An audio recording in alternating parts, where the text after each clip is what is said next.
Holmes, will you stop that?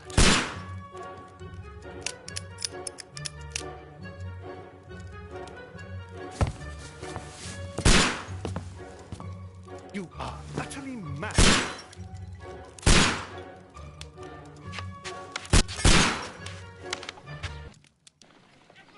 Stop, Holmes! Is that you, Watson? Yes, of course it is. And you almost killed me. Nonsense. I was aiming for the vases. Blindfolded? Watson, quiet, please. I'm trying to concentrate.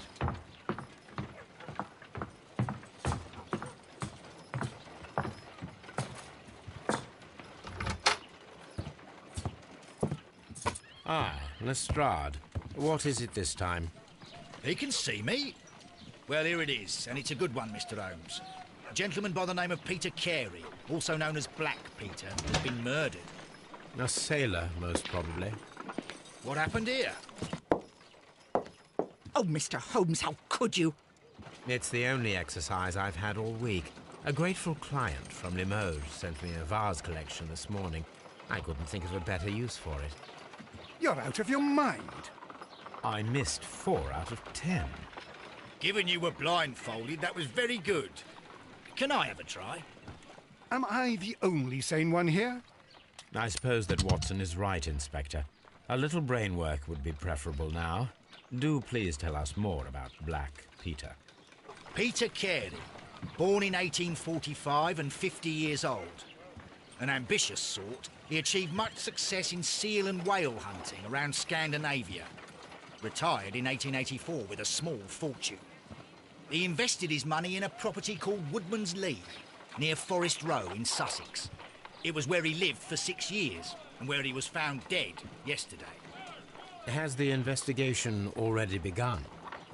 Yes and no. In fact, this crime is so mysterious that I would prefer you to join me down there. Give me half an hour to prepare, Inspector.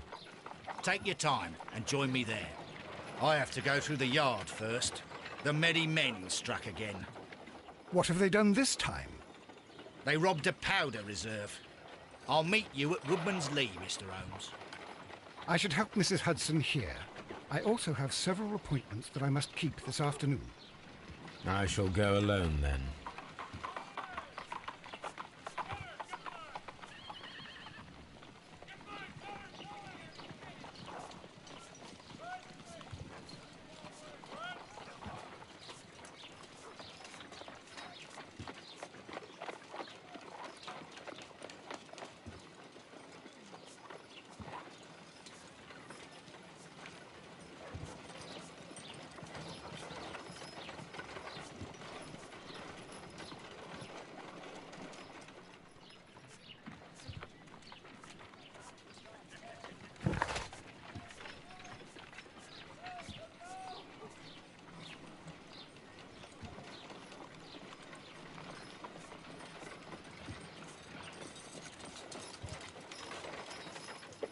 So these are our tasks. Investigate the murder of Peter Carey.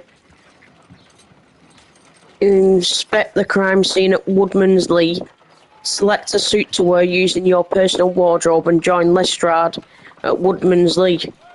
The fate of Black Peter. Inspector Lestrade pays a visit to Baker Street where he relates to Holmes the grotesque affair that involved the former captain known as Black Peter.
cannot leave yet.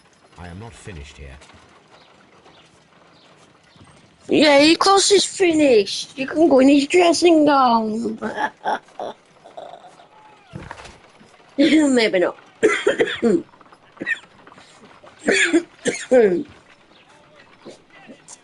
Let's go. So basically, we have to hang on. Profile of the victim. So Peter Curry, also known as Black Peter, born in 1845 and so 50 years old. He achieved great success in whale hunting in Scandinavia. Now he is retired. Right. In 1884, eventually moving to Woodman's Lee. So he retired in 1884. 1 minute. He was born in 1845 and he retired in 18... How does that make sense? 1 minute. 1845 and he retired in 18... Yeah, I thought... Yeah, it's alright. It does make sense. My bad. I thought I read something else. So that's it, guys. So we just got to... Oh, hang on, no. Oh, so there's quite a lot to do. So there's 1, 2, 3, 4, 5, 6, 7, 8, 9, 10, 11, 12, 13, 14, 15, 16, 17, 18, 19, 20, 21, 22, 23, 24, 25, 26. 26 people to do. Not bad. And there's souvenirs along the way. Right.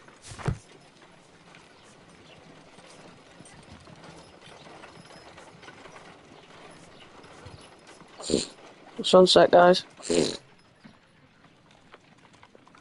Let's have a look.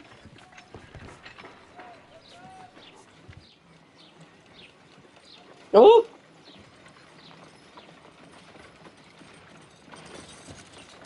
Jeez!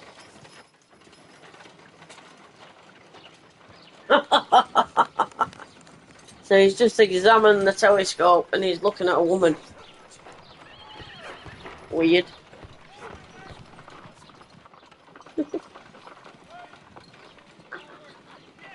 Oh, jeez.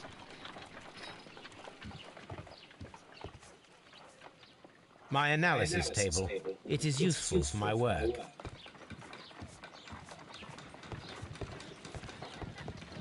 Here's Watson. You go along to Peter Carey's house. Mrs. Hudson and I will take care of the mess you've made here. Ooh. Well, he's not happy.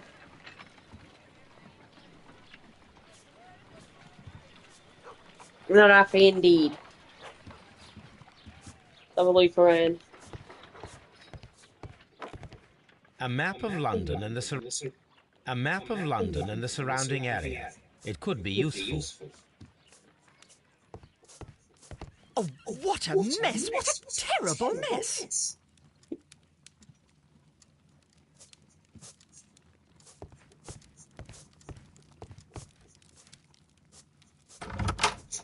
Oh, we can go in Watson's room.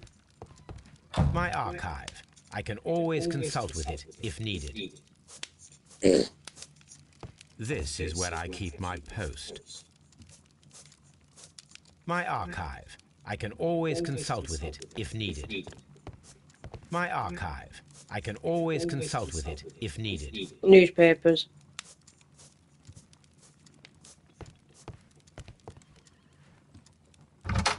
So this is Holmes's room. My archive. I can always consult with it if needed.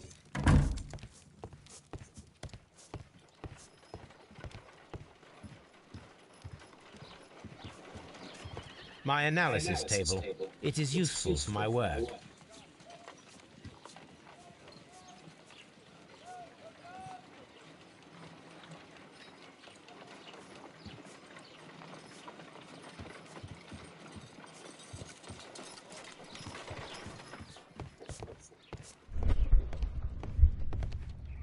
Imagination talent helps you to visualize objects and events, useful in limited situations. Concentrate your attention on finding details that others are inclined to overlook.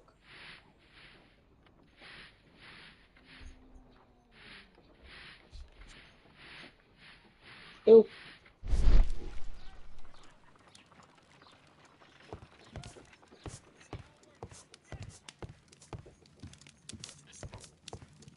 Let's have a look in Holmes's room.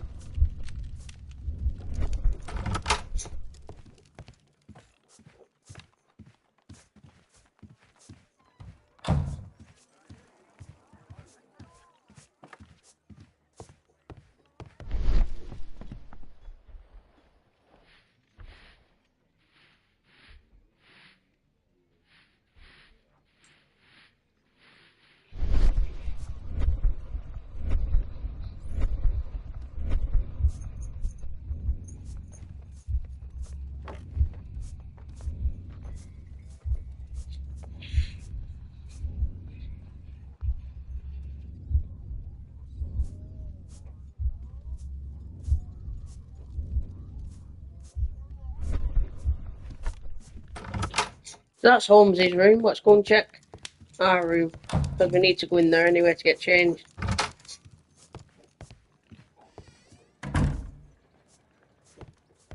Makeup table.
Oh, so that's us done.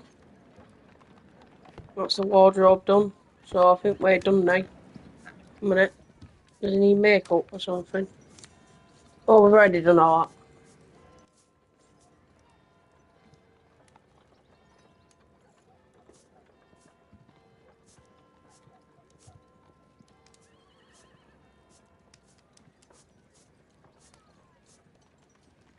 Right, so look, can't go out there. Through this door.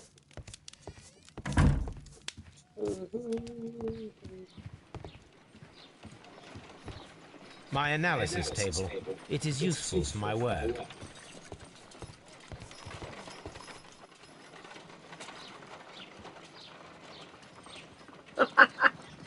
They still got the telescope on her. You go along to Peter Carey's house. Mrs. Hudson and I will take care of the mess you've made here. You go along to Peter Carey's house. Mrs. Hudson and I will take care of them.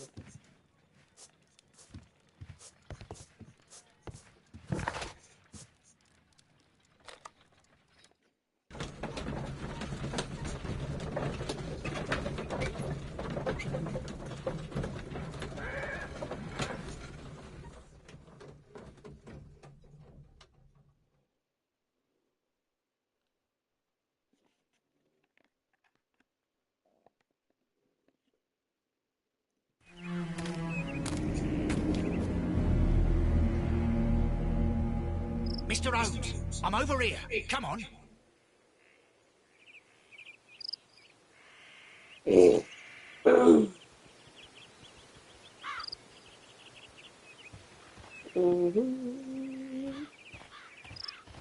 It seems that the garden was well maintained. So this is dialogue. The garden and the fields are well kept. A capable gardener works here. So that's dialogue that we can get. Some dialogue that we've got. Let's just have a look around.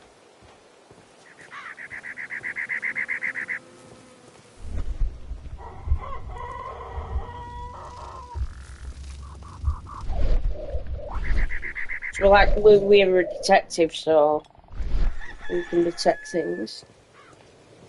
Others can't.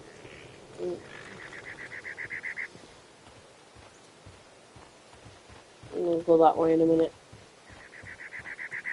I'm gonna go see the police officer first.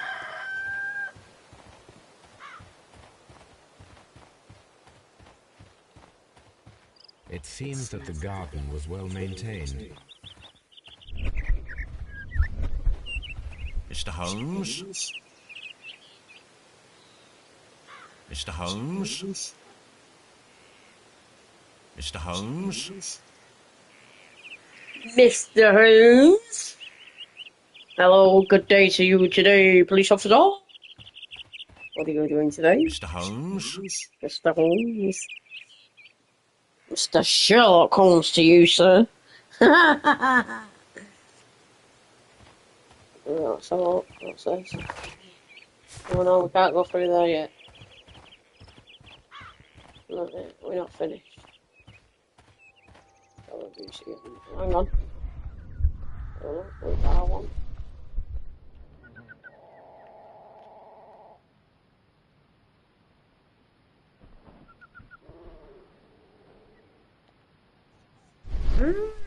See? Footprints, see? You know what I mean? Footprints. These footprints appear to be quite large.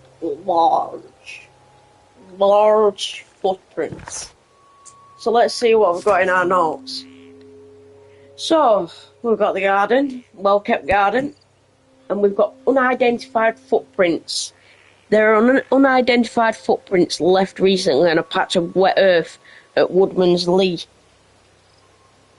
They have been left by the murderer. Perhaps I could. Let's have a look.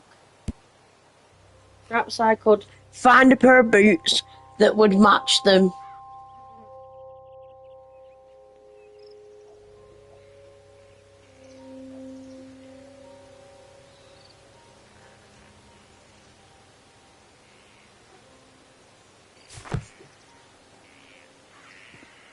So that was that done, guys. Let's have a look at this tree. Have a look around the garden.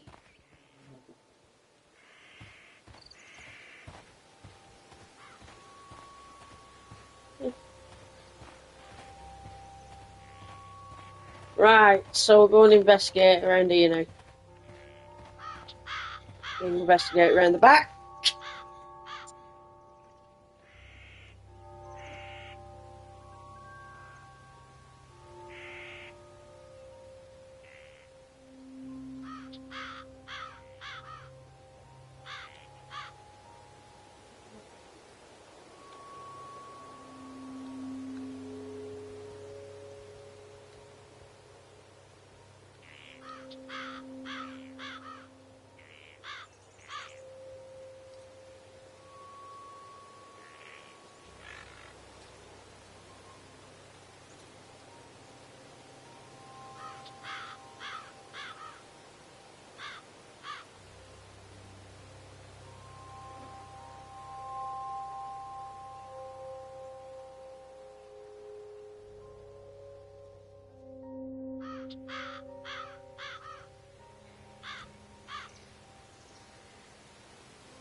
Let's have a word with this officer.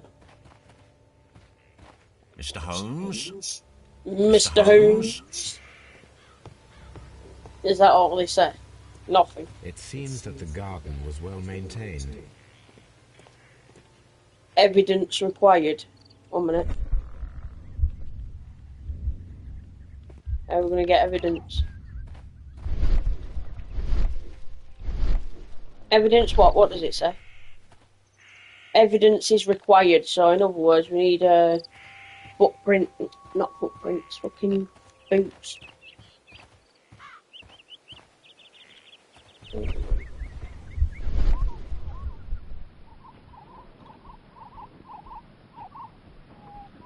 Why is that cart there?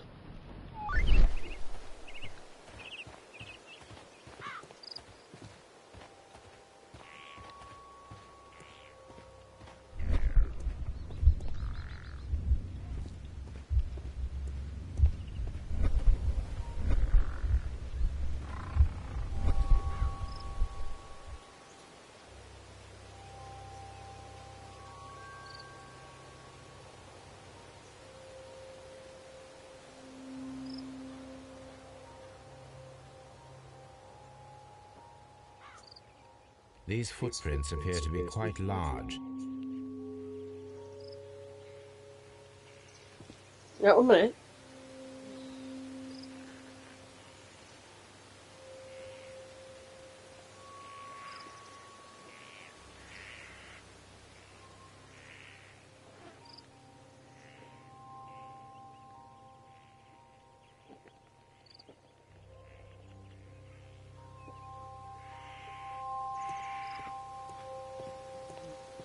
Have a look at the back.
Inspector Lestrade, when will you remove my husband's body?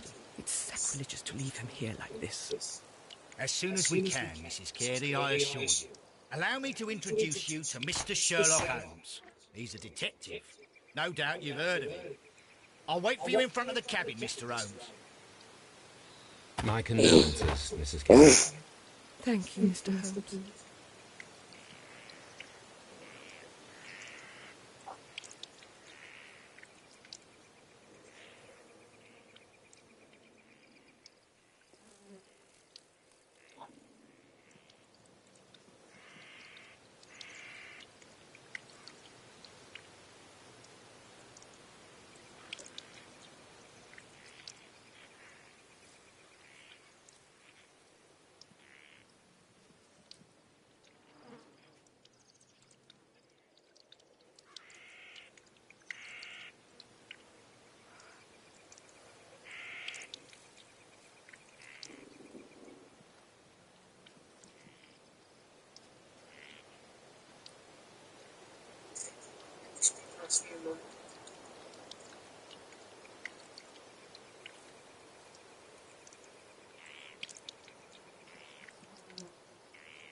Oh, here we go. 1 minute. Let's have a look.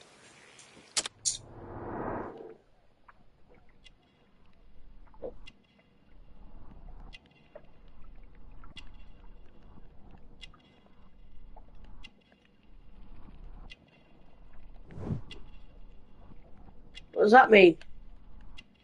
Cameo.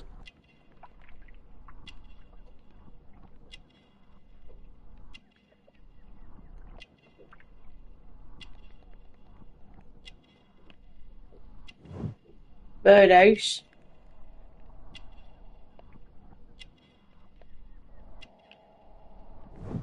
Gardening gloves.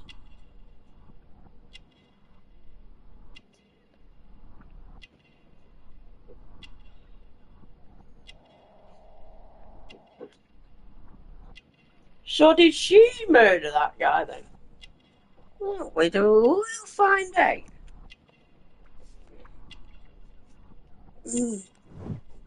Crested tit. Crested tit. Right. So she's got a cross. Character portrait complete. Anything unusual that night? A minute. So what's this?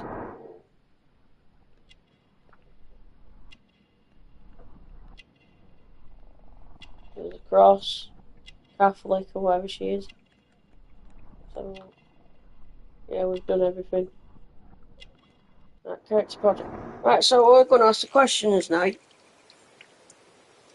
Anything unusual that night? When was the body found? Is there a gardener? Everything will become easier. Let's have a look. The garden is very large and well maintained. Do you employ someone to look after it? It is true, there is a lot of work, but my husband took care of it himself.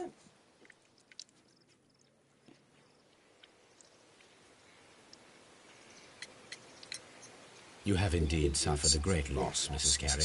Nevertheless, I believe it will be less of a burden for you soon. Yes. Life with Peter was never easy, but he was still my husband. He was different, wasn't he, when you first met him upon your return from Plymouth? Yes, Mr. Holmes. Oh, my goodness, but how do you know about that?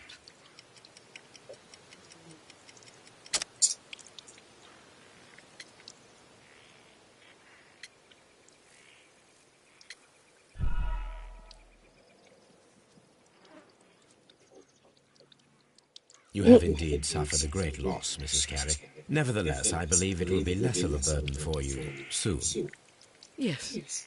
Life with Peter was never easy, but he was still my husband. He was different, wasn't he, when you first met him upon your return from Plymouth? Yes, Mr. Holmes. Oh, my goodness, but how do you know about that?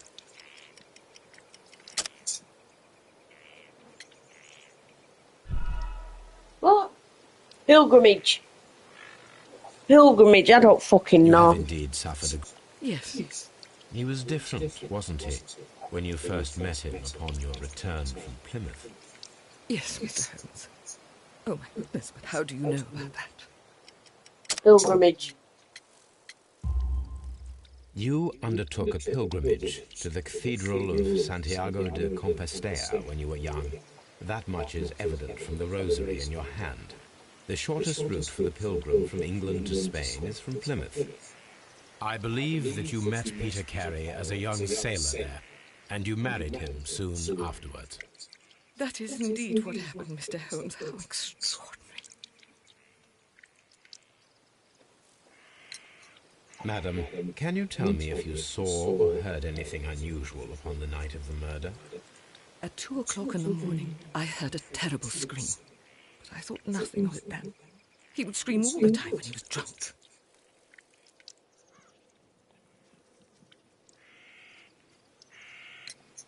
Can you please tell me what occurred on the evening of the murder? Well, Peter got drunk in the evening. He was in such a terrible temper.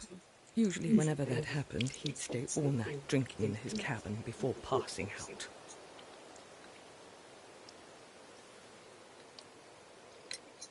Do you remember at what time you found your husband's body?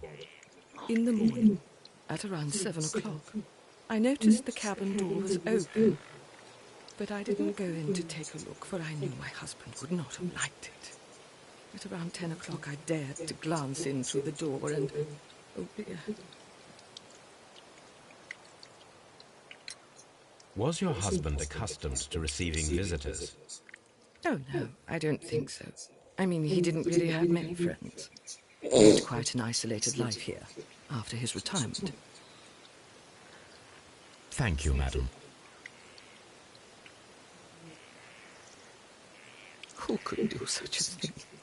My poor husband.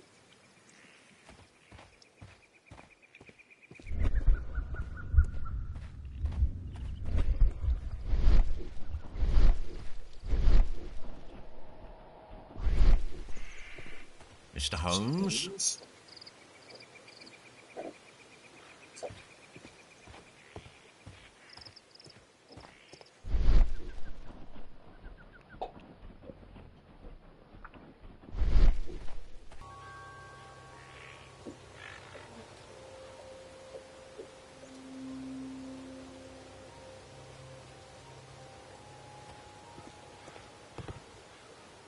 The door is locked. Wait just a moment, Mr. Holmes, and I'll open it. I locked it yesterday to ensure that no one should enter the cabin and tamper with the evidence. Ah, good thinking. Hello, hello, hello. What is it, Lestrade? It seems to me that someone has tried to force it, Mr. Holmes. Let me see.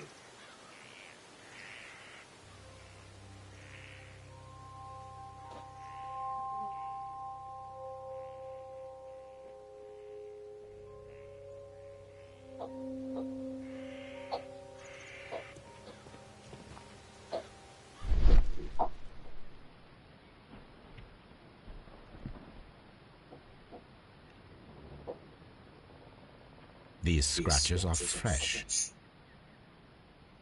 You're right. Someone tried to force open the door. I swear these scratches were not here yesterday.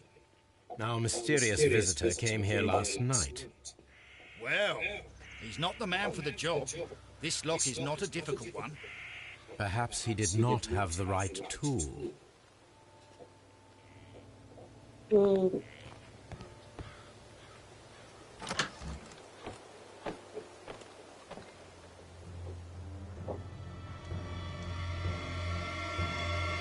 What a terrible way to die.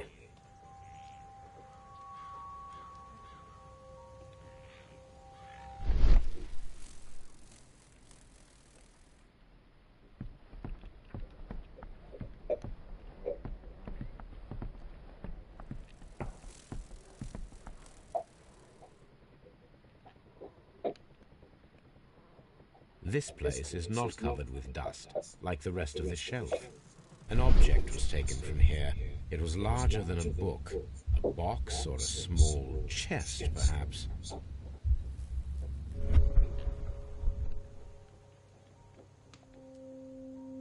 The tooth of a sperm whale, probably from one of Peter Carey's catches.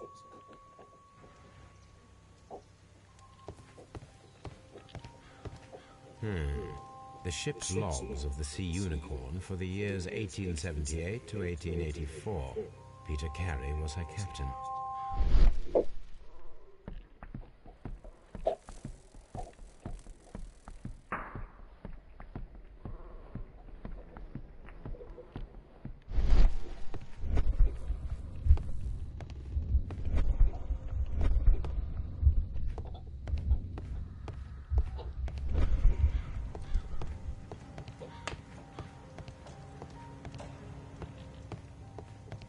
Harpoons for hunting whales.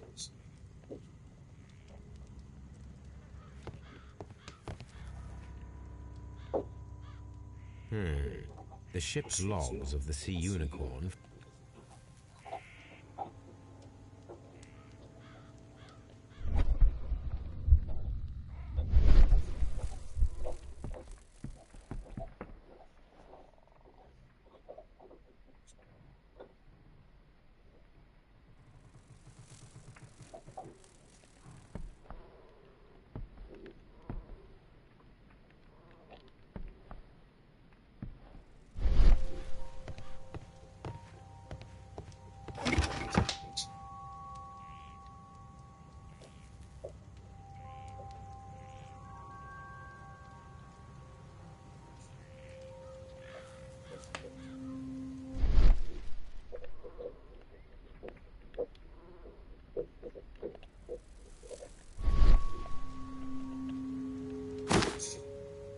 Peter Carey's boots. They look to be a size 8.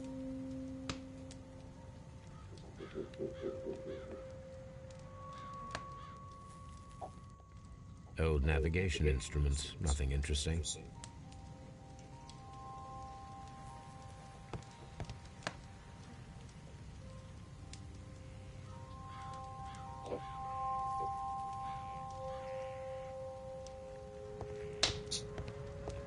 The Sea Unicorn.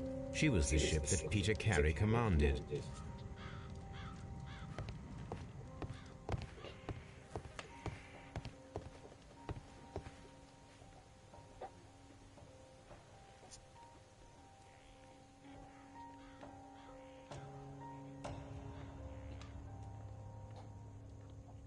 Hammerfest.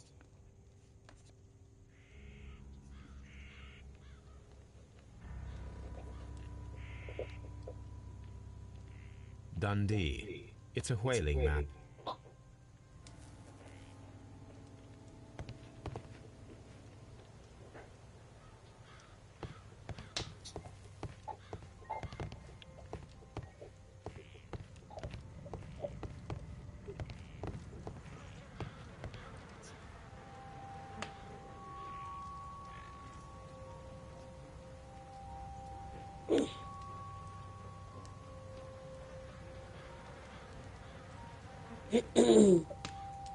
Rum, a sailor's drink.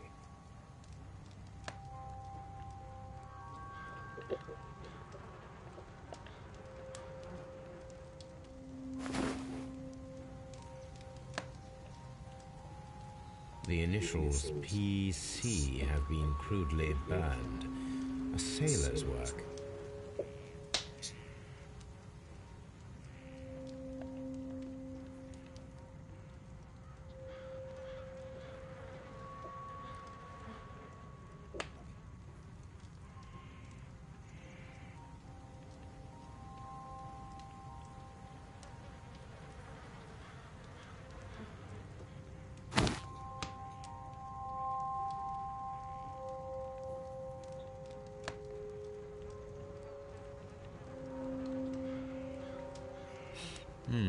This aroma is familiar, but to recognize it, I must construct my associations in one picture.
Yes, this is a coarse tobacco, quite strong and very popular among sailors.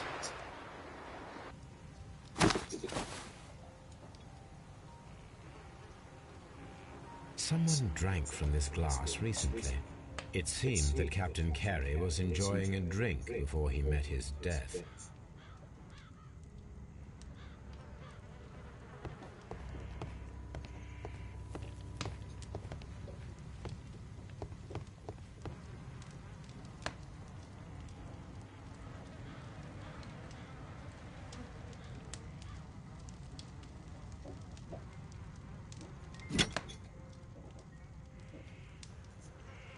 This blood is from the pool underneath the dead body. This wooden handle is plain and solid. Peter Carey tried to defend himself with this knife, but he did not succeed.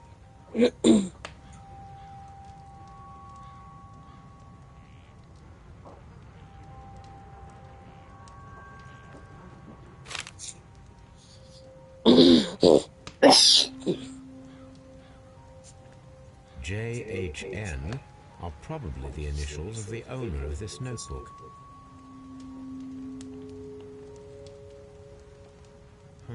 The pattern of the blood stain indicates that the notebook was not lying on the floor prior to the crime, but it was dropped into the pool of blood after the death of Peter Carey.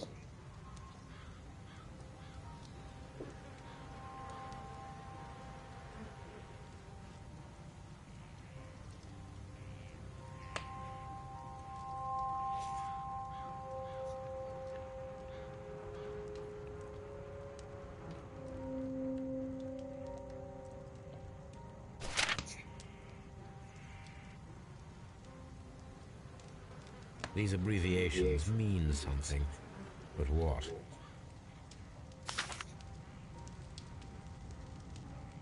Peter Carey was fully dressed. He was not caught by surprise. It is possible that he knew his murderer. This man is in his 50s, yet he still looks quite strong.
Stay. One bar. Your dinner's there, don't worry. Right.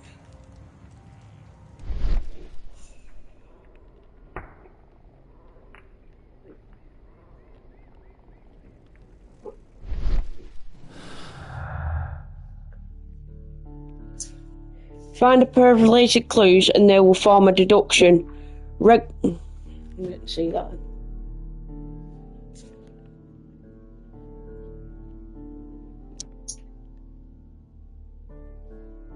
Break-in attempt. Several unsuccessful attempts were made to break in, according to the scratches around the lock. No gardener, Judith Curry, says that her husband took care of the garden himself. That does not sound feasible. She might be hiding something.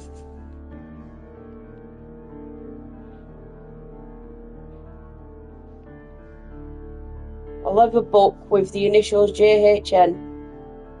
It's stained with blood, which indicates that it was dropped into the pool of blood after the murder.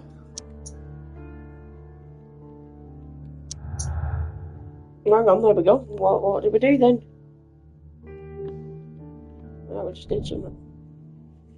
Task: make an ambush. An ambush must be made tonight to see if the break-in attempt will be repeated. Someone was here yesterday. They attempted to force the door to gain entry.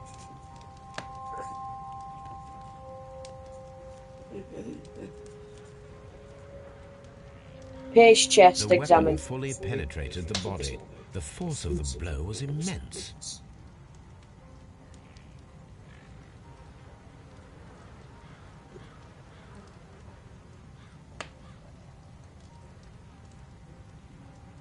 I think that's us done here, guys. No, hang on. Harpoon. Peter Carey was impaled to the wall by a whaling harpoon. That's that done.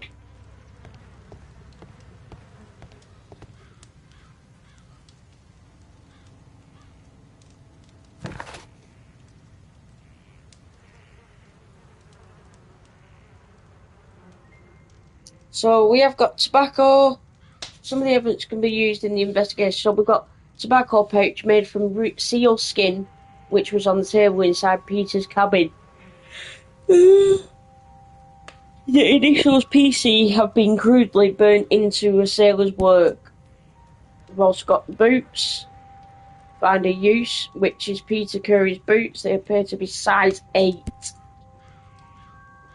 The outline in the dust on one of Curry's shells looks as if something had been recently removed. It is larger than a box or a small chest. Ship's logs for the years 1878 to 1884 are stacked on the shelf. No doubt they contain the whale and seal hunting expedition reports of Black Peter. A sharp knife was found on the floor near the body of the Black Peter. The blade shows no signs of use. A notebook found at the scene of the crime with the initials JHN. There are following abbreviations inside: ASM, TY, BRS, OMTITK, RANO, JINT, CPR, KK, CO, LW, POT, QE. Judith Carey is a woman with an uneasy life due to her unhappy marriage with Peter. She is a very religious Christian Catholic woman who undertook a St. James's Way pilgrimage when she was young. There are unidentified footprints where we've done that one. So we've got to find a pair of boots that would match them. So we're going to do that.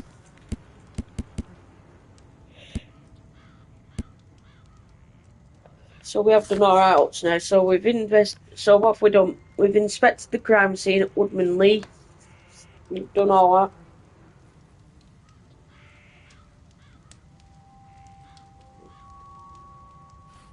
That's that done.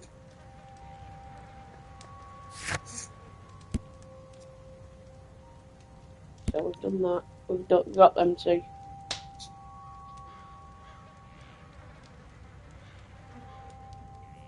So Peter Curry was born in 1845 and was 50 years of age.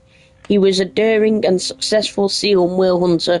He commanded the whaler Sea Unicorn of Dundee for many successful expeditions. In 1884 he retired and travelled for some years. For the remaining 6 years of his life he lived at Woodman's Lee. Let's go and test these shoes out. Well, Mr. Holmes, what do you think? I think that we are lucky. And why is that? Because of last night's attempted break-in. Oh, you've lost me. It is very probable that whoever came here hoped to find the door open. They tried to force it with a knife blade, but they failed. What will they do? Why, return tonight, when they will be better prepared. Aha! So what do you propose? We shall remain on the outside, near the window, where we stand the best chance of catching sight of our visitor. Well, gentlemen, ready your pistols. We have a long night ahead of us. Here we go. We have a long night ahead of us. Ready your pistols. Mr. Holmes? Mr. Holmes? Shit it. So we've got a long night ahead of us because we're going to catch this criminal. Hopefully.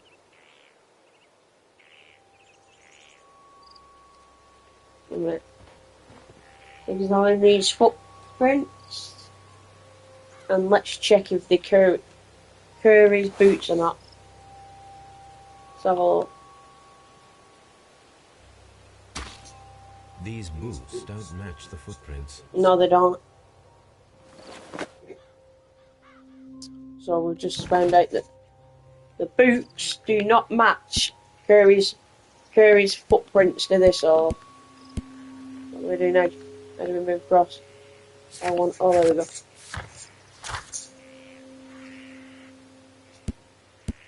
So we've just found out that Peter Curry's boots don't match footprints. This means that there was another man at Woodman's Lee. So there we go. So let's go and speak to the people now. Oh, let's go and have a goosey gander. Let's go and speak to them and say, listen, they're not Peter Curry's footprints, you lied. No, I want the truth. Hey, we're a detective.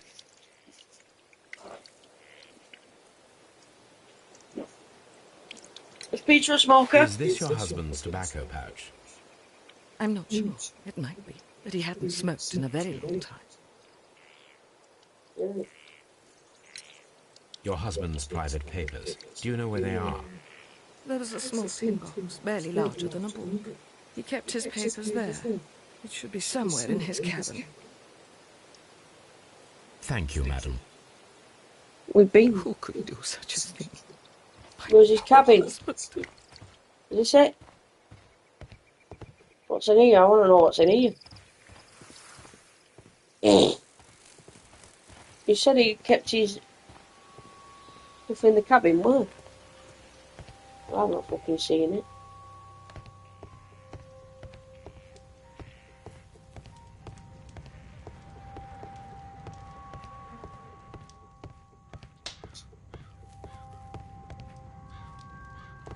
Right, what we're supposed to be looking for now, guys? Mr. Holmes? We need to find a good place for an ambush. Perhaps behind Carey's cabin, near the window. Yeah, let's try behind here.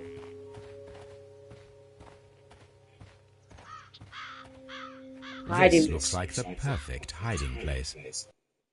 Here we go.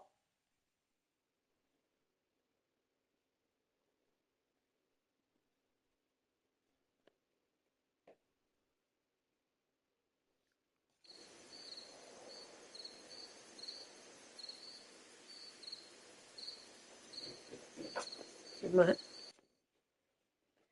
I think it's just see everything going to plan, you know what I mean? Oh, we're gonna catch the killer. Fucking hope we do anyway. Hey!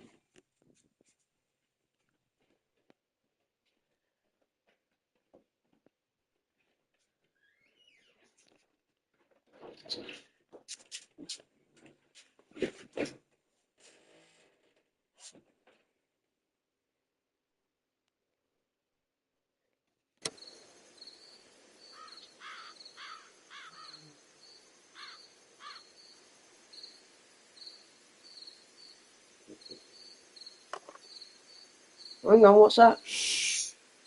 Did you hear that?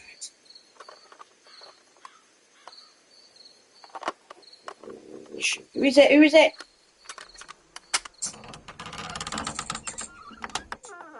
Who's that? No, come on. There's someone there. I'm gonna collar him. I'll be right behind you. Police! Hold it right there.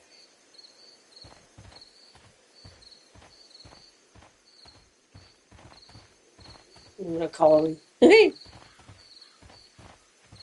Mr. Holmes, come and see what we've caught in our net.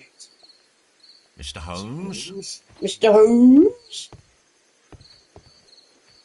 All right, my fine fellow. Who are you and what are you doing here? You're detectives, I suppose. You imagine that I'm connected with the death of Captain Carey. I assure you I'm innocent. Innocent? And what are you doing in his cabin? Shall I tell you? You came to retrieve what you had lost after killing Peter Carey, but we were here, waiting for you. What is your name? John Hopley Nelligan, but I didn't. Do you deny that you came here yesterday? No, but yes, it's just that I couldn't. I'm tired of this. Off we go to the yard. Tomorrow, I'll see that you're put in front of the judge. What? But you can't. I'm not. It's a terrible mistake. Enough. You can explain all of that to the judge. You're coming with me Scotland to the Yard a bit. But in light of recent events, it seems evident that your coming here was unnecessary. All the same, I'm very grateful to you, Mr. Holmes. You are welcome, Inspector. But please don't be too hard on our young fellow. I would like to question him tomorrow morning.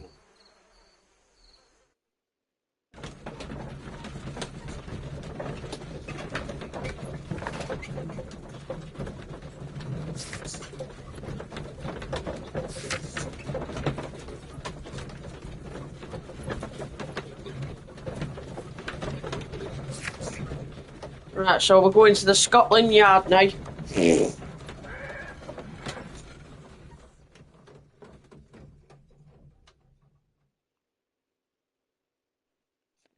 Scotland Yard it is.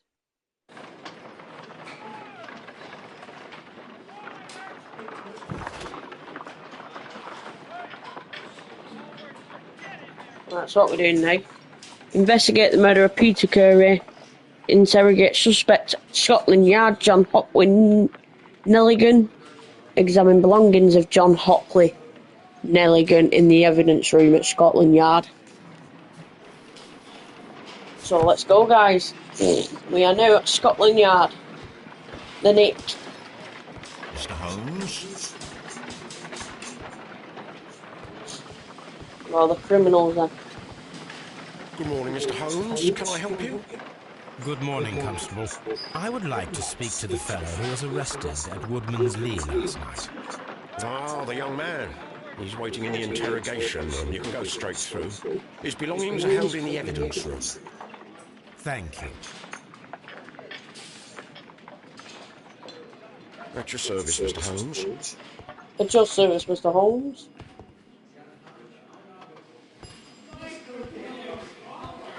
Mr. Holmes? Mr. Holmes.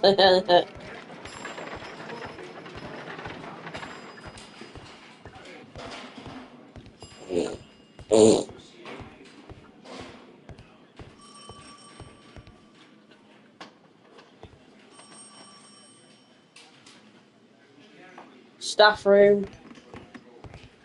What is this? Evidence room.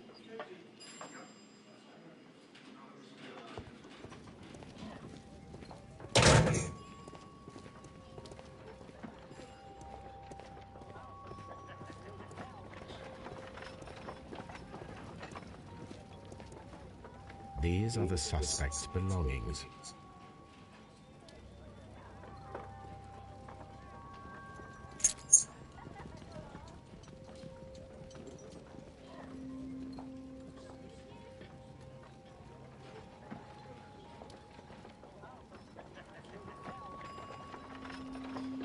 From R. Dawson.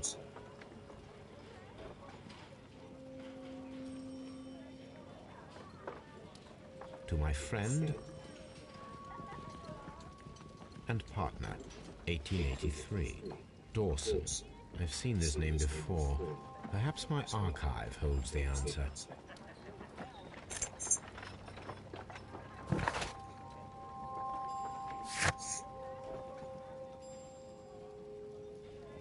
So we've got dialogue, search archives, a heavy gold ring with the inscription from R. Dawson to my friend and partner in 1883. So we can question about the knife as well.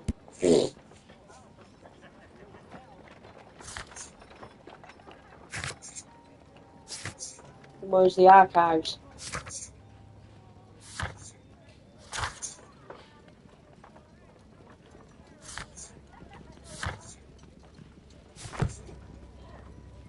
A handkerchief with the initials JHN.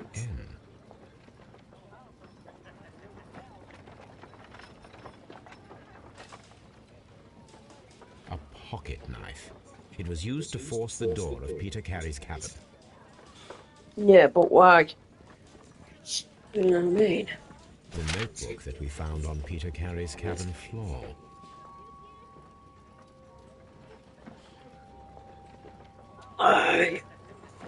These abbreviations mean something, but what? Right, so we've done that. These are the suspect's belongings. These abbreviations mean something, but what?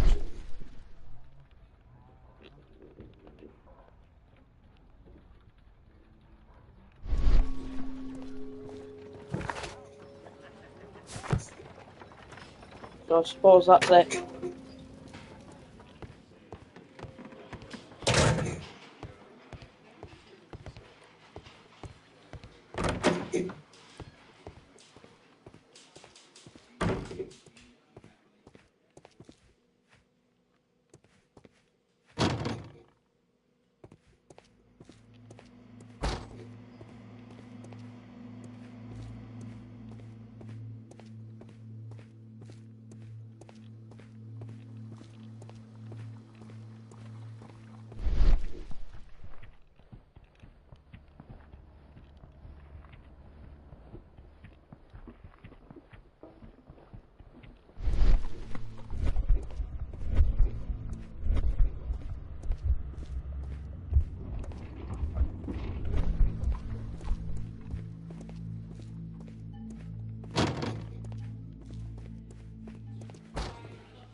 Mr. Holmes?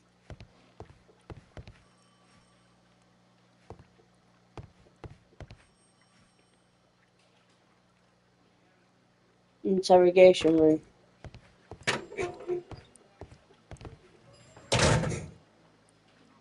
Locked. Locked.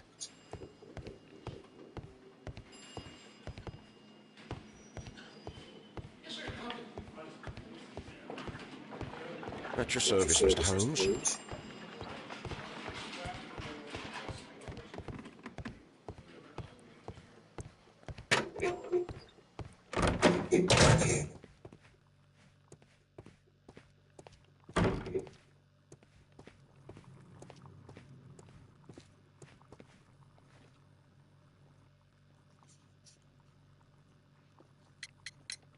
The police seized this valuable ring from you.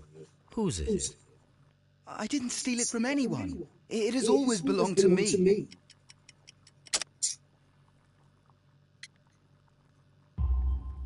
The ring's date of engraving is many years ago. You would have been a child then, hardly in any position to receive such an item from a partner. Does this notebook belong to you? Yes. But where did you find it? I did not know... I thought I'd lost it at the hotel. What do these abbreviations mean? Oh, no. I beg you, I can't. If I told you, it would only make things worse. But I will find out eventually, Mr. Nelligan. The sea knife was found near Carey's body. Tell me, Mr. Nelligan, did Mr. Carey try to defend himself or to attack you with it? I don't know. I didn't kill anyone.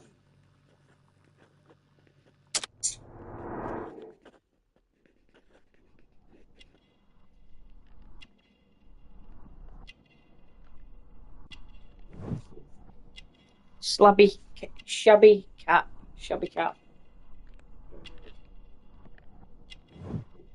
Patch.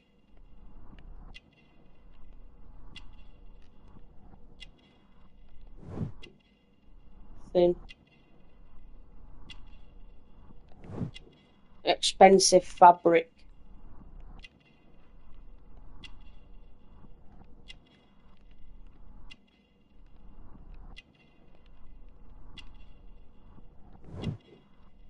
Elaborate buttons.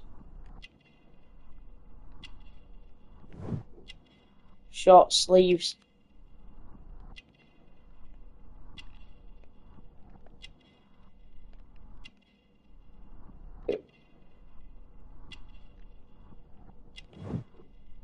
Alice, whatever that means.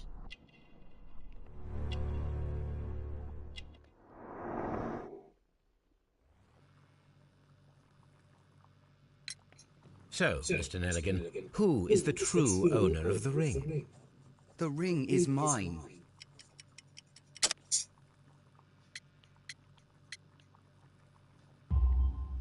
No, Mr. Nelligan. I believe that the ring had belonged to your father. Oh, but how do you know? The jacket you are wearing is made of an expensive fabric that only a man of exceptional wealth could afford. Hey, I could be a You do not seem detective. to me to be a rich man, Mr. Nelligan. Furthermore, the garment is ill-fitting. It is quite clear that it belonged to someone else, most probably your father. With your father gone and taking with him the family's wealth, as a little boy you had to find yourself a manual job, and it was most probably cleaning fish. You cut your hands often while working. I can tell from the scars. I'm speechless, Mr. Holmes. It all happened exactly as you say. Well, I will see you soon, young man. Please, let me go. I'm innocent.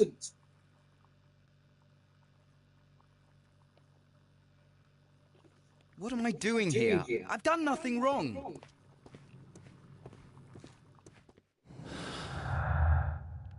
Right, so 1 minute, let's have a look. What have we got? Pinned to the wall. Pinned to the wall, Peter Carey's body was impaled to the wall with a harpoon through the chest like a butterfly. Breaking attempts. 1 minute, what about that? So there we got one. What was that then? Let's have a look. Retrieving the notebook, the breaking attempts were made in order to recover the notebook that had been lying in a pool of the victim's blood. This proves the guilt of the person who made these attempts. Right. Anything else? Clues. Swift actions. Peter Carey was armed with his knife.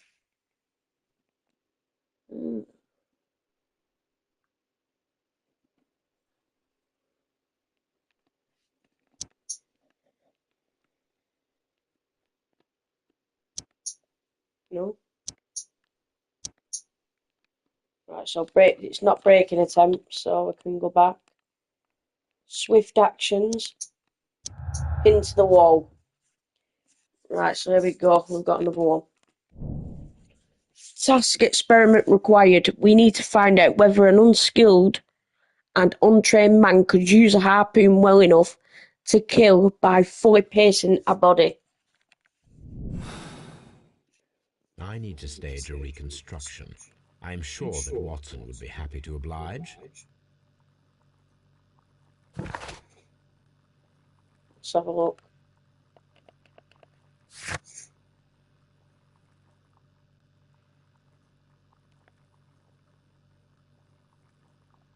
So this is Search Archives. A heavy gold ring with the inscription from R. Dawson to my friend and partner, 1883.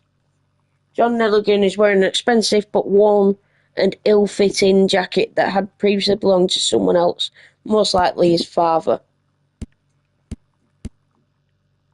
So we've done that. That's that done. That's that. Let's have a look.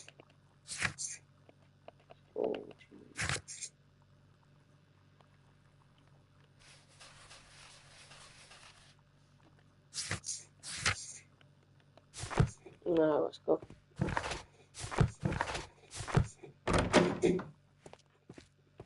What am I doing here? I've done nothing wrong. Mr. Holmes?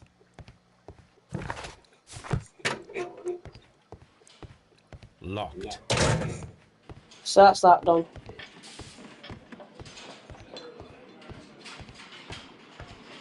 At your service, Mr. Holmes.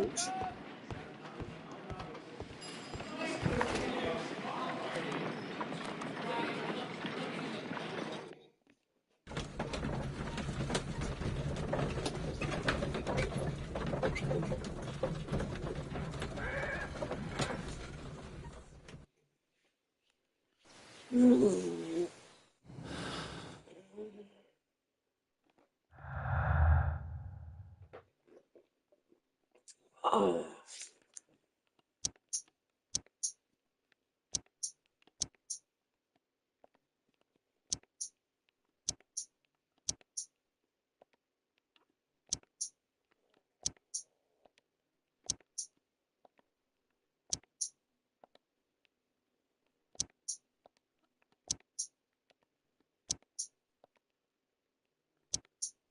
Right, so we haven't got any clues.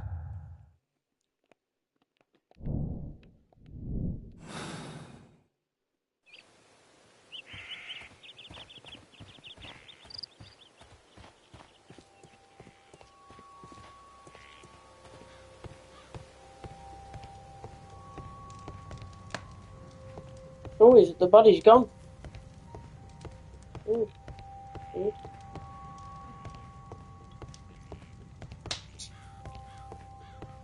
That should do it. So a heavy and sharp whaling harpoon is the same harpoon as the one used to murder Peter Carey. Right, now what do we need to do?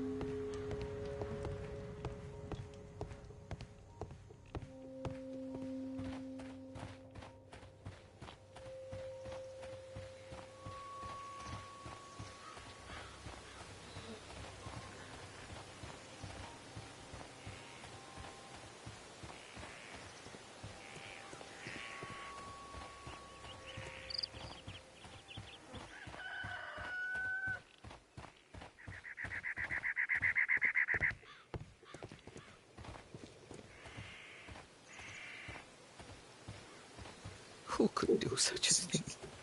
My poor husband.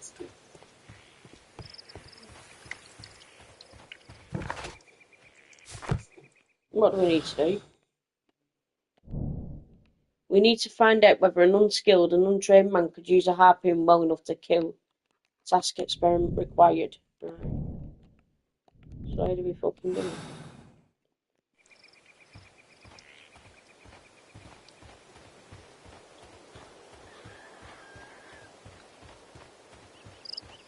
So I think we might need to go back to the house. Baker Street.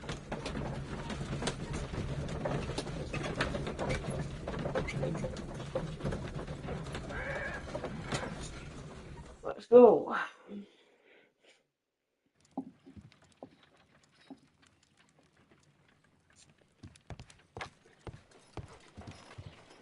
There we go. A spot of whaling, Watson. Would you care to take part? Are you serious? No, but we do need to clarify what happened on the night of Black Peter's murder. A reenactment, then? Is something bothering you? The sailor's knife, Watson. Why was it on the floor? Peter Carey attempted to defend himself? It is possible. But if that is the case, then it alters many things. I don't quite follow you. Tell me, my friend, what is the animal closest to man, morphologically, I mean? Ah, I see what you're getting at, Holmes.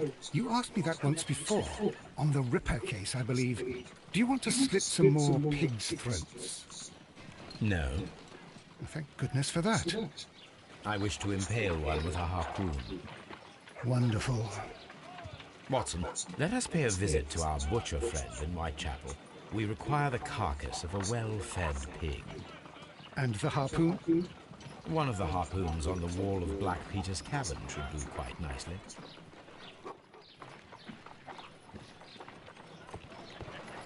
Brave Toby, the best nose in the British Empire. Brave Toby, the best nose in the British Empire. My analysis table. It is useful for my work.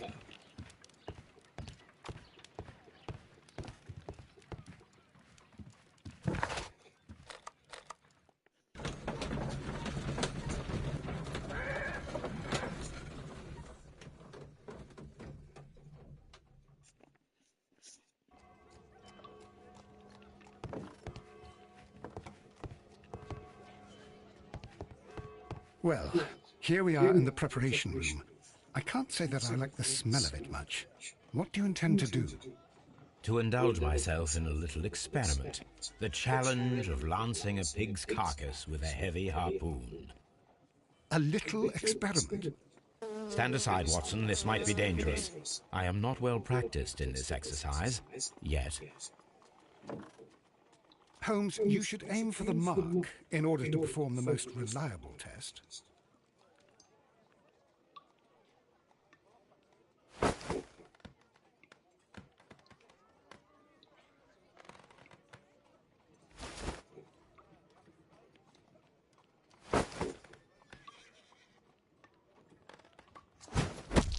Holmes, you should try to aim better and throw as hard as you can.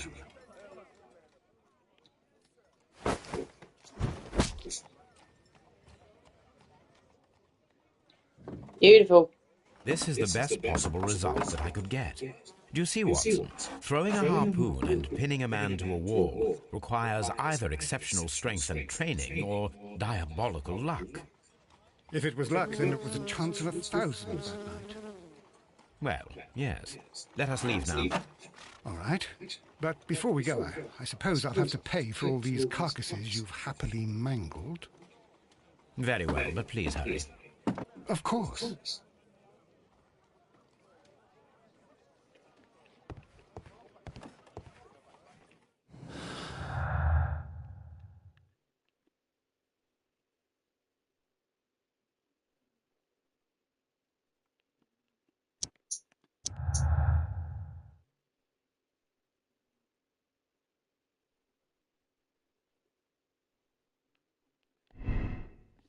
So feat of strength, it requires a much greater strength than that of the average man to be able to pierce a man's chest with a harpoon all the way through to the wall.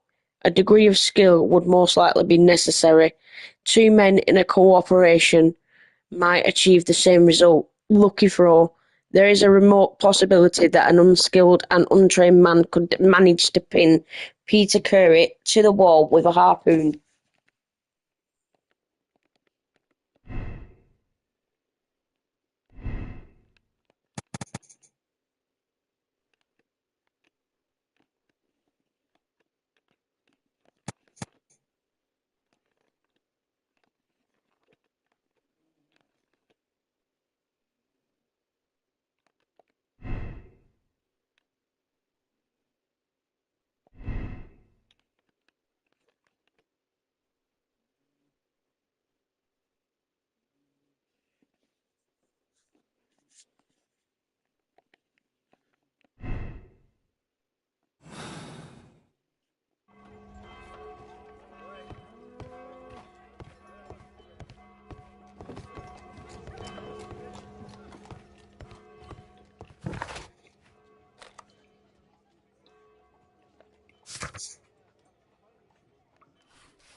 What am I doing here? I've done nothing wrong. So what do I do now?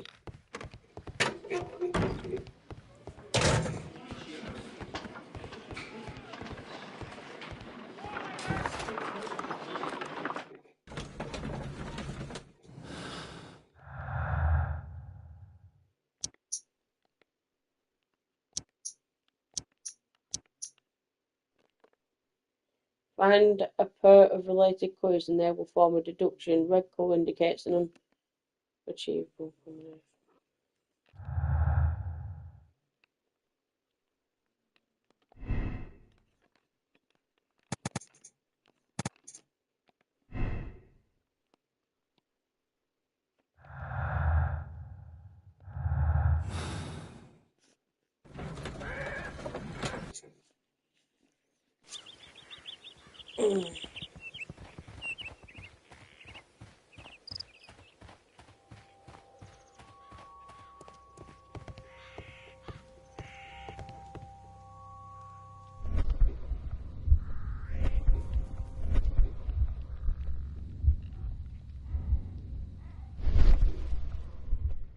This place is not an object.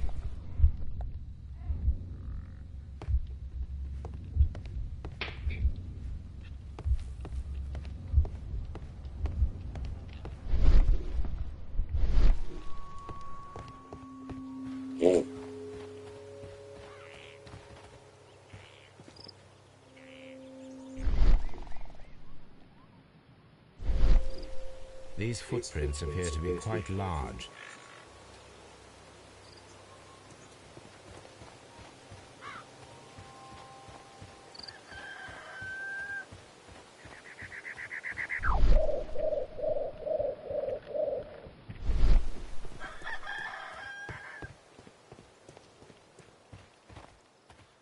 Who could do it?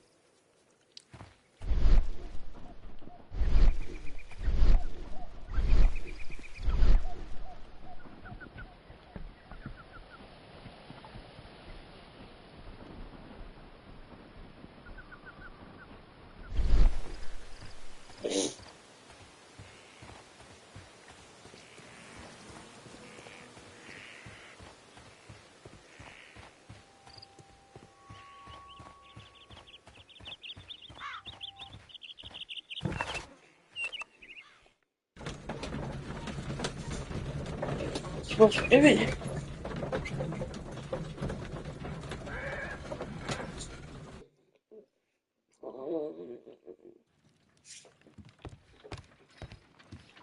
Good gracious, you caught someone. At least now you have a suspect. Good gracious, you caught someone. At least now you have a suspect. My analysis. This is where I keep my post. Hang on. Hello, you fucking hell, come on. Stand there. Search for Dawson's 1980. My archive. Let's have a search.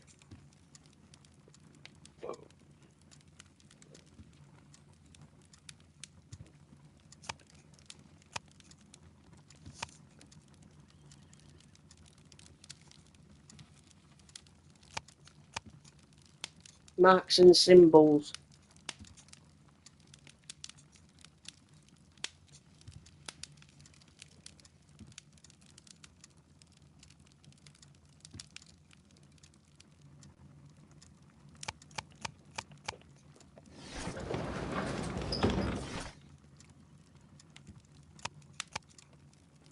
$18.83, that's the one. So look, Dawson and Nelligan are bankrupts. That'll be it. Dawson and so this is the Strand. Yeah, so it's Dawson Nelligan Investment Fund bankrupt. Nelligan missing. Dawson and Nelligan Investment Fund, a regional banking institution based in Cornwall, has declared bankruptcy. As a result of heavy losses in its loan portfolio, and has accordingly been assigned for liquidation. It was the 23rd largest bank in Britain, and its bankruptcy was the second largest on record. The liquidation of company is a pure catastrophe for many Cornwall families. Joshua Nelligan, one of the bankers, has since mysteriously disappeared. He was last seen aboard his yacht, preparing for departure to Norway. Nelligan is wanted both by the police and his creditors. Here it is. Got it. Now I begin to understand that young man's story, but I am still unclear as to what connects him with the murder. It is time to ask him. So let's go. We need to ask him. That's the one. Let's go to the Scotland Yard.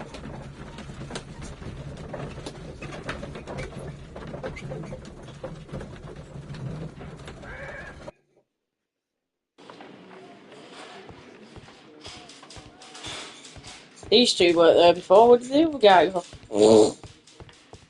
Locked.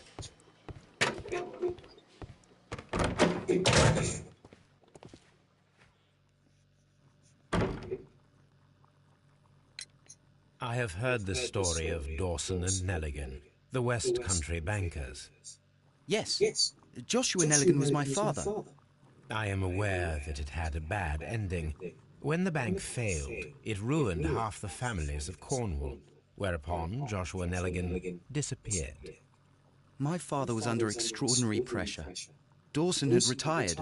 I was only 10 years of age at the time, but it was still old enough to feel the shame that befell our family.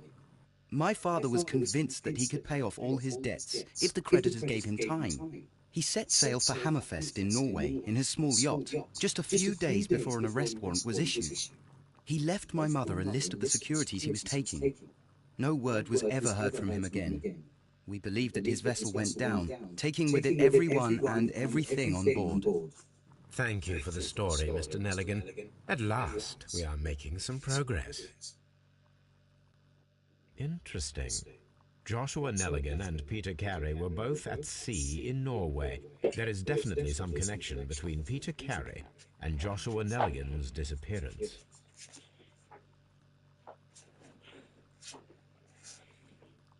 So what do we need to do now? What am I doing here? I've done nothing wrong.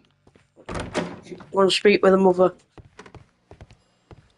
Oh, whoever she is anyway. Oh.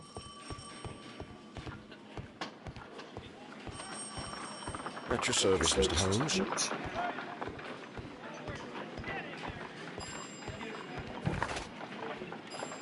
What do we need to do? Let's have a look.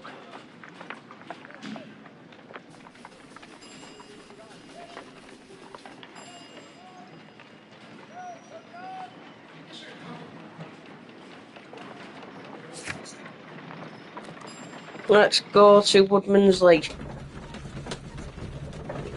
Let's open deduction. See if there's anything else.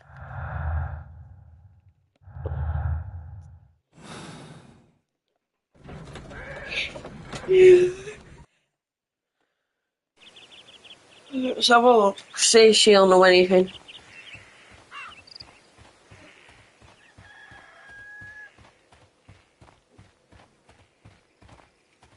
Who could do such a thing? Maybe not. Poor husband.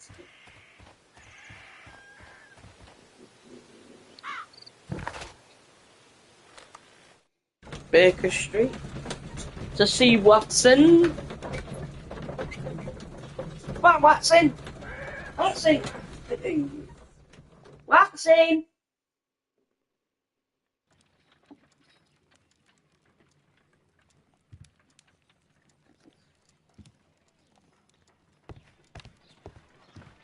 Good gracious, you caught someone. At least now you have a suspect. My analysis table. It is useful for my work. Right, what we're doing now?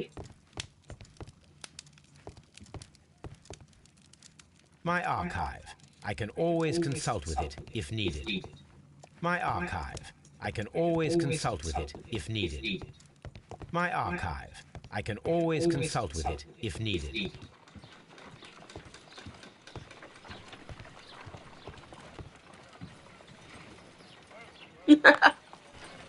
I'm not sure what we have to do now.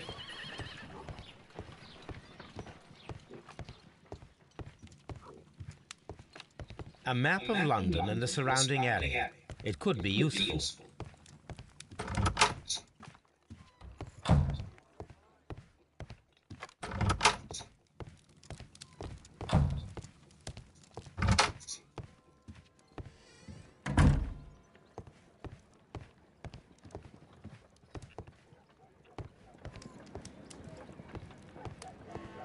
What do we do now?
I don't fucking know what we're supposed to do.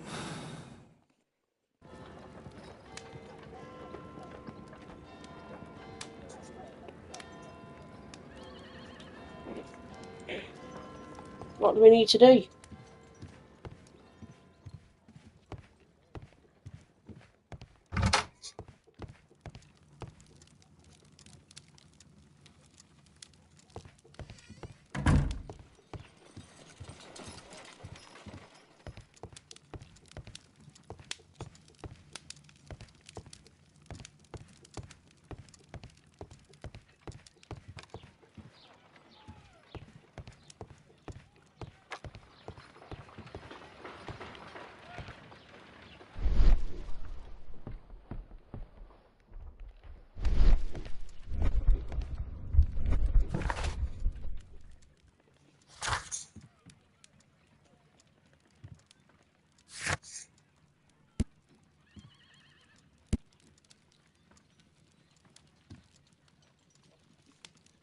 So Nelligan is approximately 19 years old. He was raised in wealth, but after the desertion of his father 10 years ago, he and his family fell into poverty. He worked to earn money by cleaning fish, despite undertaking some manual work for a considerable time. Nelligan remains physically weak.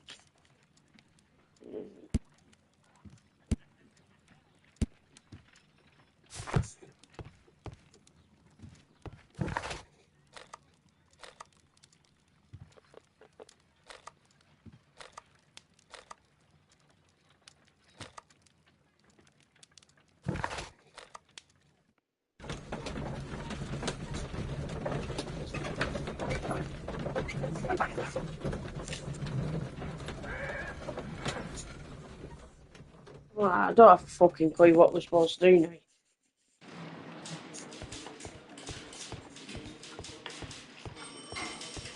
Mr. Holmes?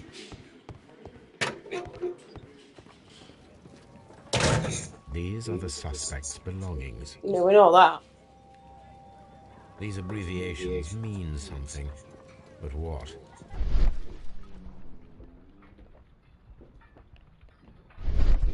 Well,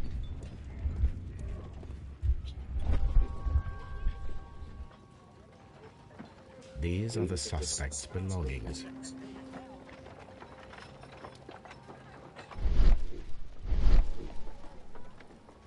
These abbreviations mean something, but what?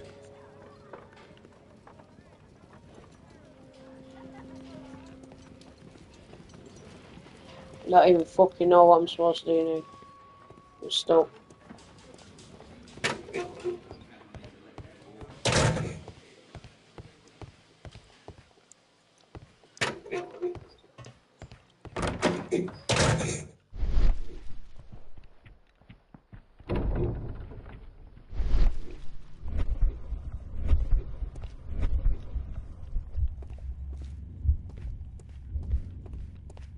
What am I doing here? I've done nothing wrong.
Right, so what we need is obviously that book then. That's all I'm thinking right now. I'm sure we just need a book. Just have a look. So if we go back to Woodman's Lee, we need to go for that book, I think. Let's go.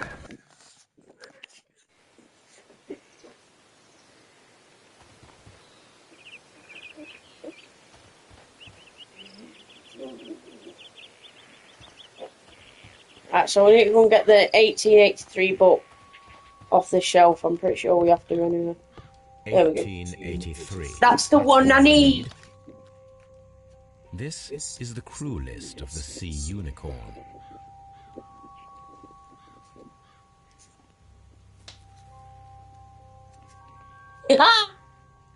Sea Unicorn crew list. Clue list, should I say. So there's John York Cook. I can't see any of ours. That's all a minute. Log notes for July. Nothing special. Nothing special. Log notes for June. So Nothing Thursday. unusual. This is the crew list of the Sea Unicorn. So this is the crew list.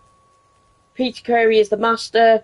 Charles Algerson is first mate. Henry Joyce, second mate.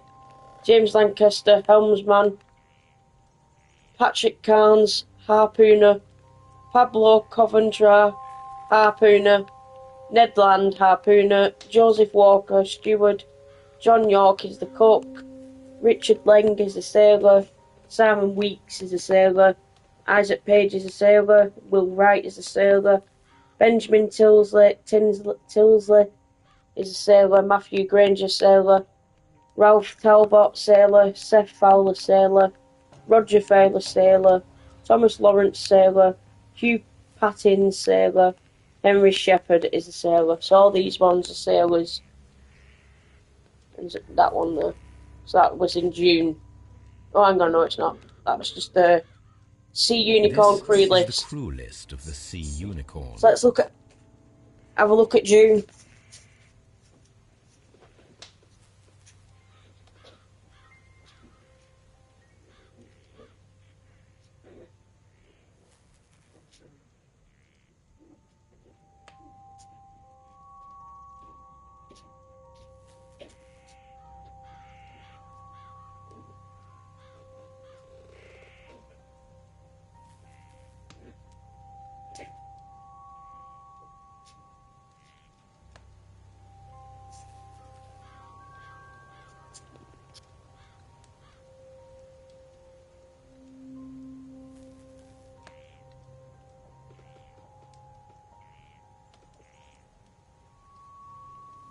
Log notes for June.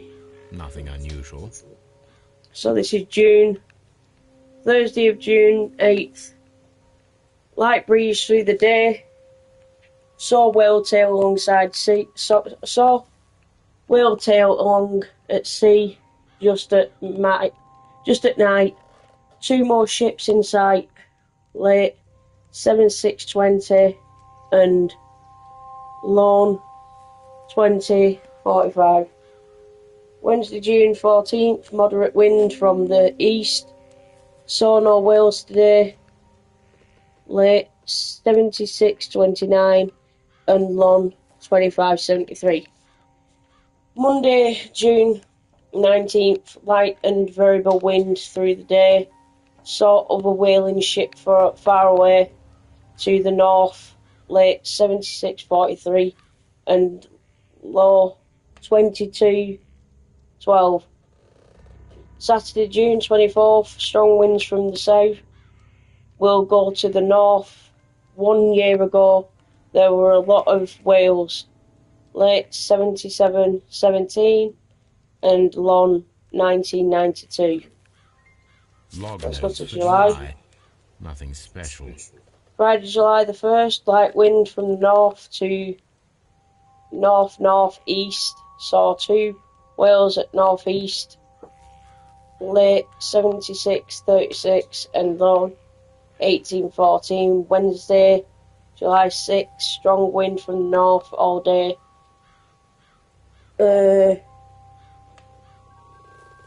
What's that say? Squally wind from northeast at night.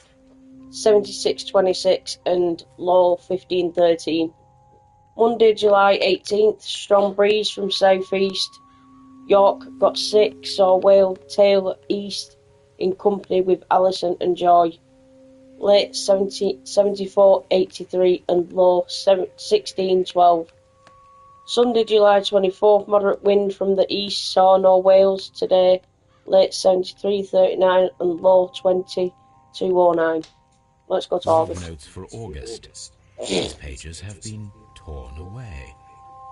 Tuesday, August 2nd, rather squally wind through the day and night.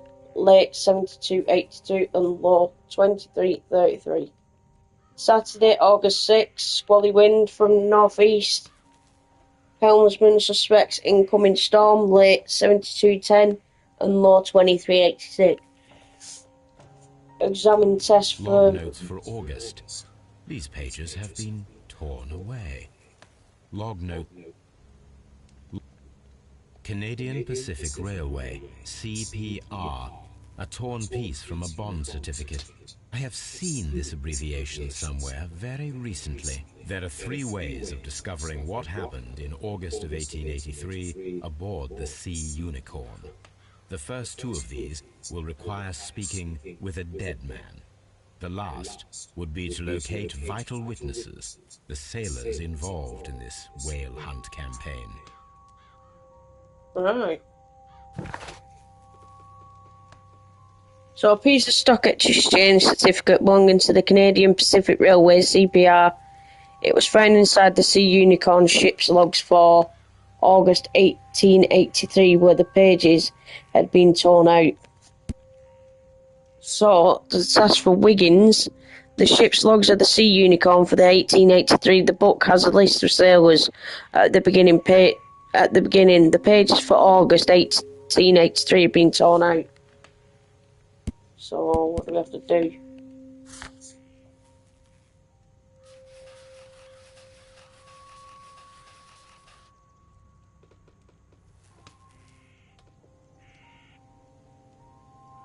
So, ship's logs for the year 1883 might put some light on the connection between Peter Curry and Nelligan's father.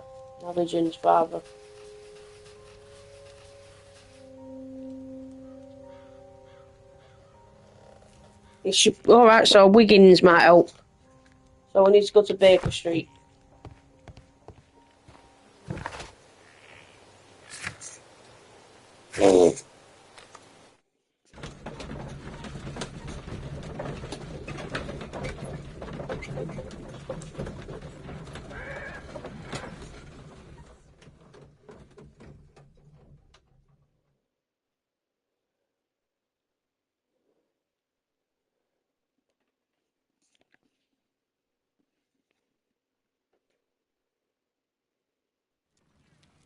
Something new, Watson. I have the list of sailors who were aboard the Sea Unicorn.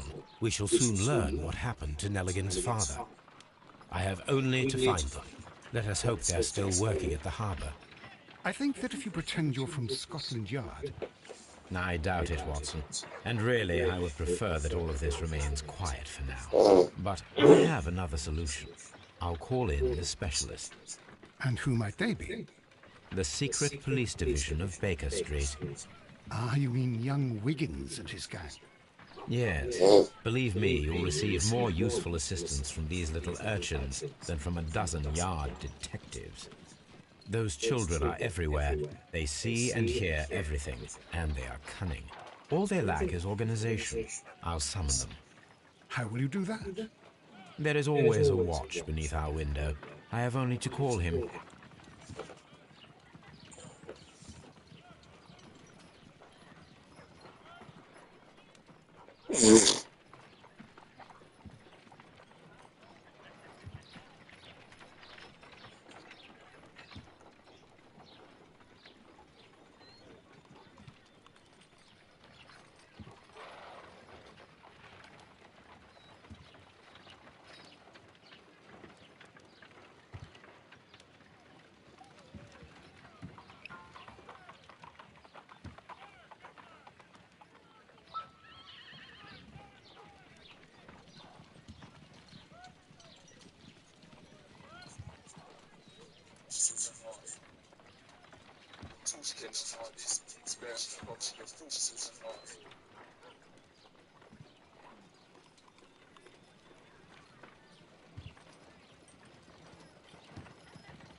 Watson, I need Wiggins. Is he anywhere nearby? He's right across the street. You can give him a sign from the window.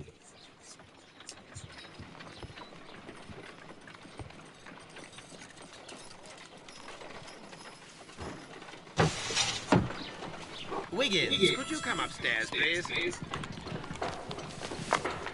At your service, Mr. Holmes.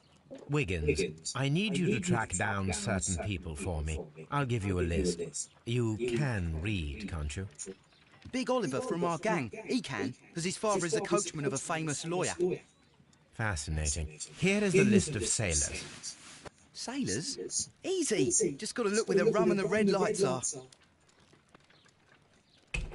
Sorry to trouble you, Mr. Holmes, but the inspector asks that you come to the station as soon as possible. Thank you. I'll be there shortly. Find the crew of the Sea Unicorn completed. So we've done that. That's that done. That's over. Good gracious, you caught someone. At least now you have a suspect. So where do we need to go? To the station. Let's go.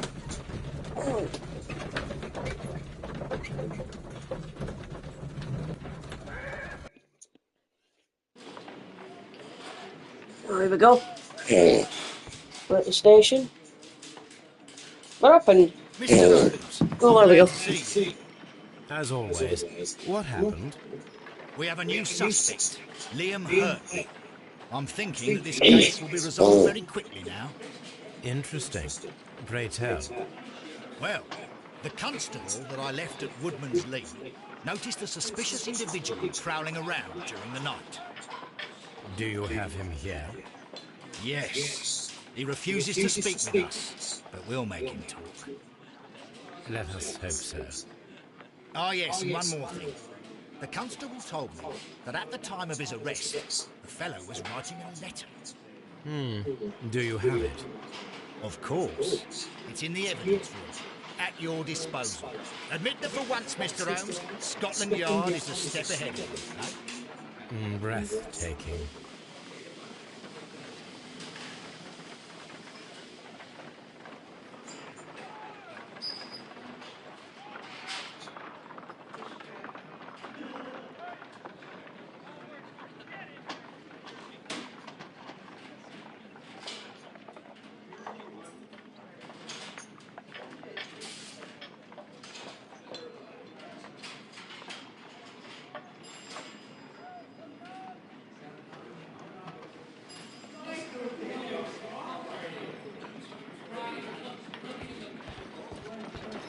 At your service, Mr. Holmes.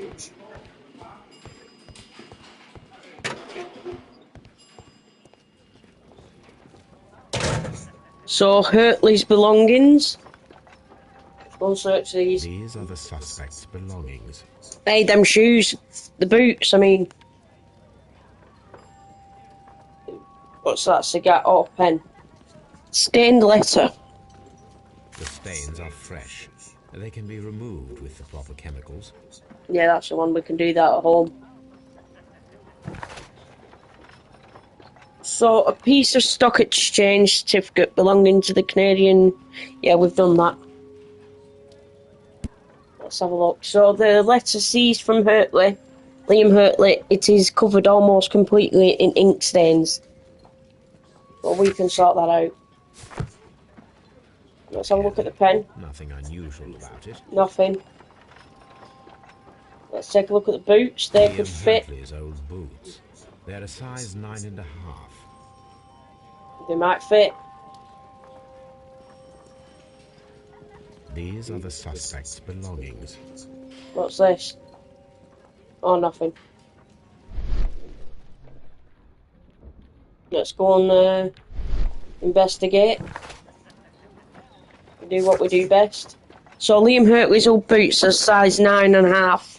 So we can find use for that. And we can also find use for this. too. And we can do that at home. At Mr. Holmes's analysing table. But this can be used at the crime scene. So let's fucking go and get it. First of all, I think we can speak to the suspect, can't we? Oh, no, yeah. Oh. Sure, that door was locked before. There it was. Now it's open. Let's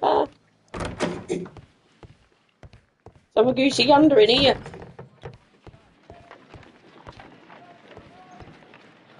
That's the inspector. Yeah, see? Hey! So, How is the investigation going, Mr. Holmes? Do you have any idea who the murderer is yet? Not yet, but we will do. Let's go.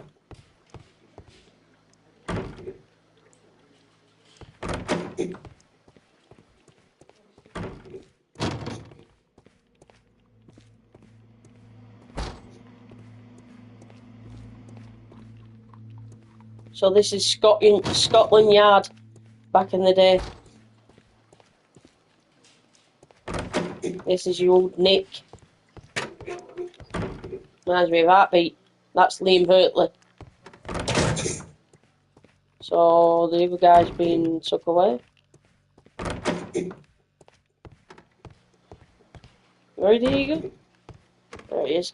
What am I doing here? I've done nothing wrong. Please escort this suspect for interrogation. Yes. Allow me to introduce myself. My name is Sherlock Holmes. I would like to ask you a few questions. I've already told the police that I've nothing to do. And you're not even part of the police. Precisely, and considering your situation, it might be wise to speak with someone who is, shall we say, rather more neutral. You are a suspect in a murder case. I know. Inspector Lestrade told me. It's ridiculous. Could you at least tell me who you are, and exactly what happened that you should be brought here? My name is Liam Hurtley. That I can tell you. But you're not getting any more than that. No, I think we will. We shall see. I bloody will, trust me. I won't get more than that. I want to be a detective now. Hey! Let's have a look. Let's have a goosey gander.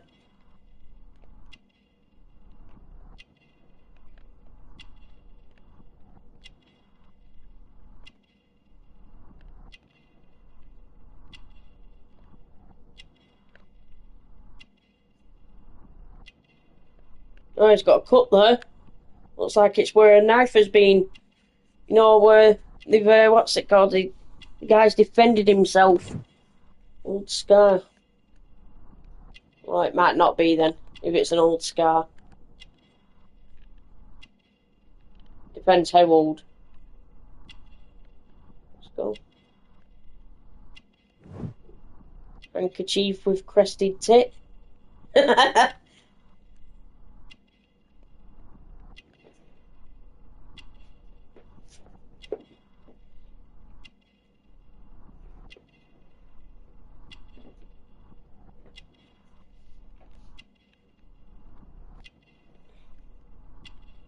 Let's have a look. Plant remains. Looks like he's been gardening. Or something like that. Have a look. Have a look. Have a look. Gardener hands. Ah, there you go. He could be the gardener. That's all for now. I'm not saying another word. Don't worry about that. We'll soon find out.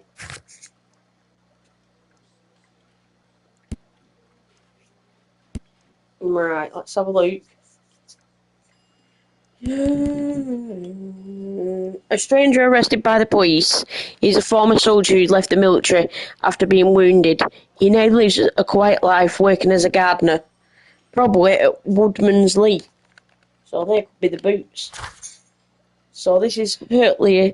Liam Hurtley is a stranger who was arrested by the police as a suspicious individual seen prowling around at night near Woodman's Lee. He's a former soldier who left the military with an honourable discharge after having been wounded in the neck by shrapnel. Now he lives a quiet life, working as a gardener. So what we are going to do... What am I doing here? I've done nothing wrong.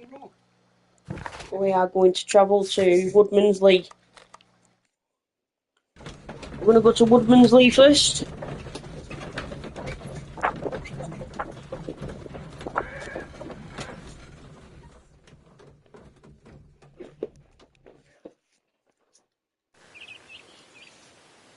Right, so here we go. We're going to test these these boots out.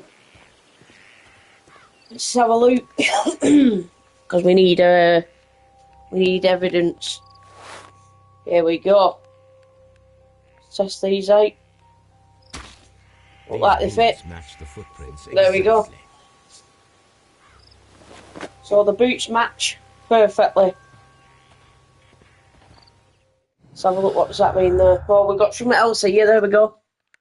Hurtley's footprints. No Gardner footprints. Footprints. I mean. So we go. Let's see. Unexplained presence. Liam Hurtley's boots match the footprints at Woodman's Lee, thus proving that he was there. Judith Curry denies that he was there. Gardner. Right, so let's have a look at the clues again. That's it for now. Let's go and have a look at the. Let's go and have a speak with a woman. She said you weren't there. Let's have a look. Right, get some truth.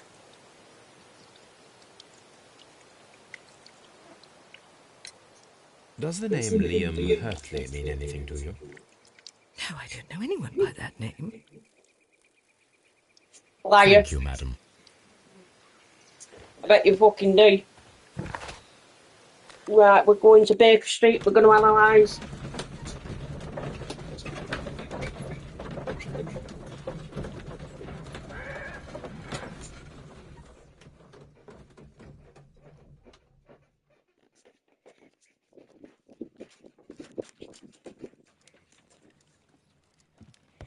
Right. A new suspect, but this one refuses to talk.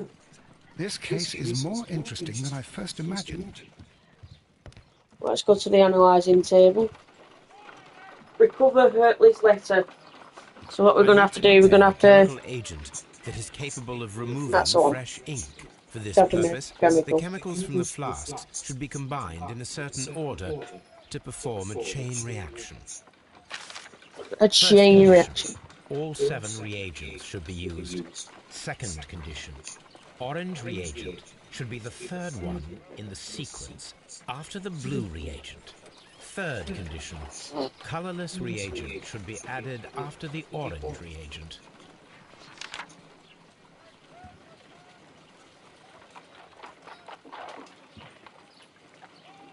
Right, so what we've got to do now, let's have a look at the piece of paper. First condition. All 7 reagents should be used. Third condition. First condition. All 7 reagents should be used. Blue. Second condition. Orange. Third.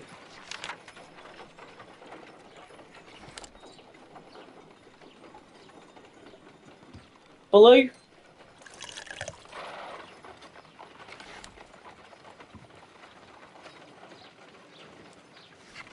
Green.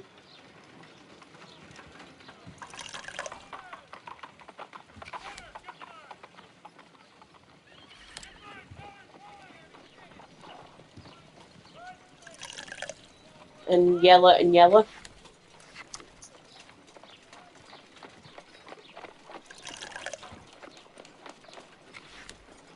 Yellow.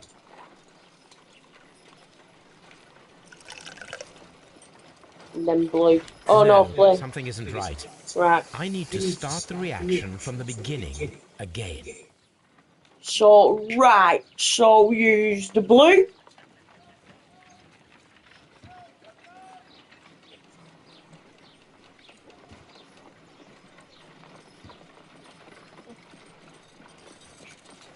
So we've got to use the blue first. Yeah, there, here we go. Fragment. Ah, that's a one. First condition. All 7 reagents should be used. Right. Second condition. Orange reagent should be the third one in the sequence after the blue reagent. Third condition. Colorless reagent should be added after the orange reagent. What? Right, 1 minute, that would make sense. First condition. All 7 reagents. Second condition. Orange reagent should be the third one in the sequence after the blue reagent. Third condition. Colorless reagent should be added after the orange reagent. So I'm going to do, 1 minute, blue, green, green, orange,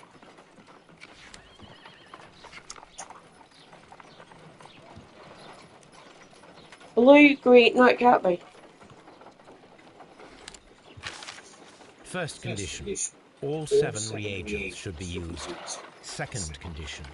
Orange reagent should be the third one in the sequence after the blue reagent. Third condition. Colorless reagent should be added after the orange reagent.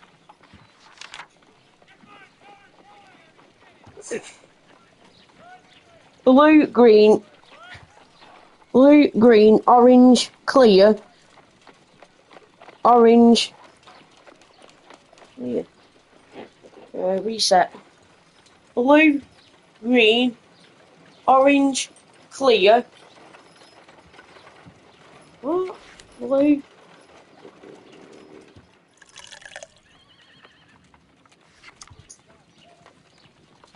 Green. Blue, green, orange, clear. Orange. What? Blue, green.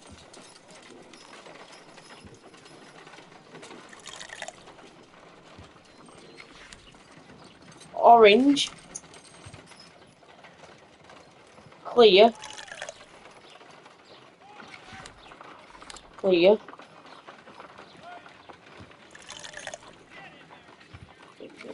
No, something isn't right. I need to start the reaction from the beginning again. I don't fucking know what you want me to do, mate.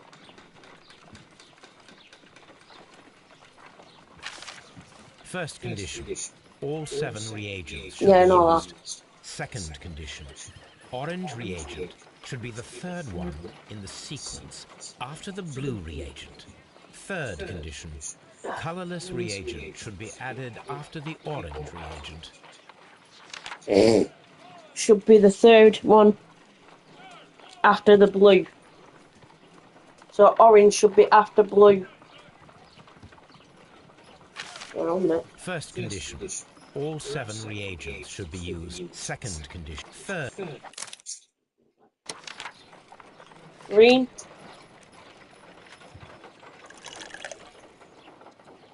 Blue. Orange.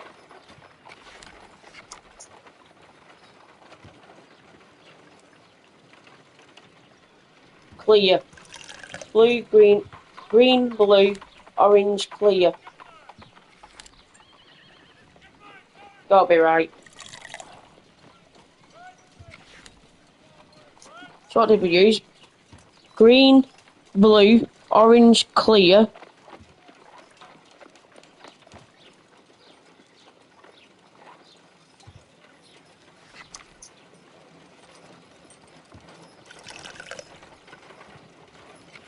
No, something isn't right.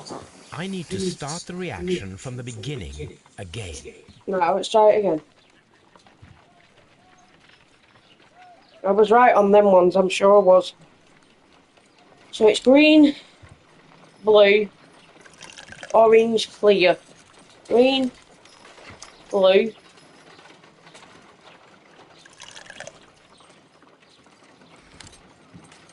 orange,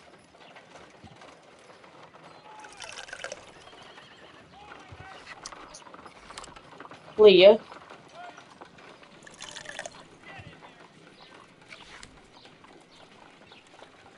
Orange.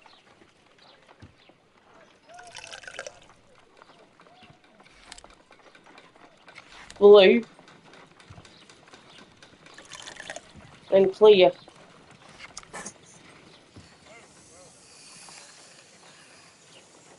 Oh, fucking hell. Oh.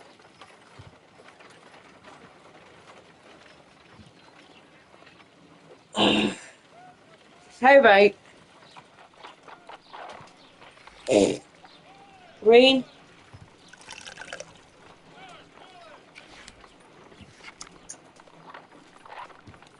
Blue.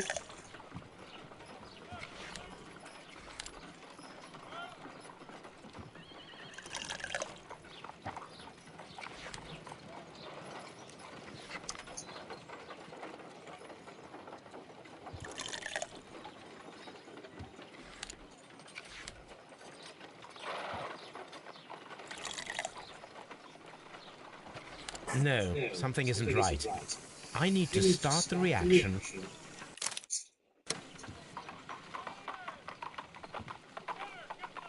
I need to prepare a chemical agent that is capable.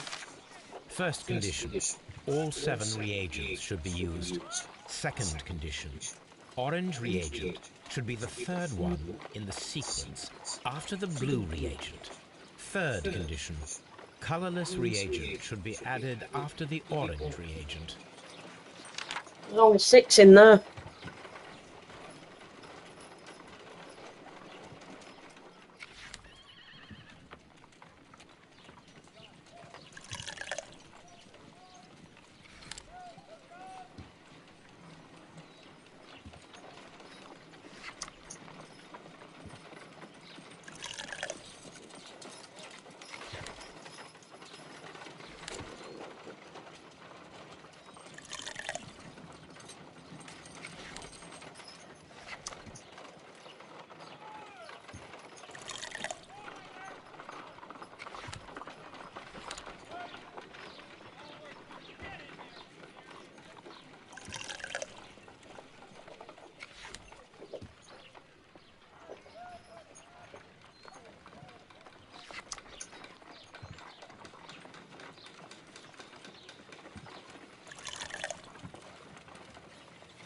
No, something isn't Oh, right. fuck off. I need to start the reaction from the beginning. I don't know.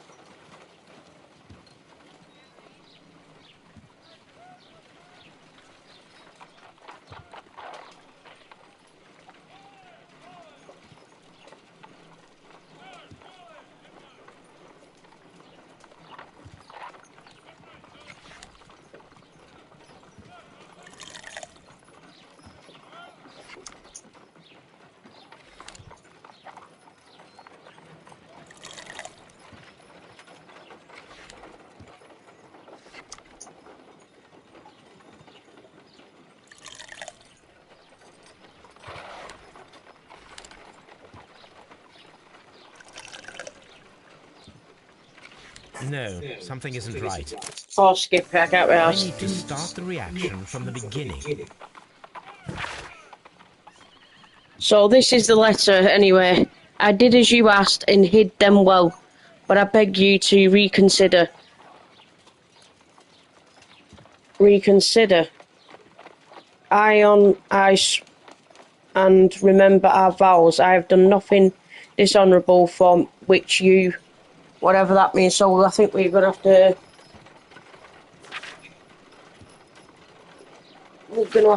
what's it called? We're going to have to solve that, I think.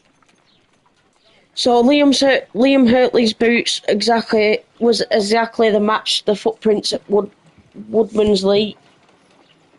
So we've done that. So the letter sees from Hurtley, a portion of the text was successfully recovered after chemical processing. So let's go. Let's go. My analysis table. It is useful for my work.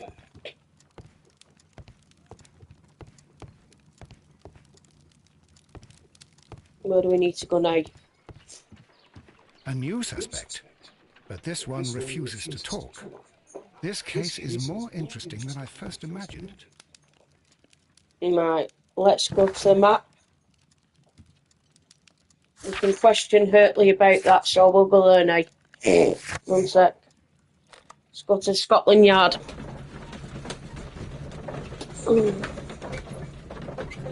See what we can find out.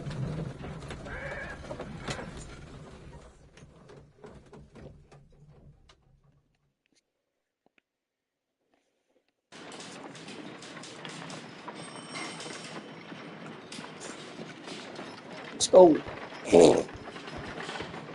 At your service, Mr. Holmes. Mr. Holmes. Go to the inspector's office, see if he knows anything. How is the investigation going, Mr. Holmes? Do you have any idea who the murderer is yet? Not yet. But we will do soon.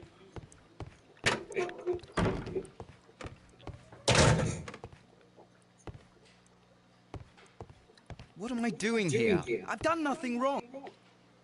Please escort this suspect for interrogation.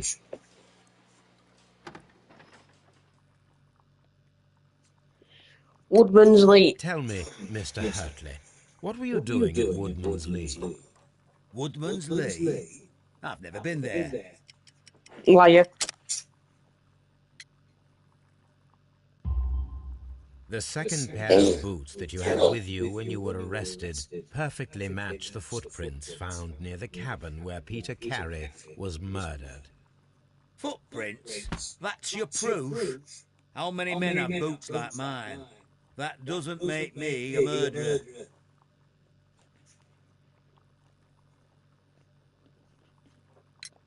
Now that your presence at Woodman's Lee has been proven, would you care to explain it? I don't remember. What would I be doing there anyway?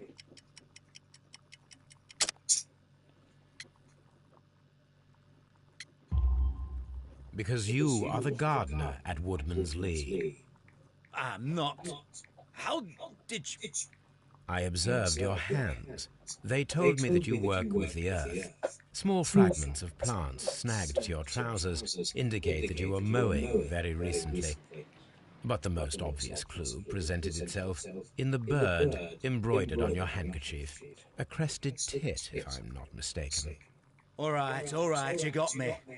Yes, I am a gardener, and I went there to get my tools.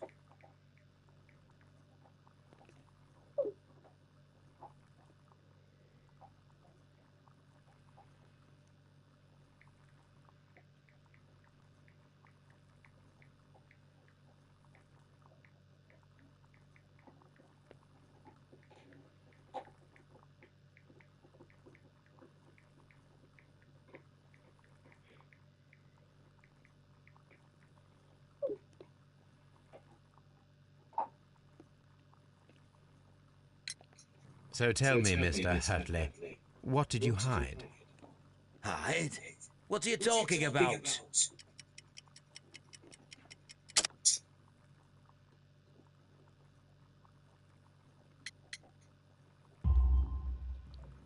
I'm a good detective, me. I did as you asked and hid them well.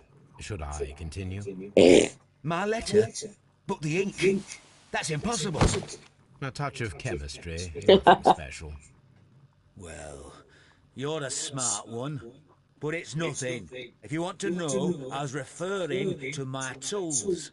It was to do with my work, see? I will check that, Mr. Hurtley. That's all for now. Hurtley's stories are false leads, but now I know one thing for certain. I must examine the site where the garden tools are kept at Woodman's Lee.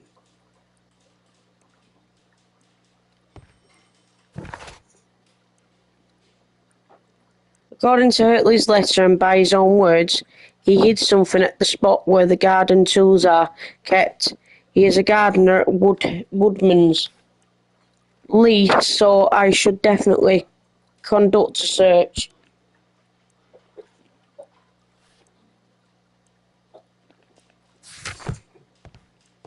I'm not saying another word.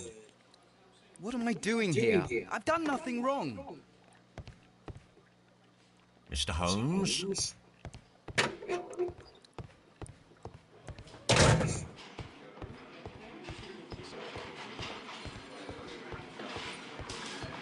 At your service, Mr. Holmes.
Right, so let's go and have a look at what we're doing now. We'll have a word with her, see if she knows anything. There we go.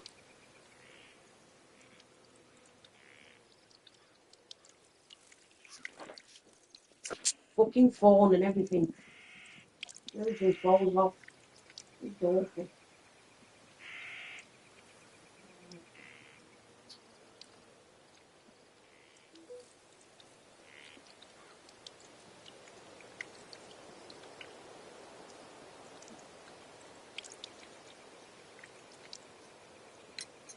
Madam, we have information that the valuable stolen papers are hidden amongst the garden tools here at Woodman's Lee. We need to find them. Oh, my. Our tools are kept inside the shed that's right behind me. Here is the key to open it. Here we go. Thank you, madam. So now we can get into the shed. So small brass keys that open shed where garden tools are stored. Let's go.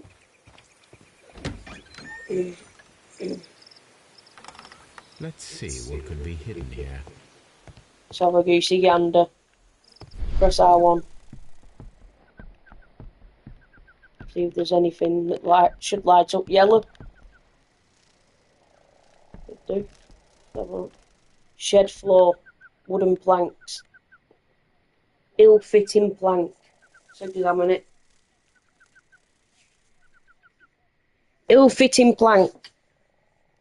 Let's open. There's a box. Small wooden box.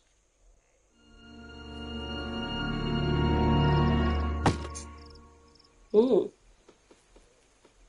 we get in it though? Let us see what is in this box.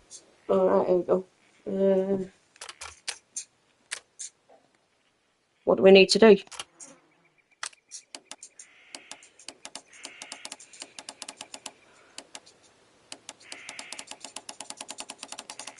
I think we've got to match the lines, I think.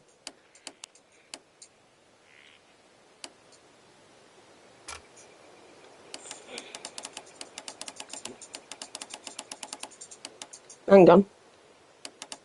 What do we have to do? Match the lines?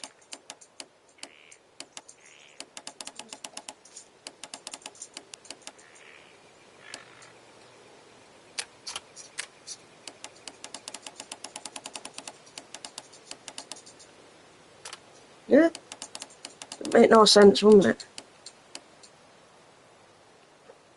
Is that right?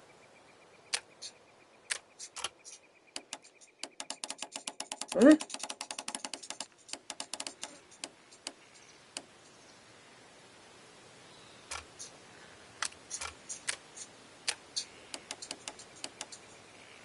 Right. There we go. Done it. Beautiful. Right, letters we've got. A bundle of letters in a woman's hand with the Carey family monogram. Hartley and Mrs. Carey were in a relationship. That is interesting. So, Liam, my dear, you have been so good to me all the time that I have known you. I cannot describe these feelings, but I suppose that they are sinful and no good can come from them. I fear what might happen. I fear going against God. I thank you for your care, but I cannot leave the man with whom I have been bound by God. It is his divine will, and thus my husband is the cross that I must bear. He makes my life a living hell, but bruises fade, and you must not bruise for me. Right. So, romantic correspondence between Liam Hartley and Judy Carey. It was found inside a small wooden box hidden in the garden shed. Right. Right. So, can we look around as well in here, or maybe not? I think that's about it. Let's go and speak to her.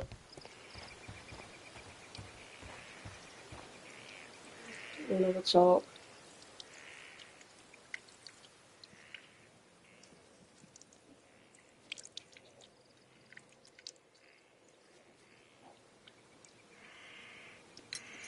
Madam, I am aware of your affinity with Liam Hartley. Oh, what are you talking about?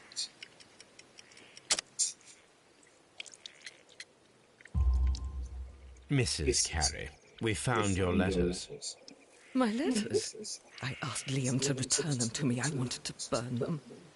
Why did Mr. Hartley put them inside the garden shed? I don't know. I wanted them back, but I couldn't see him, not after what happened. Well, here they are. Oh, this is terrible. Terrible. Liam, how could he? After what he has done. You believe that he killed your husband? No, I do not know. I do not know. Leave me alone, please. Thank you, madam. I wonder if Wiggins has managed to find any sailors.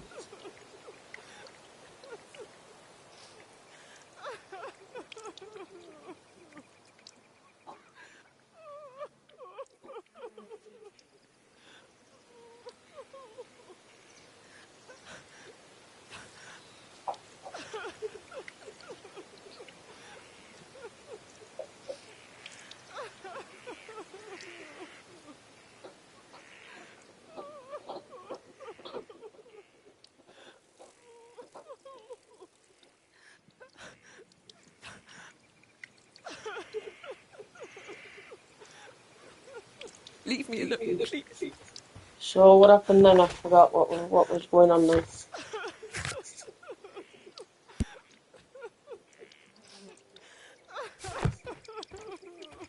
Right, so we found the romantic correspondence thing, so it's definitely something to do with Liam then. Liam Hurtley. It's gotta be. Oh, we can't go back to the bookcases anymore.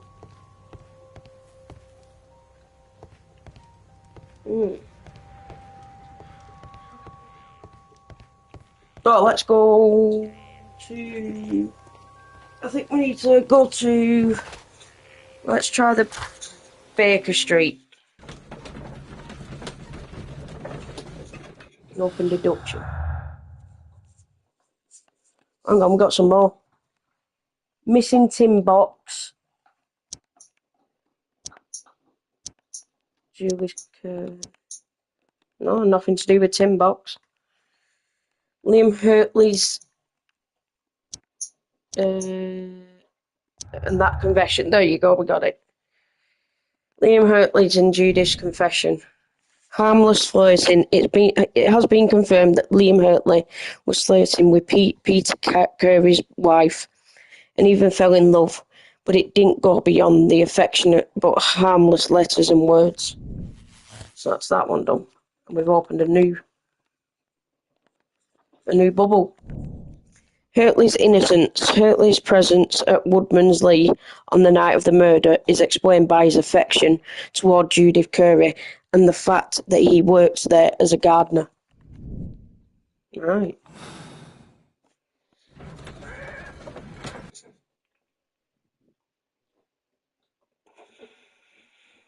Mr. Holmes, we found the sailors from that list you gave us. Well done, Wiggins. Let me see.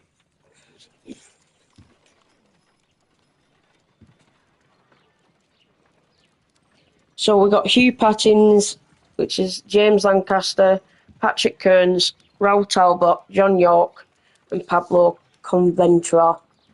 He died a week ago, so we've got 1, 2, 5 to go off. So who are we going off? This is interesting. Let us review the other sailors now.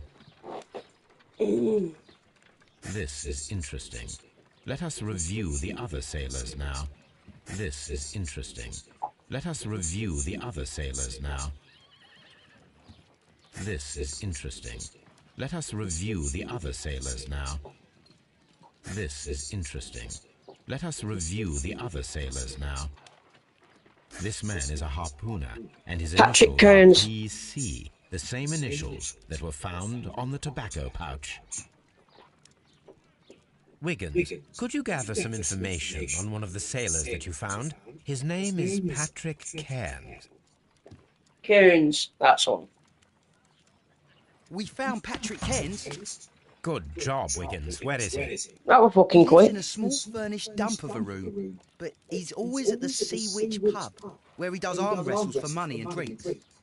Excellent. Here is your reward. 2 guineas. Thank you, sir.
Okay,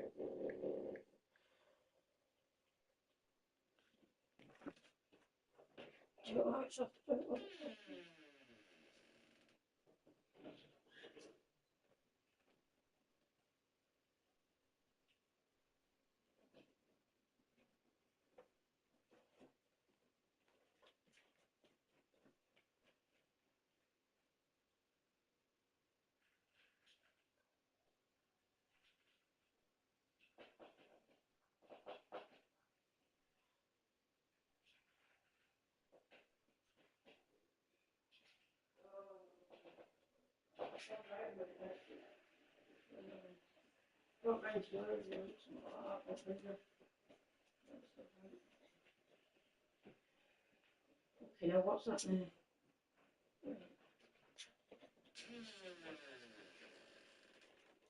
Hey.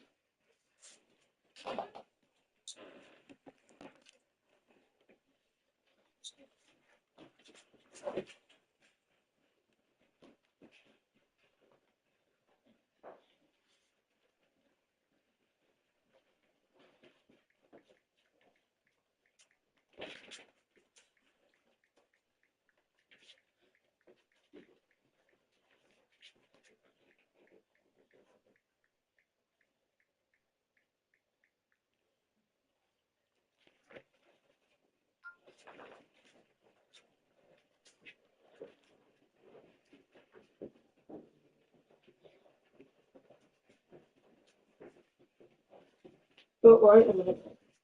I've got to sort stuff out. What am I doing now?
Sorry about that, guys. Here we go again.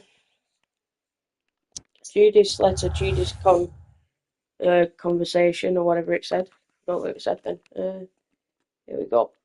Retrieving the notebook.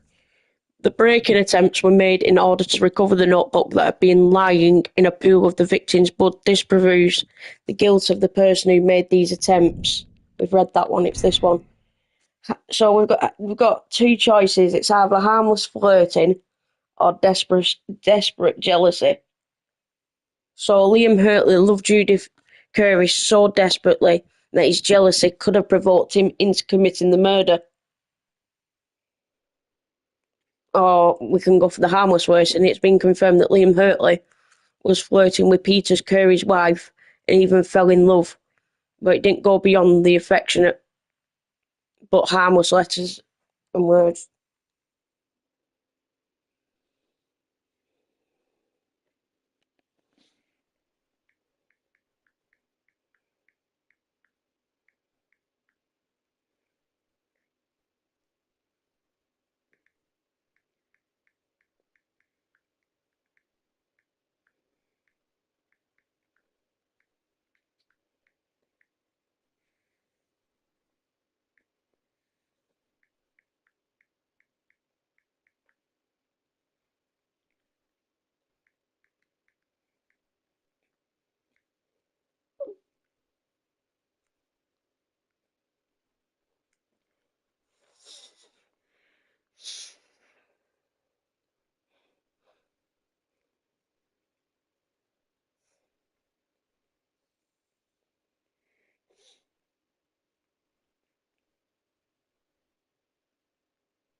So I'm stuck. I'm not sure which one to go for.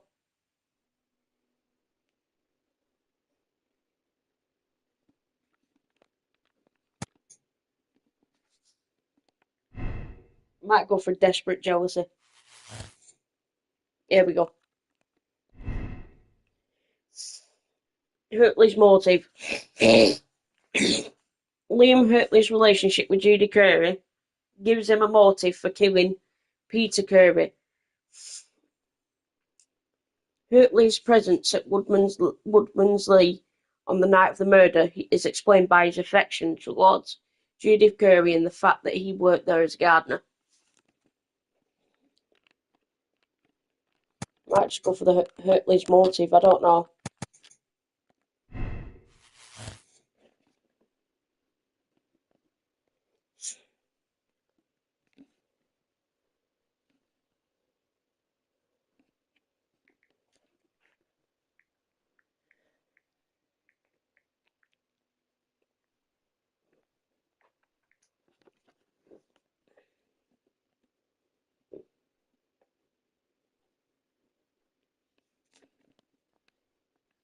Hang on. Hurtley is guilty. Liam Hurtley murdered Peter Curry. The motive was jealousy and his love for Curry's wife. Liam Hurtley has been found guilty of the murder of Peter Curry. He must be punished by the law in all its rigour. Absolve Hurtley. Liam Hurtley's mind was clouded by his love for Judy Curry, Peter's wife. This murder was a crime of passion under emotional duress. Nevertheless, he must answer to the law for what he has done.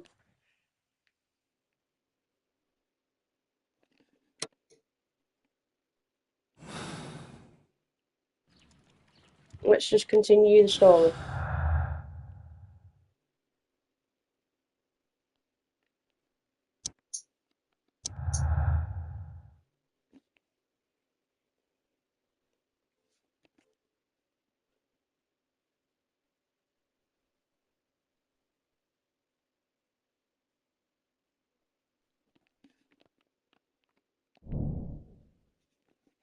Tasha, Patrick Carnes. If the pouch belongs to Patrick Kearns, it indicates his presence at the crime scene, but it must still be proven. If I wish to speak to Cairns without alarming him, I had better dress as a sailor. Right, so we've got to go in the wardrobe now. This is where I keep my post. Right, so we've just got to change clothes to a sailor.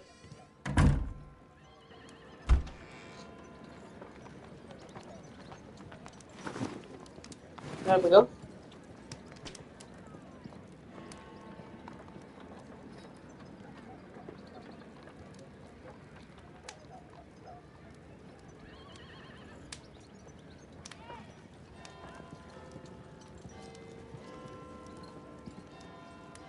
Sailor outfit.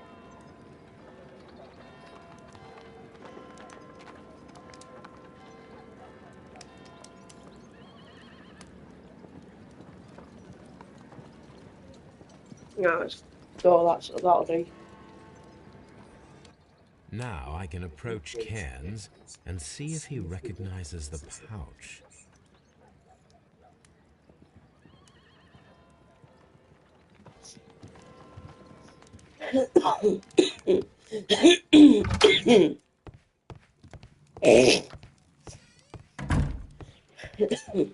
Good gracious, you caught someone.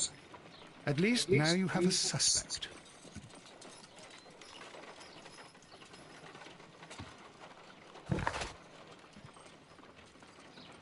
So we're going to the Sea Witch pub.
Well, that's him.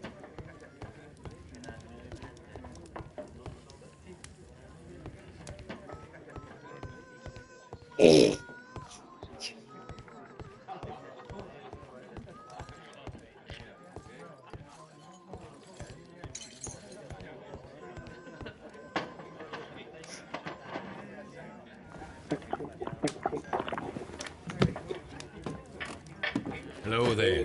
Are you Cairns? What do you want?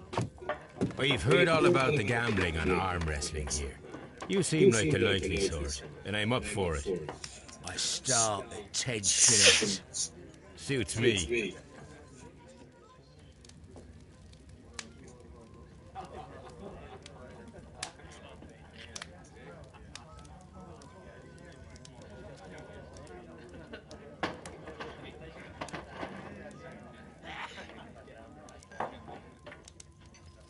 So we're having an arm wrestle. Press X to push and hold to restrain.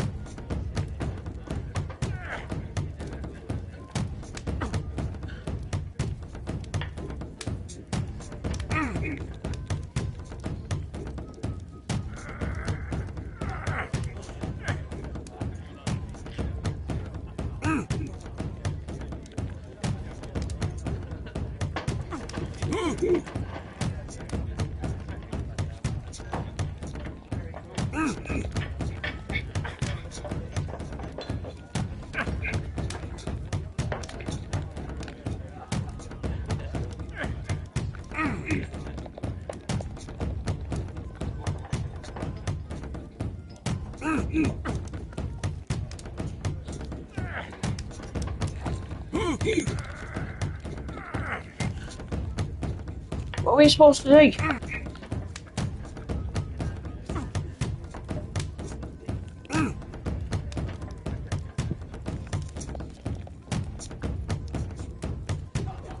Look, you know, come on.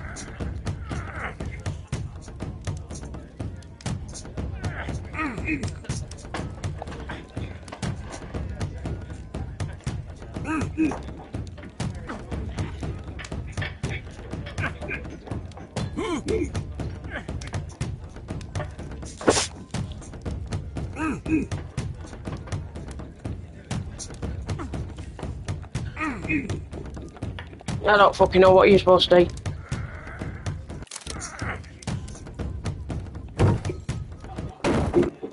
What the fuck? That's the arm that killed 100 whales. Care to lose another 10 shillings?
I'm ready to try again. Fine. If you want me to take all your money, no problem with that. Follow Patrick Cairns' facial expressions to understand his moves. Push, restrain, idle, and plan your counter strategy. Pay attention to your stamina.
Come on. Where the fuck do you do it?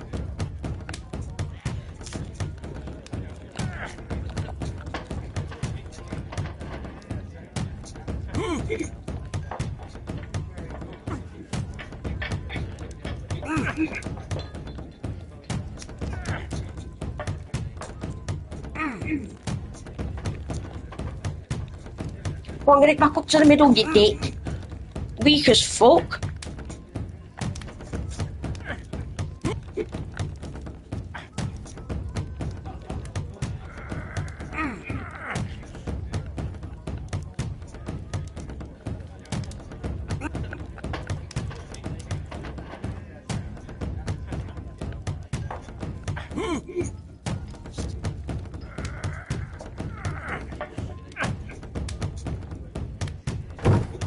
Fuck off.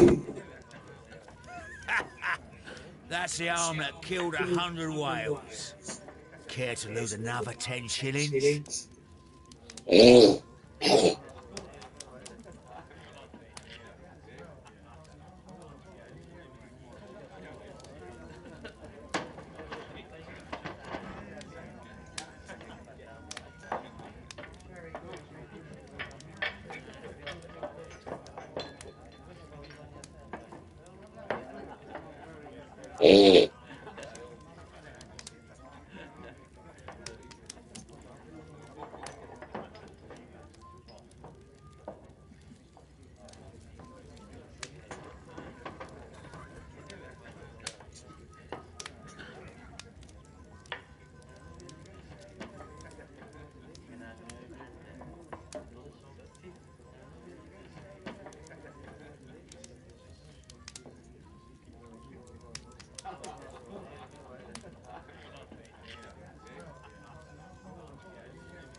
You seem like the lively sort, and I'm up for...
I'm ready to try again. Fine. If you want me to take all your money, no problem with that.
You were lucky. I wasn't focused. Let's go again. I've had enough. You're too strong. Come back later, when you can use your arms again.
I'm ready to try again.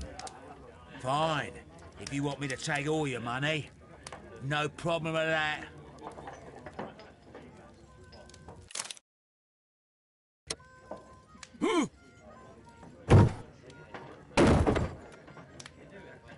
Well, good for you, I reckon. You're stronger than you look. Here's your 10 shillings.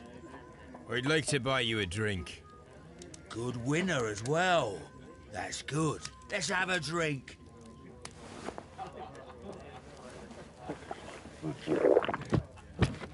You're a good type. Seems you've managed to settle down in life. You've got money, eh? Not all that much. Oh, well. At least you're not as poor as me.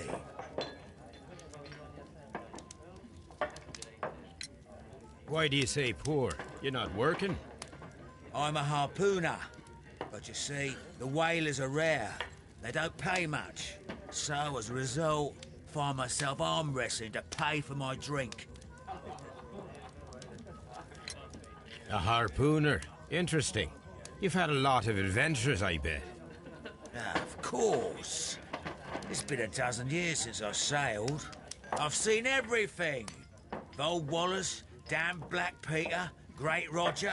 We sailed to the Cape of Good Hope. Black Peter, you say?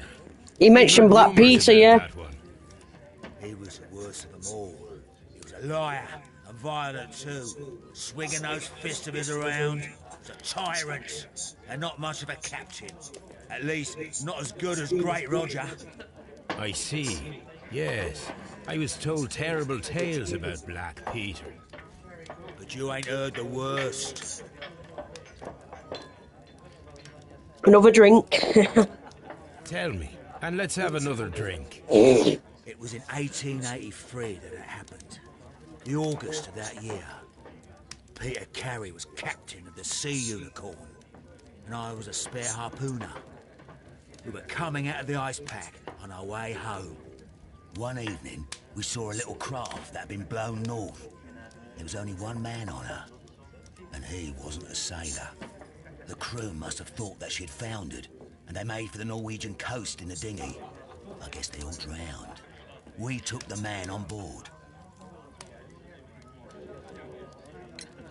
And who was he? I don't know. During the crossing, he and the skipper enjoyed some long talks. His baggage was just a tin box. That's strange enough. Aye. Even stranger was that on the second night, he disappeared. Nobody knew what happened to him. And of course, nobody could ask Black Peter about it. You know what happened, don't you? I do. I saw the skipper tie his heels and push him over the rail in the middle of my watch on that dark night. 2 days before we sighted the Shetland lights. Black Peter's a murderer. Aye. Those that know him wouldn't be surprised to hear it. But all this must stay between us. All right? Of course.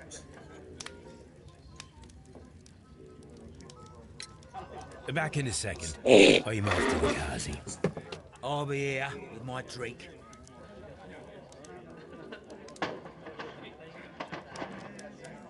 So investigate the suspect.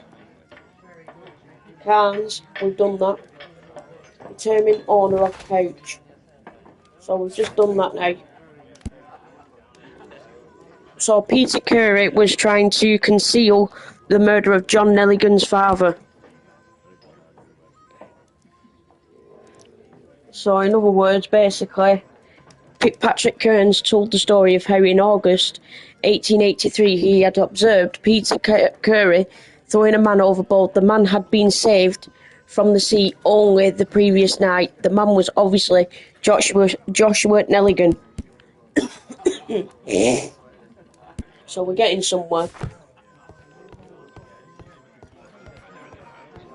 We are getting somewhere. What we're supposed to be doing now.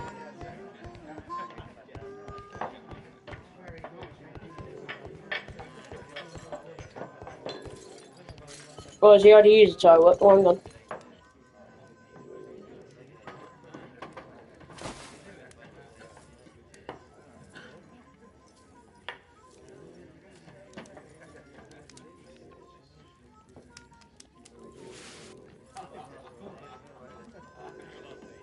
Here it is.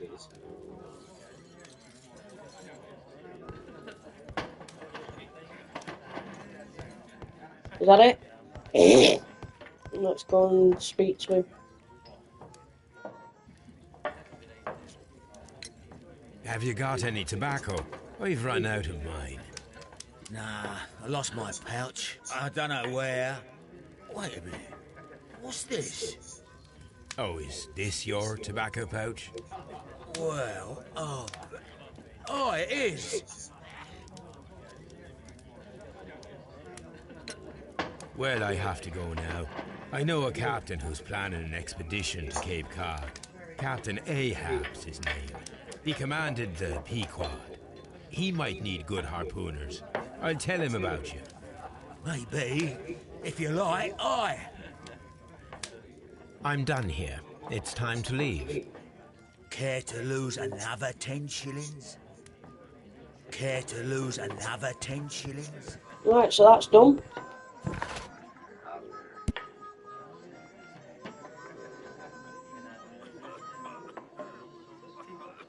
So obviously he is the owner of the pouch, tobacco pouch.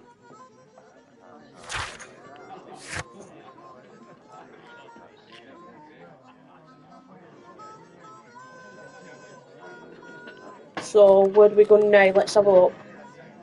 Scotland Yard.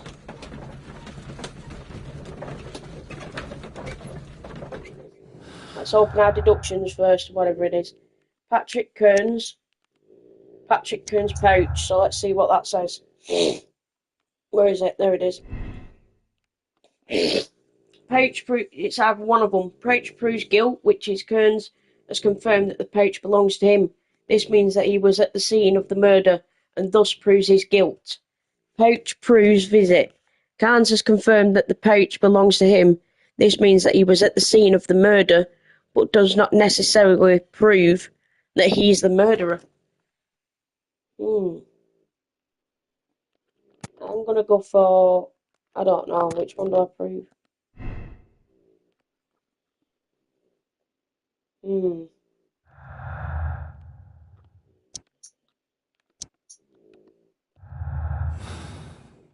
Let's just carry on. Mr. Holmes? Just have a look. At your service, Mr. Holmes.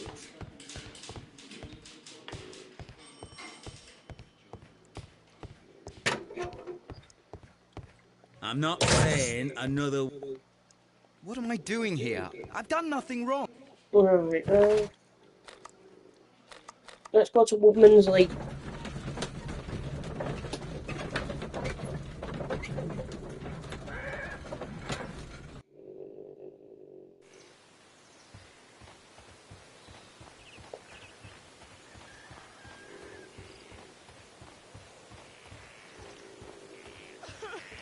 Leave me alone, please. Alright. Let's go to the Baker Street then.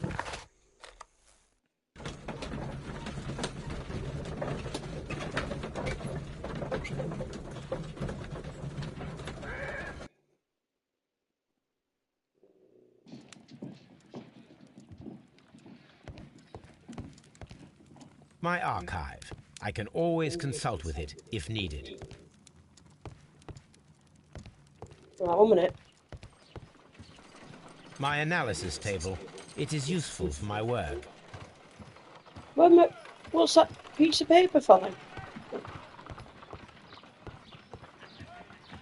You met Patrick Cairns, the harpooner. Do you believe he's the murderer? Well, we don't know. A map of London and the surrounding area. It could be useful. Hang on a minute. We have still got this piece of paper wherever it's gone. Yeah, there we go. Bond certificate. Find and use piece of a stock exchange certificate belonging to the... Yeah, where was it torn out of? Has been torn out. Where do I put it? I just need to know where I put it.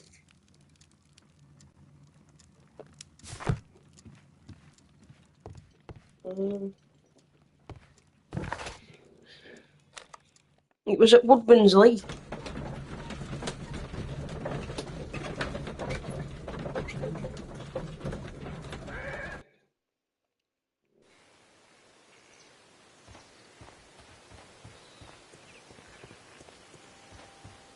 It was in here on the shelf. I know it was. Like, what do we do now?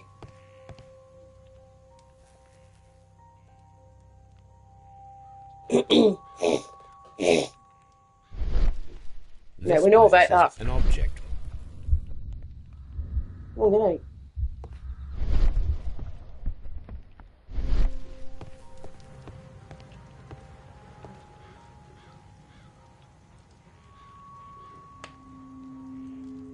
Right, where's that book thing that we needed?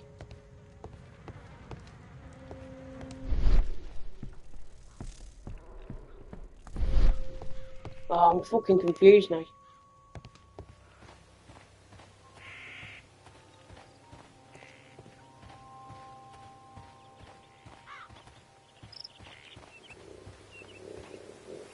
Garden, we've done all that.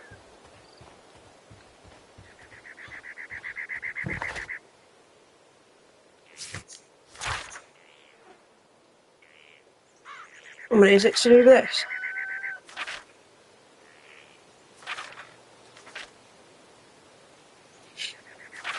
Documents, these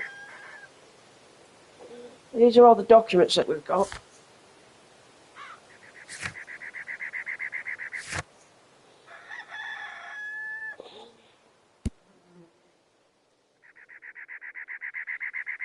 Weird.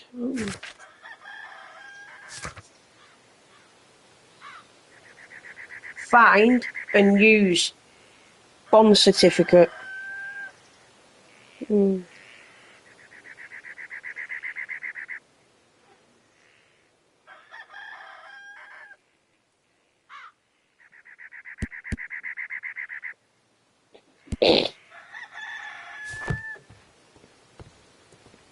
minute. We're supposed to be doing that, aren't we?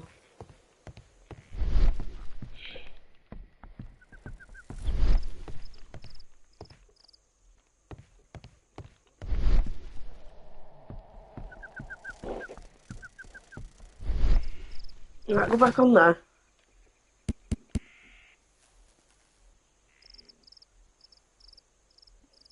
Oh, alright, here we go. According to Hurtley's letter and by his own words, he hid something at the spot where the garden tools are kept. Yeah, we've already done that. Lee, so I should definitely conduct a search. We've done that. That's all. That was over here. Done all that.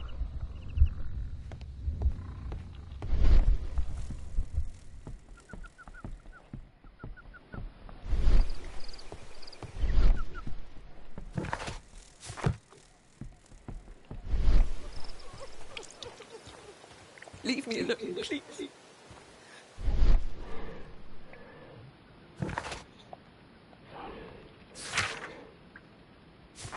Ah, not what I'm supposed to be doing then. A bond certificate.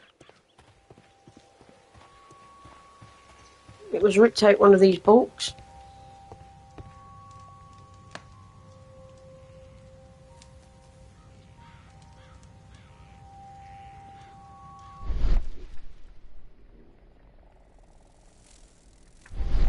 I just don't know why we can't get one of them books again.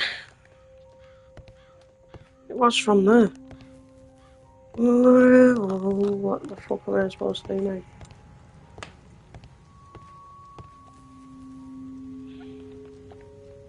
now? Old navigation instruments. Nothing interesting, see.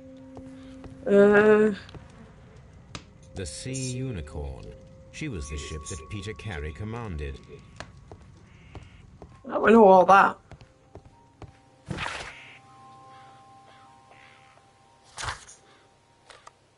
Scotland Yard or Baker Street, but I don't fucking know. A bond certificate. Find and use.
So we got the bond certificate, but sure the book was in the garage, in the wherever at the cabin. I don't know where the fuck we're supposed to go with it.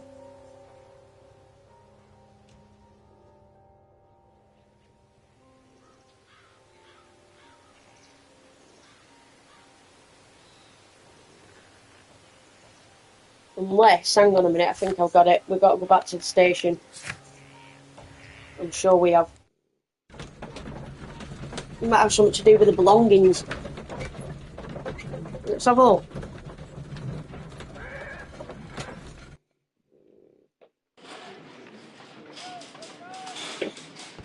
I'm sure we've got to go to where all the stuff's been kept. In here, I think.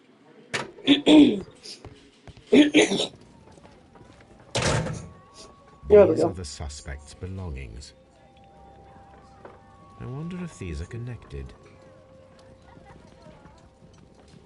There we go. Right, what we're doing?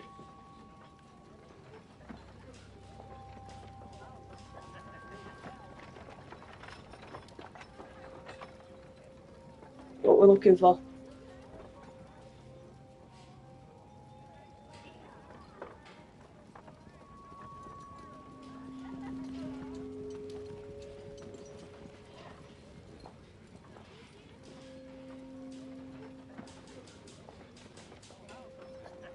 Just look for a number called 8539. That might have something to do with it. 8539. No. What numbers are we looking for?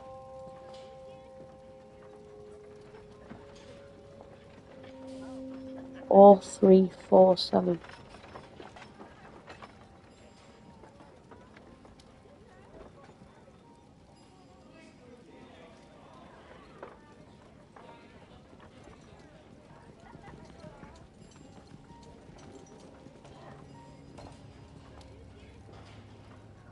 Oh, right. So what number are we going off?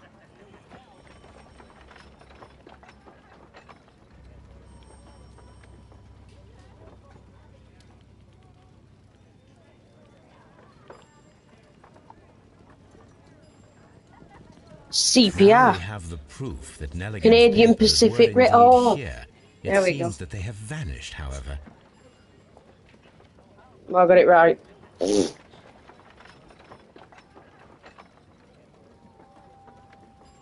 Well, I got it right, so that's the main thing. That's all that matters. Right, so what do we do now? Missing tin box, missing papers, breaking attempts. I'm going to do missing tin box and missing papers. So we've got this line here, stolen valuable papers. So valuable bond certificates were kept inside the stolen box.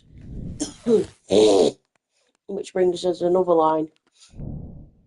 Nelligan's motive. John Nelligan could have been caught stealing the bond certificates. This might have been a motive for him to murder Peter Curry. Right. Red colour highlights logical conflicts between the education. Right, so what's happening?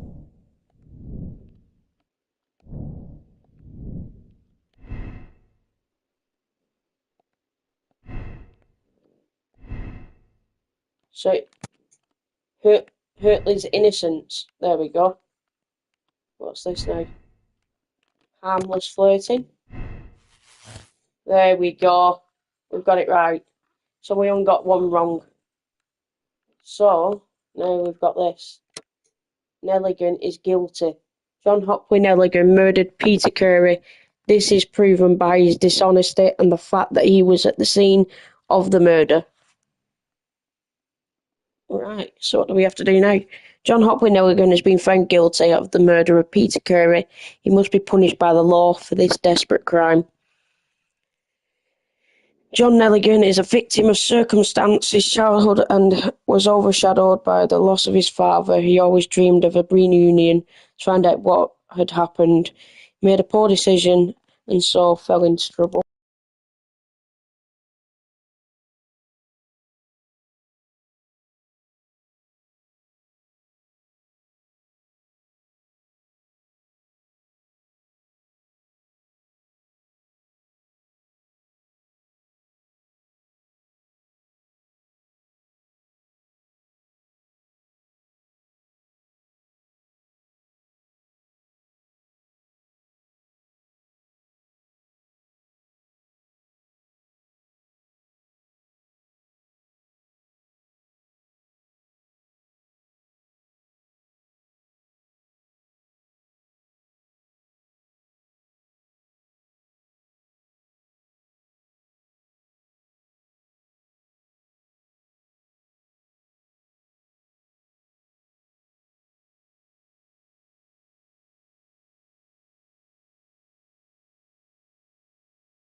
Let's continue the investigation and see what happens. 1 minute.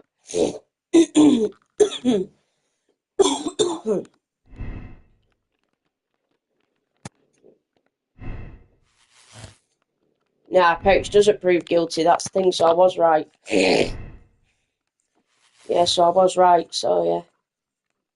So that looks about right now. So let's have a look at the clues.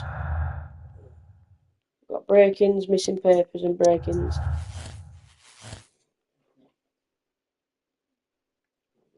No, but we've got another piece. We've got two. We've either got retrieving the notebook or looking for papers. So retrieving the notebook, the break-in attempts were made in order to recover the notebook that had been lying in a pool of the victim's blood. This proves the guilt of the person who made these attempts. Or the second option, looking for papers. Nelligan was looking for his father's papers inside Black Peter's cabin. It explains his presence at the scene of the murder. I doubt it. But it was that one.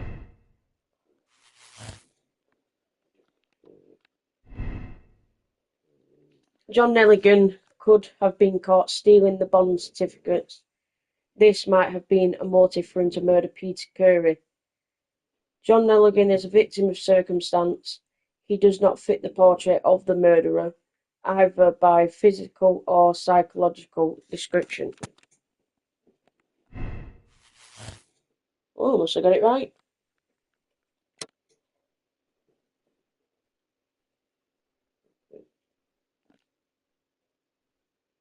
So who is it? John Nell. Right, let's have a look. We've done all clues now. You have found and utilised all clues in the case. Please proceed to the deduction space and form your conclusion.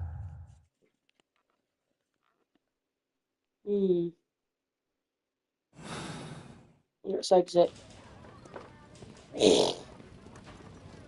So we can form a conclusion now. Which I think we've got all the evidence that we need to send him down. So... I'm not saying another... Please escort this suspect for interrogation. Oh, here we go. Tell me, Mr. Nelligan, what exactly were you hoping to find inside Peter Carey's cabin?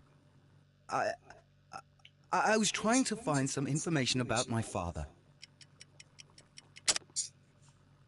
Bond certificate. Yep. I assume you had another purpose, to retrieve the bond certificates. Am I correct? Yes. I discovered some time ago that a few of the missing securities had reappeared on the London market. You can imagine my amazement. I spent months trying to find them, and at last I discovered that the original seller had been Captain Peter Carey. These papers, they belonged to my family, but I could not find them there. That's all for now. Well, I will see you soon, young man. No, that's that What done. am I doing here? I've done nothing wrong. I'm not saying another word. Mr. Holmes? So we've done everything now, haven't we? How is the investigation going, Mr. Holmes? Do you have any idea who the murderer is yet? I think we do. 1 second.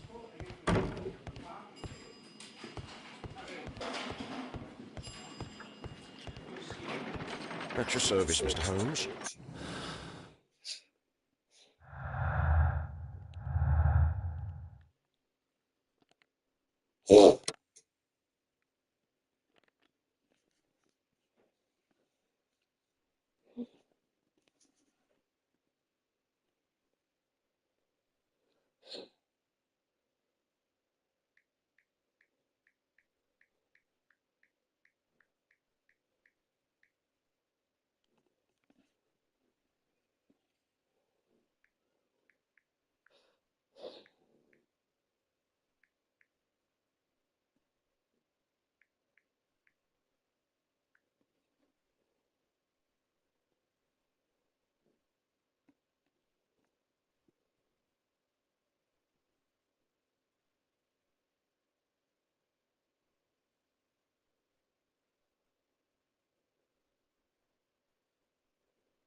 Hang on.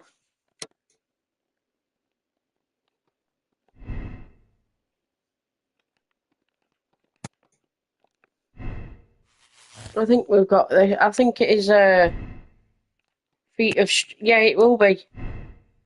I'm sure it's. Yeah, I'm sure it has to be. Can't be the boy. How's the boy used the fucking. Can't have been.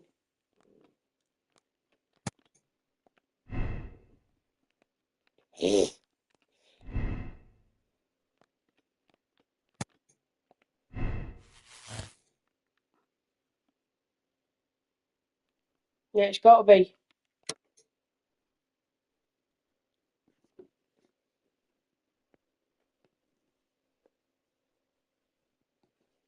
I'm going to condemn him.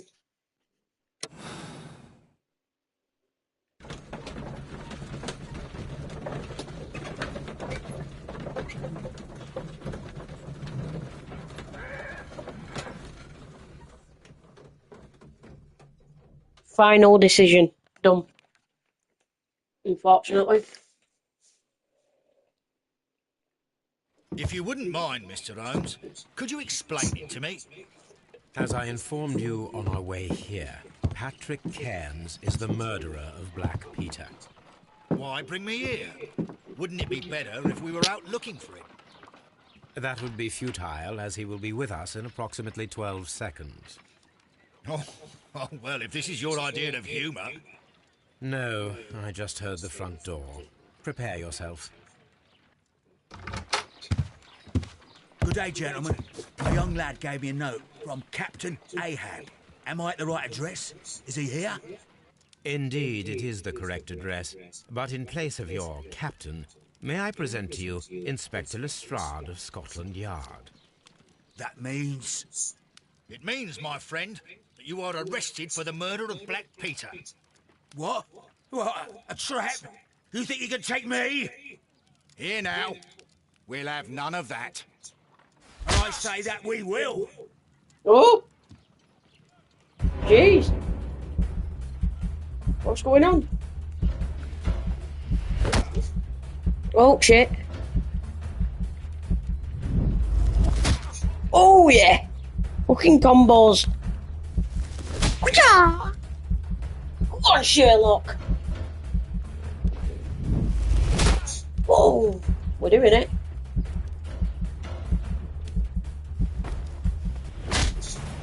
Oh.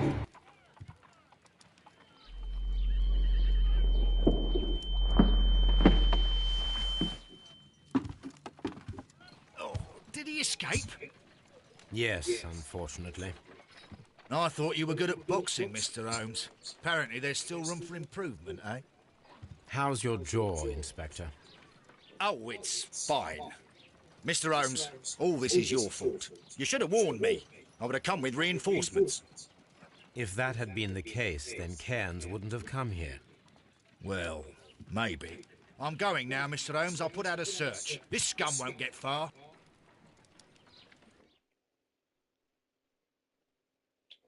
Peter Curry was murdered by Patrick Cairns, professional harpooner, the only one capable of executing such an accurate throw. His tobacco pouch was found inside Curry's cabin. He is a cold-blooded murderer. You have decided to bring him to justice. Clues found 16. Conclusion. Cairns is guilty. Moral choice. Condemn Cairns. Press to check your conclusion. Baseball game. Expect what?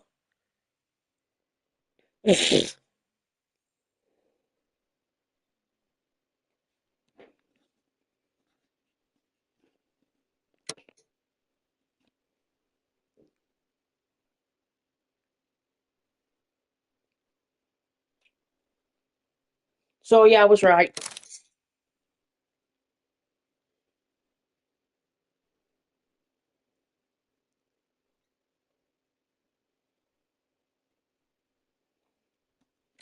Let's go.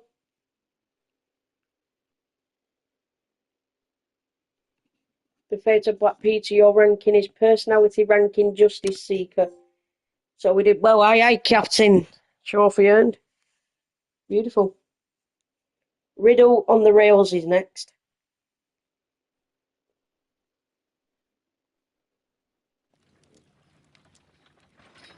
This trip to the countryside will be good for you, Holmes. As your friend and your doctor, I really do recommend that you give yourself a complete change of scene. Fresh air, brisk walks, bird watching, chopping wood. Sounds intolerable. I mean, certainly it sounds delightful. But you haven't yet told me who your friend is, the one we're going to visit. He is a bee lover. A bee lover? Do you mean that he keeps bees? That must be Mrs. Hudson, bringing the warm cloth that I requested. There is someone to see you, Mr. Holmes. I have no time. Send whoever it is away. Yes, Holmes, I really think we ought to leave now.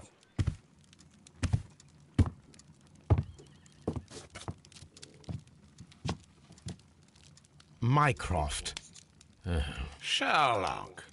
Oh, Mr. Holmes? Perhaps you don't remember me. I'm Dr. Watson. We met at the Diogenes Club a few years ago. I documented our encounter in a short story I gave the title The Greek Interpreter. He does remember you, Watson. My brother remembers everything, and that is why he is so valuable to the government. We're about to depart for the train station. I know. You know? Sherlock, I need your help. There are people who presently threaten both our country and the Crown itself. You must help us with those methods of yours. Need help. Those are not words I would readily associate with you, Mycroft. I wrote you a letter, but you did not reply. And this is not about politics. It's about people. People similar to those whom you pretend to defend in your petty detective affairs. Everything is about politics with you, Mycroft. I'm not interested. Have some of your agents, your spies, or worse, undertake this job of yours. You are defending your people, and they have little to do with the people I choose to help, I can assure you. That is the point. You think exactly as they do. Who are they? The Merry Men. He is talking about the Merry Men, a band of idealistic terrorists. Sherlock, do please think about it. They are planning something diabolical. Your country needs you. You need me, Mycroft, and you are not the country. Although if your waistline expands very much further. Mrs. Hudson, tea will not be necessary. Dr. Watson, the train conductor, Mr. Parker, is aware that you will be 7 minutes late. You are in the 4th car. The train will be waiting for you. Sherlock, enjoy your time in Staffordshire. And do, please, at least write to me on your return.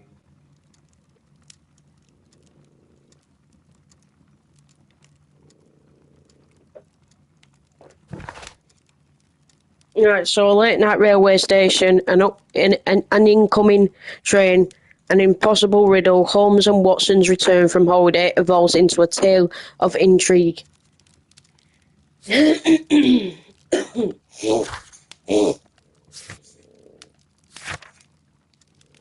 So let's have a look at this chronicle. Personality ranking, Justice Seeker, the fate of Black Peter. Fate of Black Peter. Peter Curry was murdered by Patrick Kearns, a professional harpooner, the only one capable of executing such an accurate throw. His tobacco pouch was found inside Curry's cabin. He's a cold-blooded murderer. You have decided to bring him to justice. And that was it. Yeah, we've done that. And he was guilty, so I was right. It was a good job I went back. So, here we go. The harpoon that was used to kill Black Peter is a souvenir now. So that was it. So that was that one. The first one. A map of London and the surrounding area. It could be useful.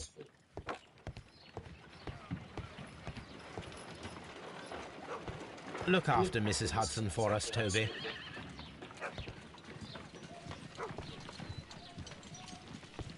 Look after Mrs. Hudson for us, Toby. Let's see if that woman's still in the fucking... What's it called? In the telescope. Okay, now she's always there.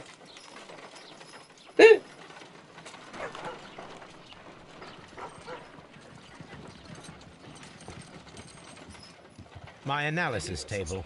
It is useful for my work.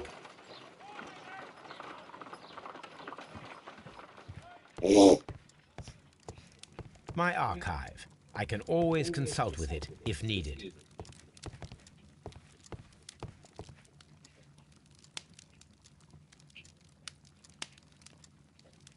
Get this letter. No escape from London police. The Strand. The Grotzek murder of the former Captain Peter Curry, known in private as Black Peter, has been resolved. The evidence that Scotland Yard received from a trustworthy source was more than sufficient to conclude that the murderer of Peter Curry was Patrick Kearns, one of Curry's former harpooners.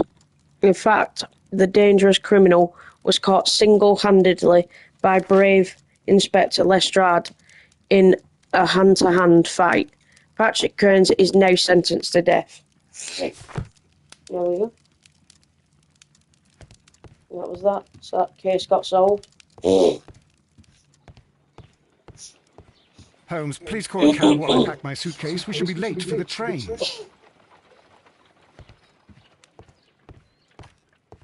Watson, I'll hold a cab for us. We leave in 5 minutes for the station.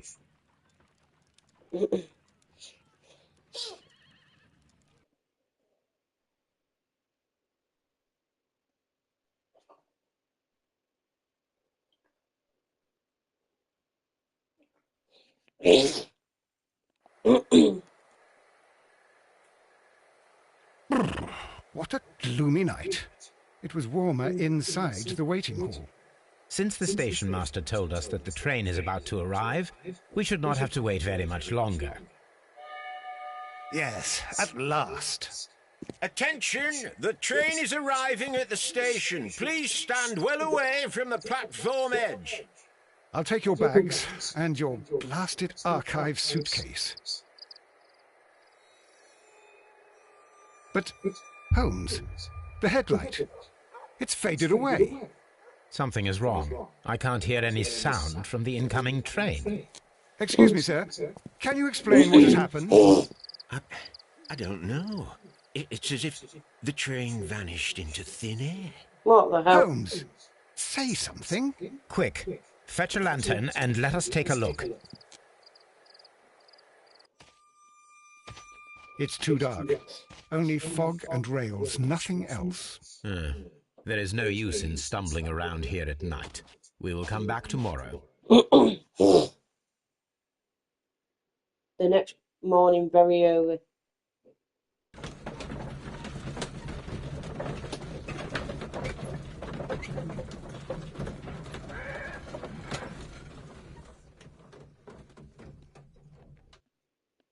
Well, here we are again at Evesham Station. We have a full day ahead. Let us begin our investigation. So now we've got to inspect the scene.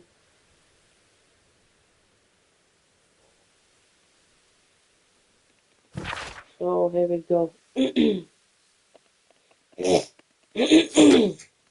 Solve the mystery of the vanished train. Inspect the rails where the train vanished. Alright, so let's have a look. This suitcase contains my archives. We can consult with it if needed. It is fortunate that we took it with us.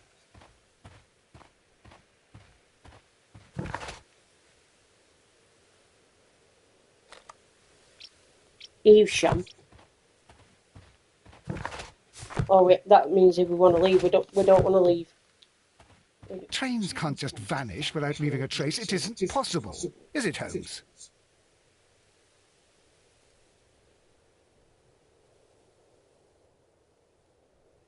Right, so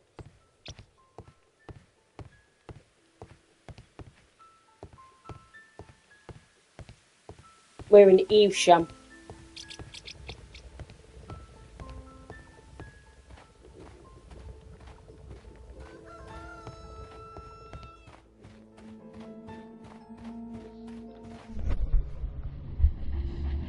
Imagination talent helps you to visualise objects and events useful in limited situations.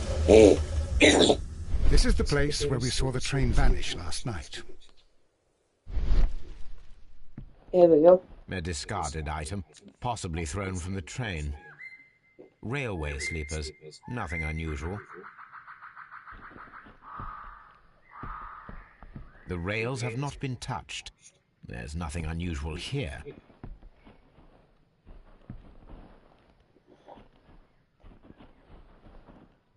There are no tracks or footprints on the ground.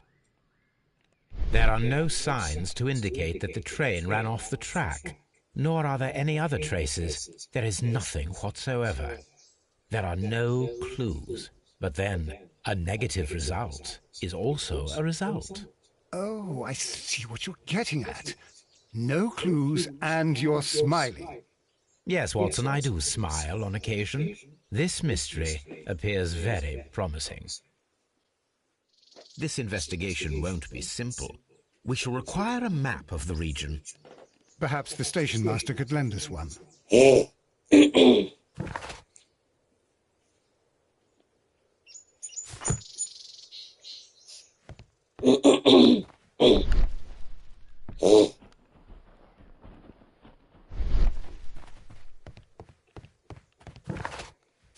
Yeah, we can't go any further. So we just got to go and get a map now.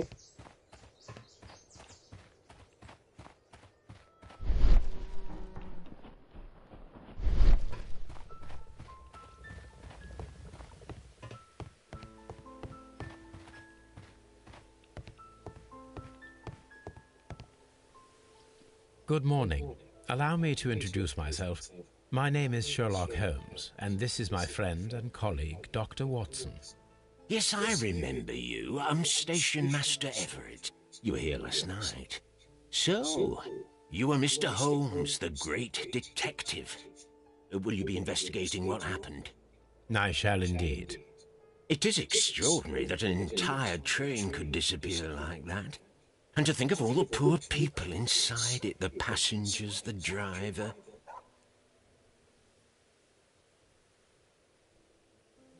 Yeah, let's analyse him.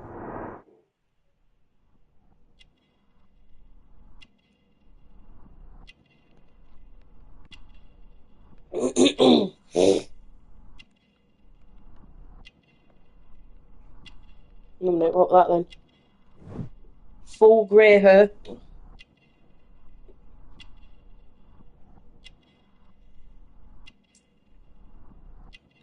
So he's got full grey hair. Anything else, Brandy? You got badge. Honorary badge.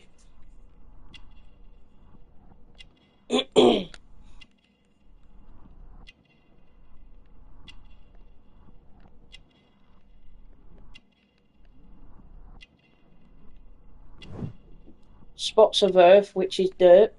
He's got a ring. Wedding ring. Could you please give us any details about the train? Well, there was nothing so very special about it. At least not that I can recall. My memory's not what it used to be. However, if you need it, you can have the train composition report. It's inside my office. I would be glad to have a detailed map of the local railway district. But of course, please, take the one that's pinned inside the waiting hall. See you later, my good man. See you later, my good man.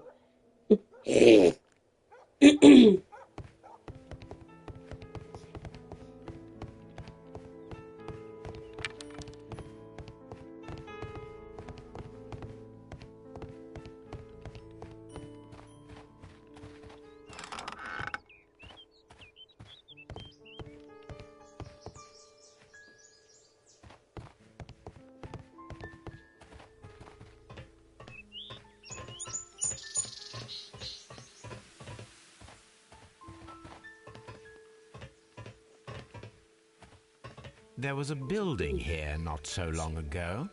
But I don't understand, Holmes. Why would anyone destroy the shed in such a manner? It was disassembled in great haste. It is most odd.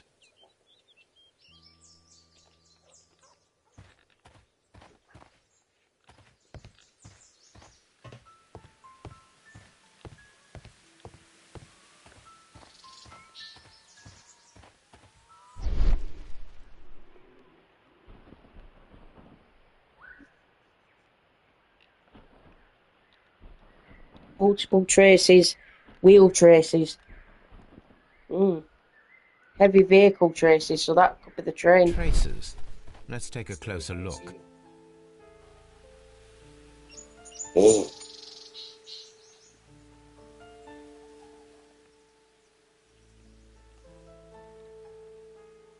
Nothing interesting here. Nothing interesting here. A minute.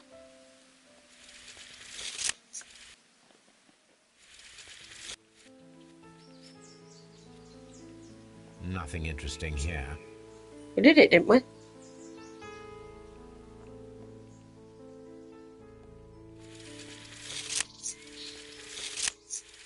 Nothing interesting here. Oh, just took a bit.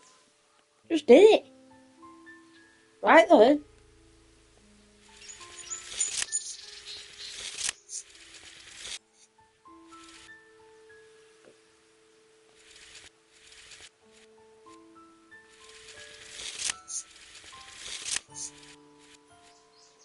Nothing interesting here.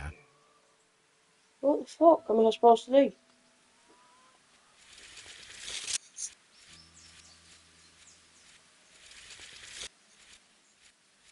The distance between the tracks is about 6 feet 7 inches. Alright, there we go.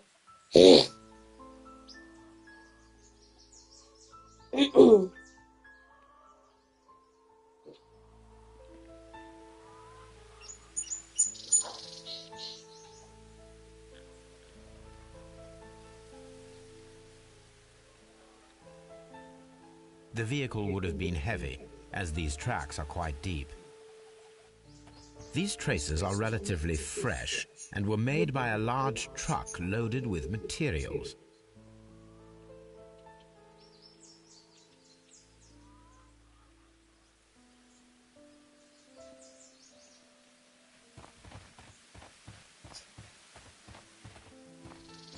This road should lead to the town of Evesham.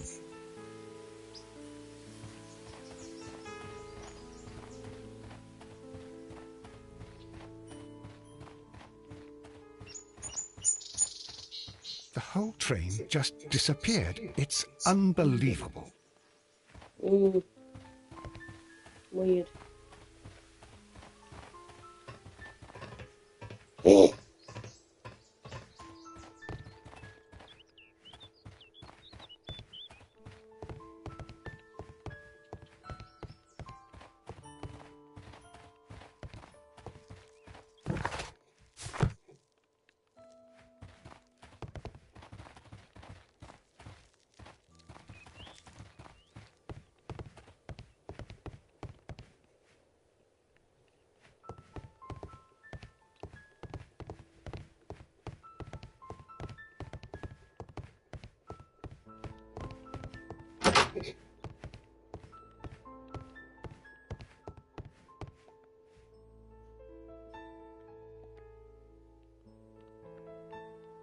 An old locomotive bell.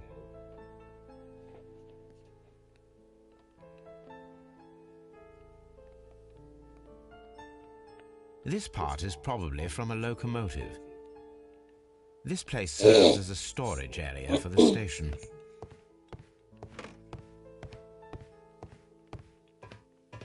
This part is probably from a locomotive.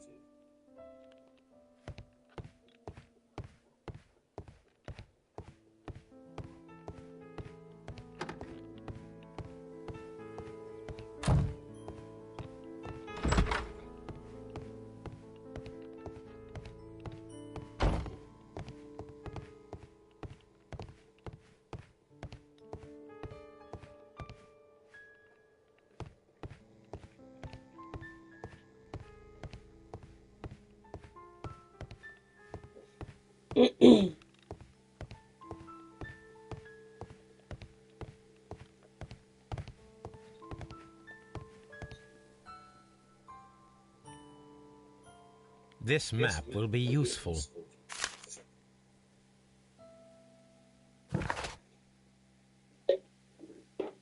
Right, so we got We've got the map now.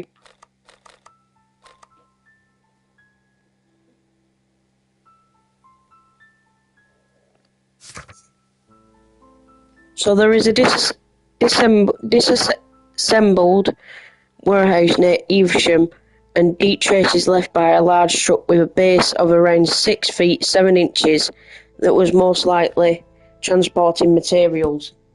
A common map of this railway district that was found at Evesham station. This man is in his 60s and he has been married for a long time. The fresh spots of earth upon his sleeves reveal a passion for gardening. His badge of Honourable Station Master reveals that he is a long-standing employee. All of this demonstrates his desire to live a quiet and stable life.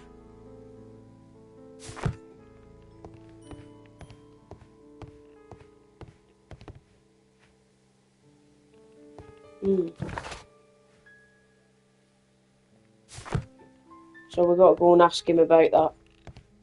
One sec. Don't want to miss anything. Holmes, how is it even possible for a train to disappear?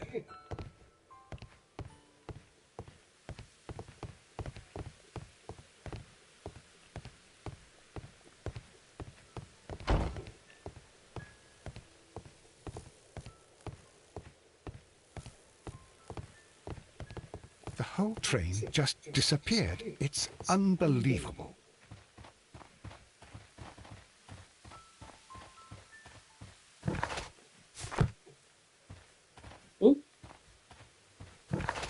What's it doing? Oh, what are you doing? You need to go back. How do I get back now? Oh.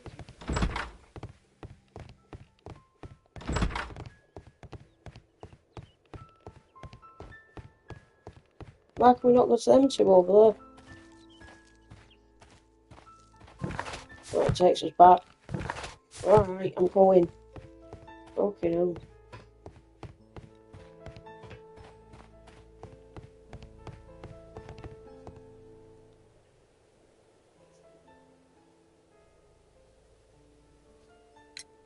It appears that there was a small warehouse near your station, and that it was disassembled. Why is that? It was burgled overnight about 2 weeks ago.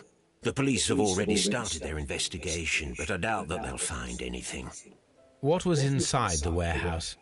Nothing of value. A few 100 feet of standby rails and some spare railway parts. But it wouldn't be easy to steal all of that. Why would anyone want to? See you later, my good man.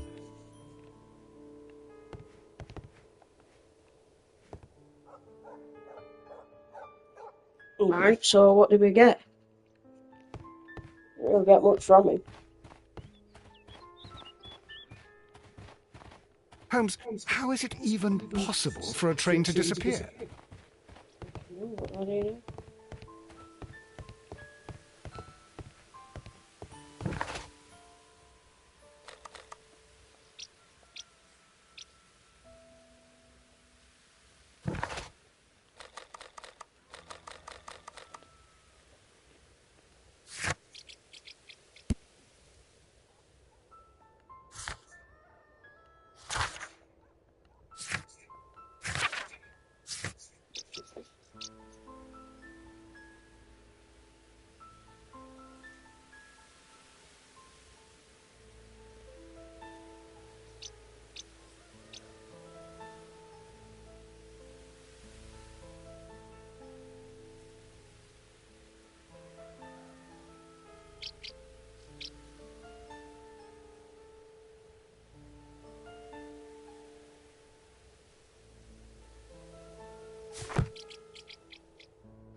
This suitcase contains my archives.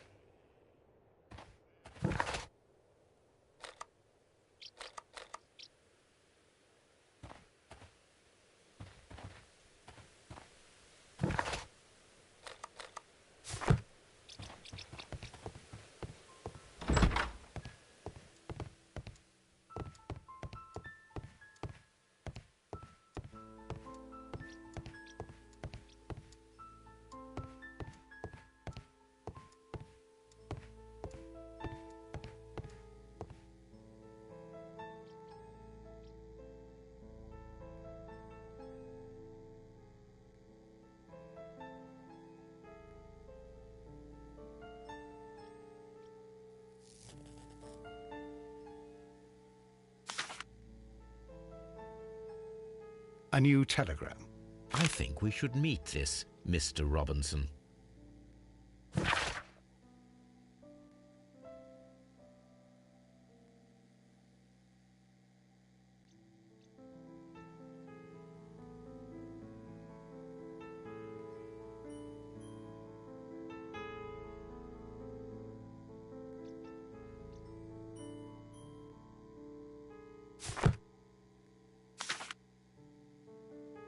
Here is the train set.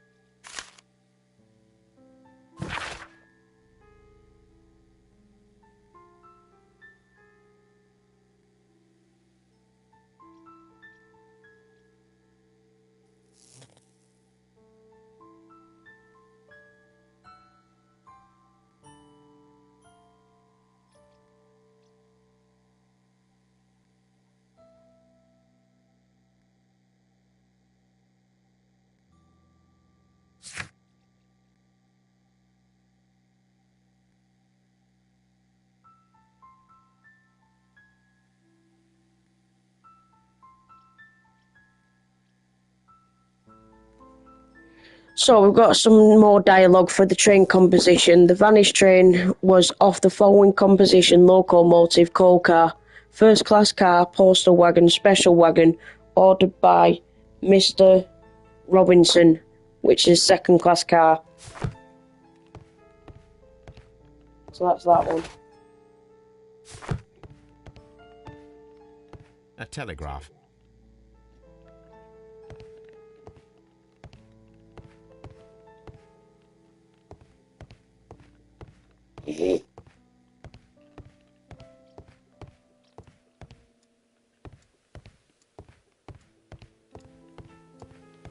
Holmes, how is it even possible for a train to disappear?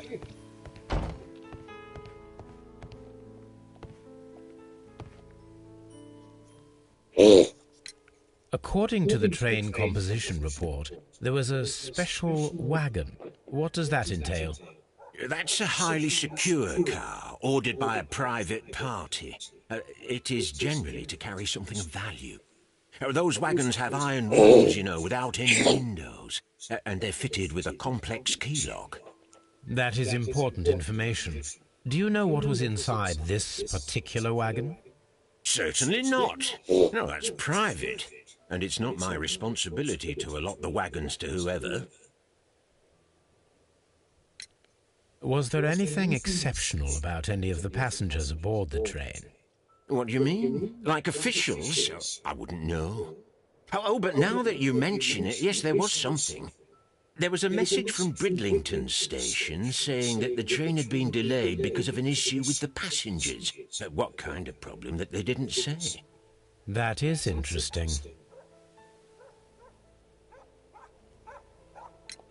You mentioned a problem at Bridlington station. I should like to visit this station. Could you mark it on the local map? Of course. It's a suburban railway station. You might take a cab there. See you later, my good man. So, alright, we've got a bit more evidence. The Evesham station master received a message informing of the station of the train's delay due to some issues with the passengers at Bridlington station. So we've got some more information now.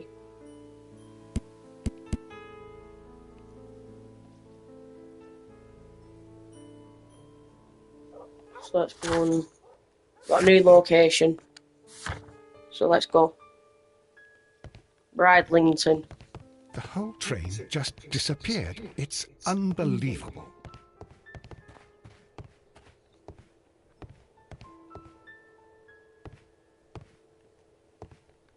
Can't move. Get out the way. Can't fucking move. He stood right in front of me. And Mr. Holmes. Oh, let's travel to Bridlington.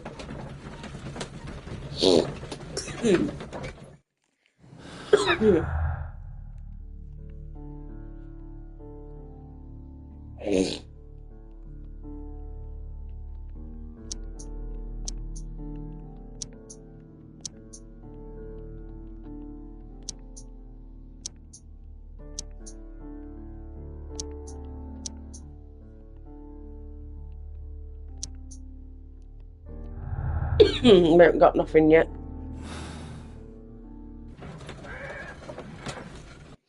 Here we are, we've arrived.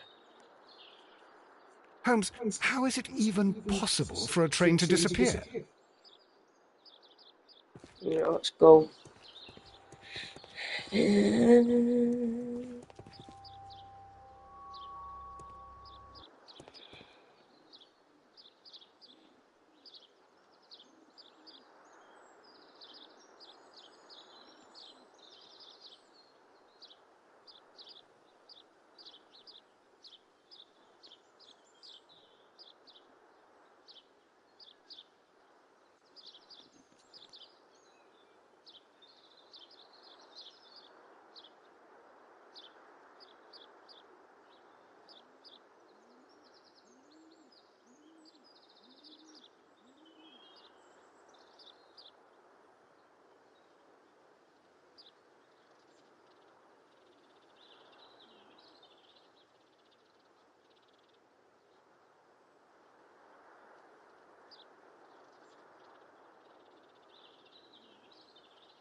Right, so now we've just got to...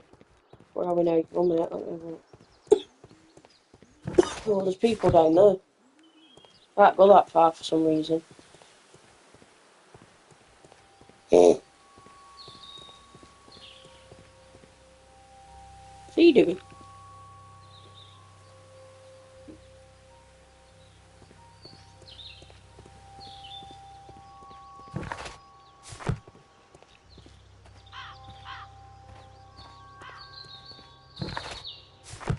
Right, so we can only go so far.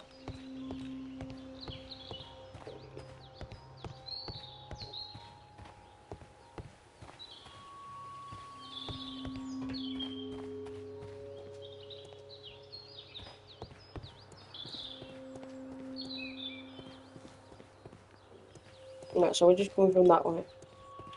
Come on, move, Watson. We're going? Yeah, we can go in.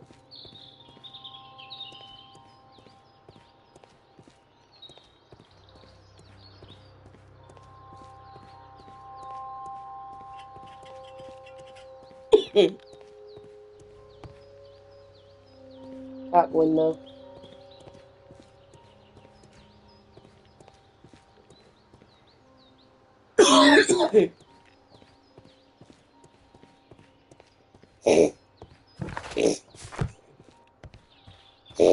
And this is only how far you can go, so let's go in here now.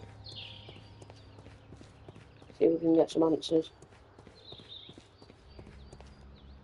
Try this door first.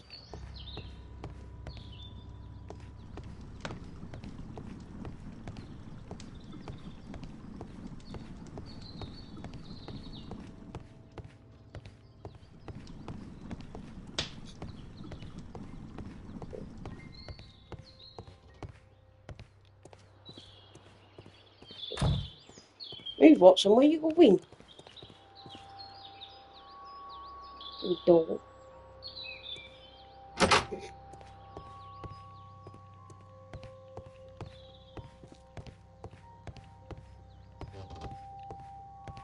Well, there's nothing in here for us to look at, so hang on. Railway post bags.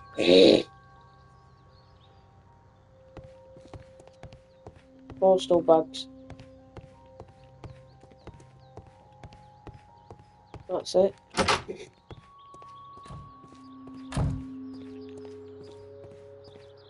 Next door where all these people are. One guy there. I thought there were three. Only two. Oh, there's a guy there. Let's have a look. Just checking here first. This is an absolute scandal. It's always the same with these rail companies. No respect for the customer.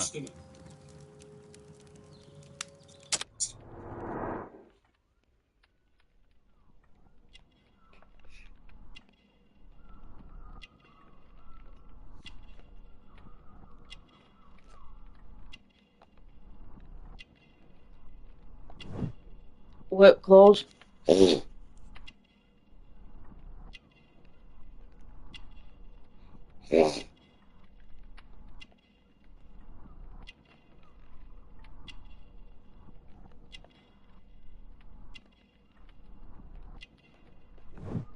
Cheap ticket.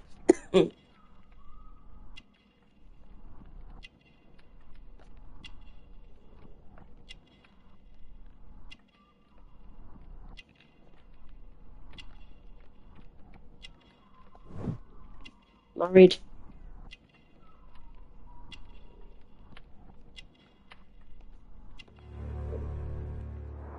Rough skin. Please calm down, sir. What is your concern? Concern? What is my concern? I'll tell you what my concern is. Last night I were on the train as usual with my colleague, heading home. Then along came this ridiculous ticket inspector, who started arguing that our tickets were invalid. He made us get off the train, and he was extremely rude about it. Were you aboard the train that vanished last night? Yes, I heard that it disappeared, but I don't care because we would have stopped before then anyway. Our tickets were valid, and no doubt about it. And then, to top it all, the ticket inspector pushed everyone else out too, except for a bunch of rich. Well, of course their type don't need a ticket. Can you recall anything more specific about this fortunate group? Well, yes. They were all foreigners. Spanish-looking toffs with snake eyes. Goodbye, sir. So they were foreigners. So they kicked these lot off. And just let the foreigners on. Stay on.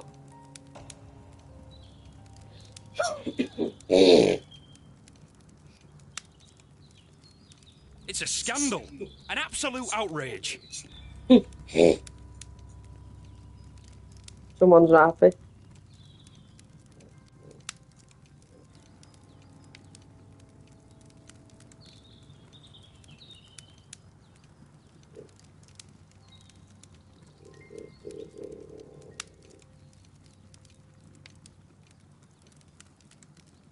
Right, so we just talked to him. We're on to the next one now. Have a look. There's one over here. The whole train just disappeared. It's unbelievable. Talk to Mr. Robinson. Good day to you, sir. Good day. To whom am I speaking? My name is Sherlock Holmes, and this is... Are you a representative of this damned railway company? Because I have a complaint. We are not from the railway company.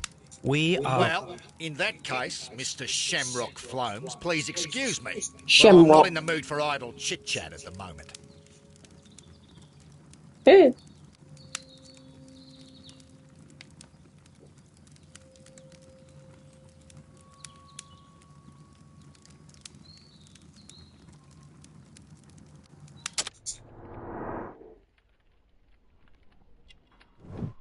Australian hat.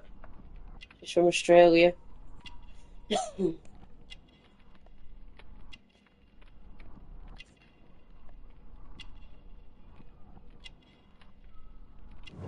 Expensive clothes.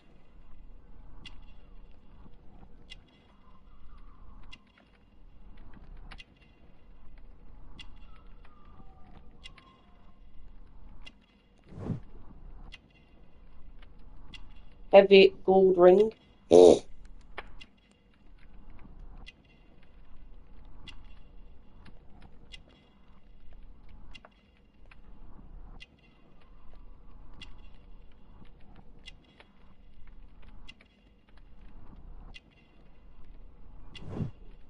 Fancy shoes.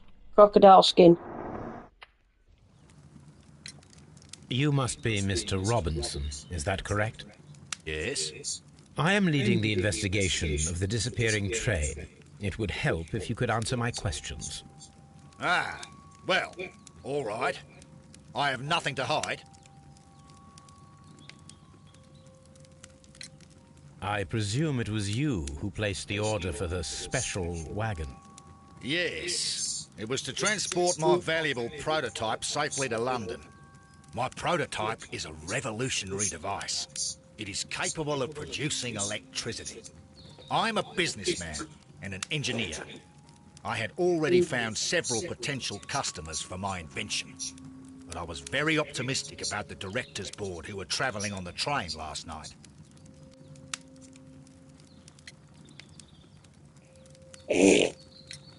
Mr. Robinson, could you please clarify? Were you travelling alongside your prototype? Yes, I was. But I had to step off the train. And all because of this stupid station master. I received a telegram declaring that an important person, a Mr. Bromsby, wished to see you in the waiting room. I merely informed you of this. Mr. Bromsby is a wealthy gentleman. His interest in my invention was truly unexpected. So yes, of course, I agreed to see him. Unfortunately, he wasn't there. I thought perhaps he might have been delayed, so I chose to wait a while. But despite my requests, the train left the station without me. Absolutely unacceptable. The timetable is strict. We cannot wait any longer. The regulations require the train to be on time. You are an idiot. You will pay for it. I will sue you. Oh, shit. You mentioned a director's board. Which company do they own? The Chilean Barcazes Company. I had made an appointment with them. Now they are lost, along with the train and my prototype.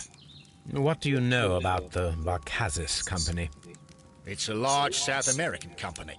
They showed a great deal of interest in my prototype, and they seemed wealthy enough to do business with. This revolutionary machine of yours, was it very valuable? For God's sake, sir, it is priceless. It could change the world we live in, and yet I was selling it for almost nothing.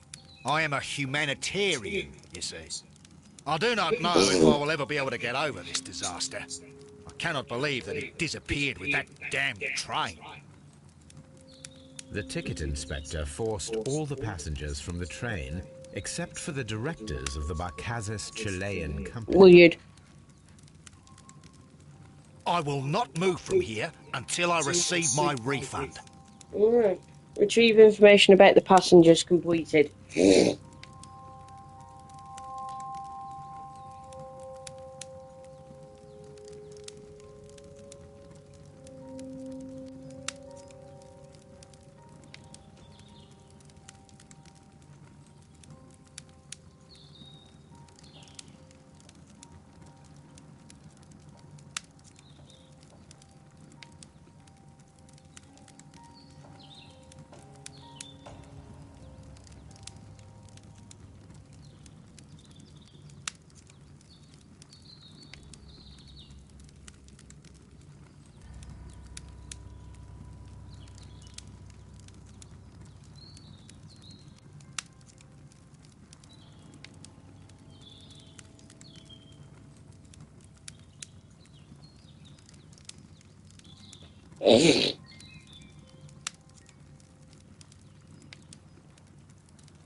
Right, so we've done that now, guys. So, 1 minute.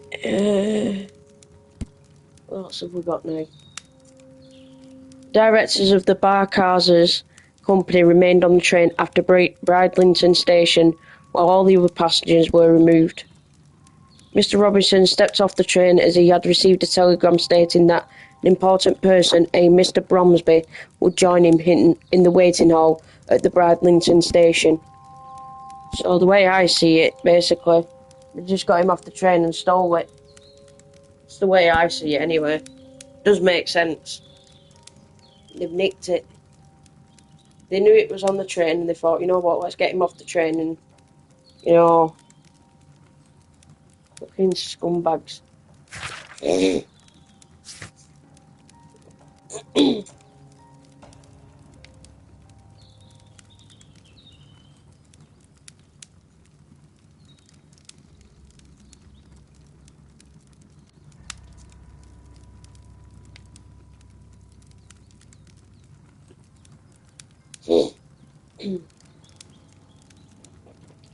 So Thomas Robinson is a wealthy man who holds a high position in society, clearly indicated by his expensive clothes and golden ring. His Australian hat and crocodile shoes may allow us to deduce that he is a foreigner who's travelled to England. Most likely he's here due to a business trip.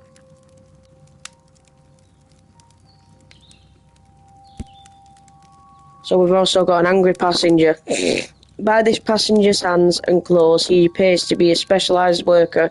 He has no baggage and is alone. He is not travelling, nor on vacation with his wife. He takes the train on a daily basis to get to work and back. In this event, he should be accustomed with the railway and be familiar with the stations and his regular fellow passengers. So that's that one done. The whole train just disappeared. Train guide. It's unbelievable. It's a scandal. An absolute outrage. Let's get in here. Somebody shut the door. A telegraph. Telegraph. We'll speak to him in a minute. What is he? Bridlington Station Master. Bridlington Station Master, should I say. And tongue twisters. I'll press R1 in a minute, one sec.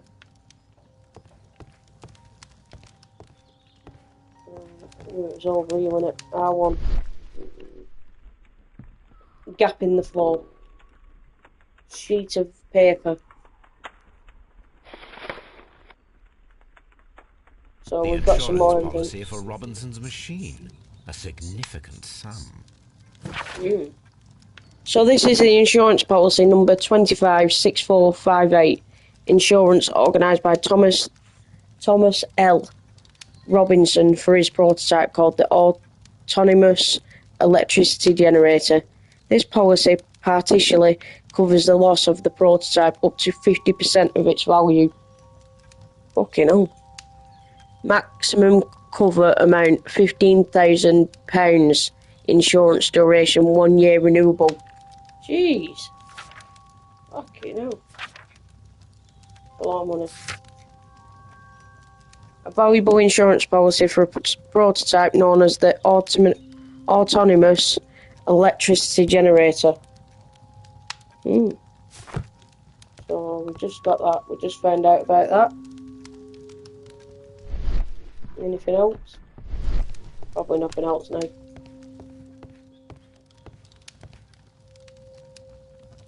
Good day to you, gentlemen. How may I help you? Good day to you, sir. My name is Sherlock Holmes. I am investigating the unfortunate disappearance of last night's train. I see.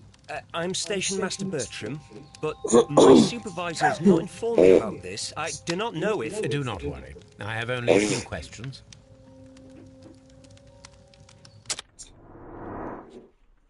Let's just scan him. Young age. Let's have a look. So he's a young age. Clean clothes.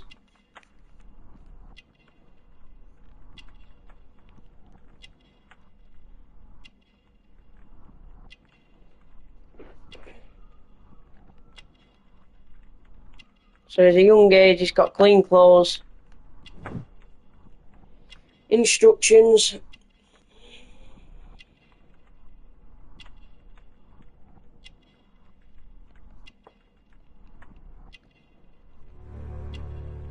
What did that say? Ink smudges.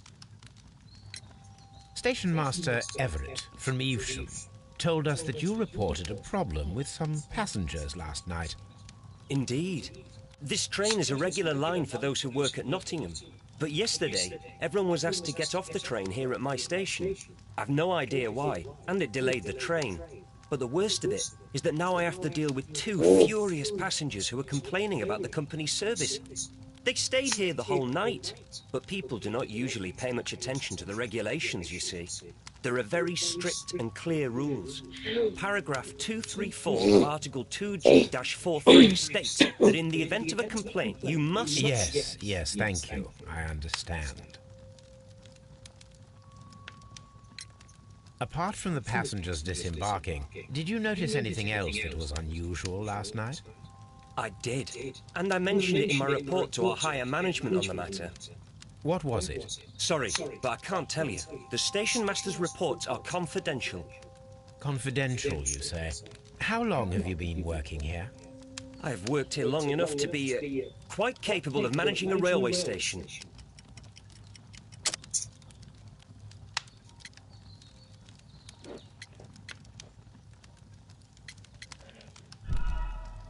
Oh. Apart from the passengers disembarking, did you notice anything else that was unusual last night? I think I should have put the dismembered, whatever it is called, disassembled. What was it? Sorry, but I can't tell you. The station... I've worked here long enough to be quite capable of managing a railway station. Here we go. Oh shit, no, it's not that. What is it then? Insurance policy. Apart from the passengers disembarked, what was it? Sorry, but I've worked here long enough to be quite capable of managing a railway station. Just do the insurance policy.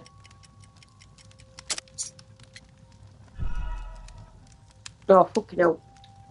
1 minute. I keep getting the wrong answer. Apart from... What was it? Try again. I've worked here long enough to be quite capable of managing a railway station. What for chose? We Let me should have speak chosen. frankly, Mr. Bertram. Your age and your lack of confidence in your position are quite apparent. You cannot deny that you have only recently completed your studies. I was at the top of my class. Listen here, young man. I am aware that you wish to protect yourself behind all these regulations, but I represent the law. And you are obstructing the investigation of an important case. I would suggest that you cooperate with Mr. Holmes. Think of your career. Ah, that is... Well, I'll tell you everything. First of all, I scolded the ticket inspector, for it was he who asked the passengers to leave the train. It was not his right to do so. He was very rude. And then, later on, I received a most peculiar telegram from my colleague at Chesterfield Station, the next stop along the line. What did the telegram say? Well, that was the peculiar thing. It was almost unreadable. It was full of errors and awfully vague. It was hard to understand if the train had correctly passed that station or not.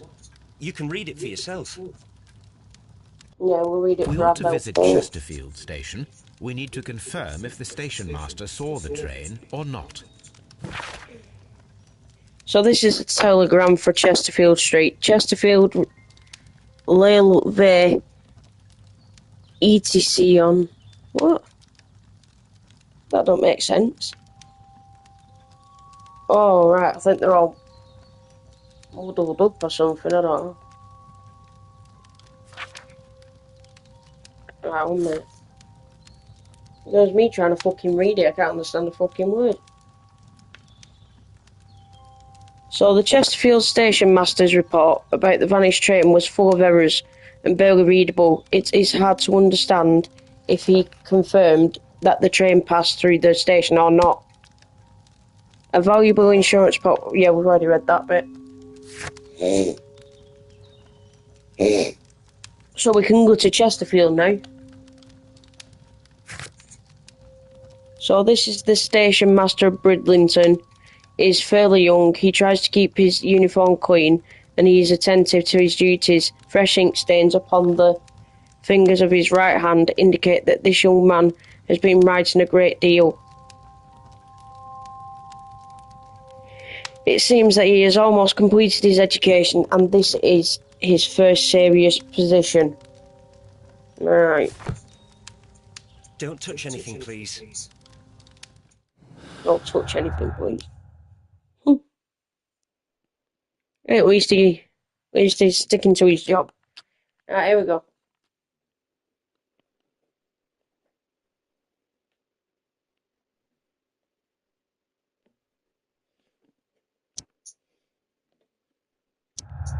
That's the one. Got one right.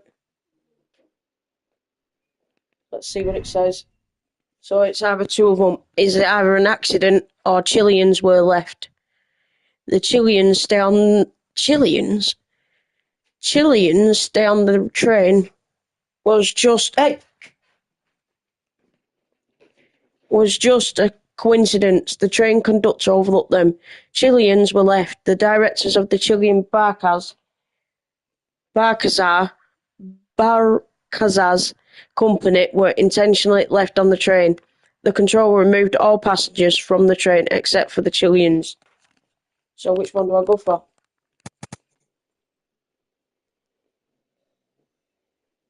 So the directors of the Chilean Barcazas company were intentionally left on the train.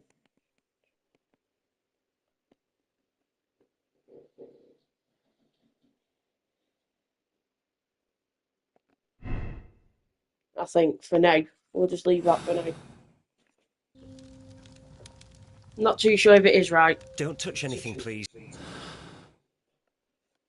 Clues.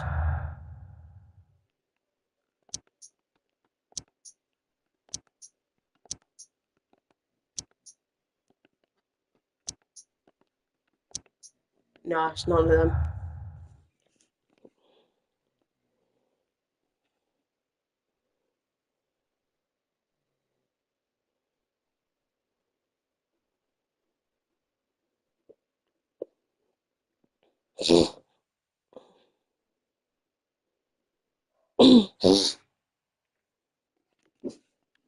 Right, so we'll just exit that.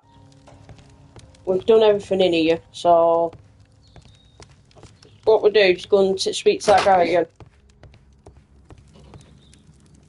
Here we go, Mr. Robinson.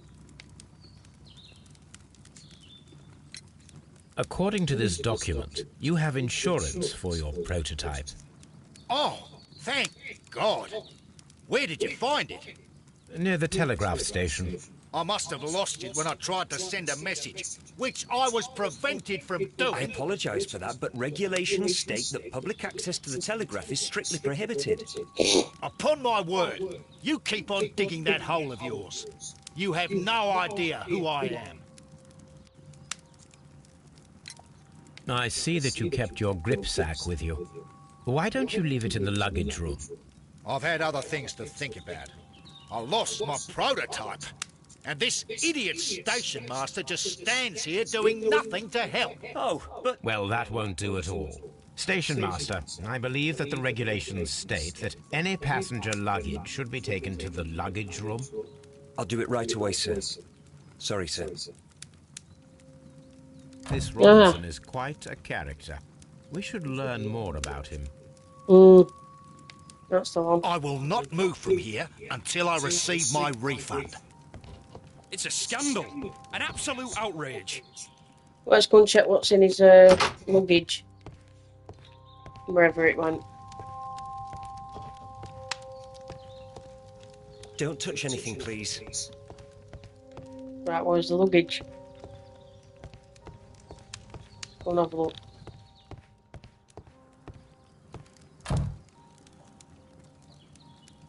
Yeah, we closed the door behind us. Don't want us to be in there. Oh well. Let's go out and see where this luggage thing is. Might be in here. No, where is it? In here? Come on, can't get out.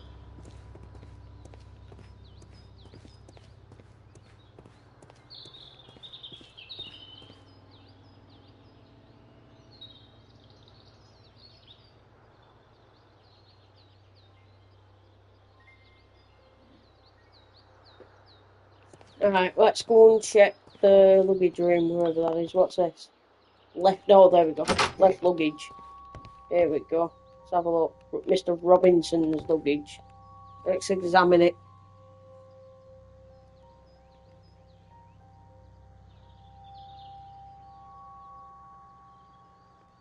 Alright, so let's have a look.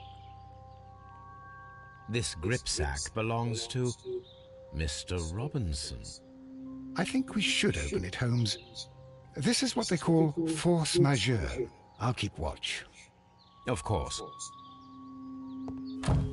Force majeure. Okay.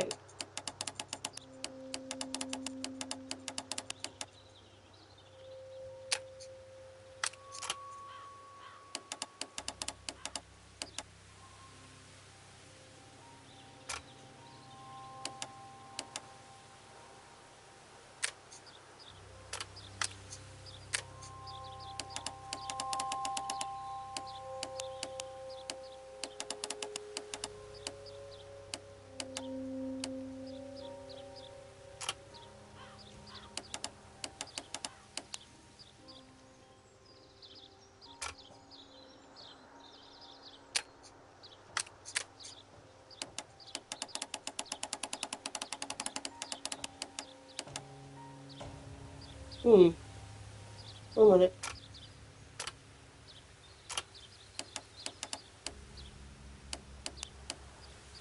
Where's that green piece? There.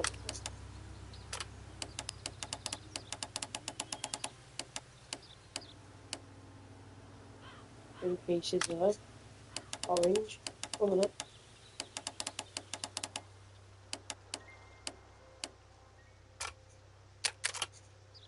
Come on.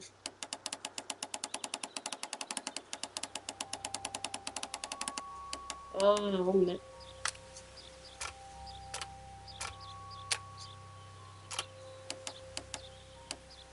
That's where that goes. See that orange piece? No, that stays there. Like that. Next. It's this bit that needs turning, doesn't it? 1 minute. No, there you go. Like that. Like that. 1 minute. Next.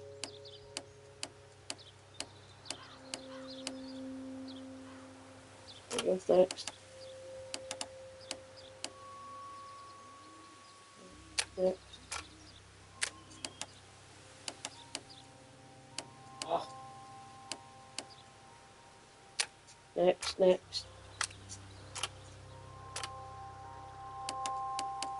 No. Next.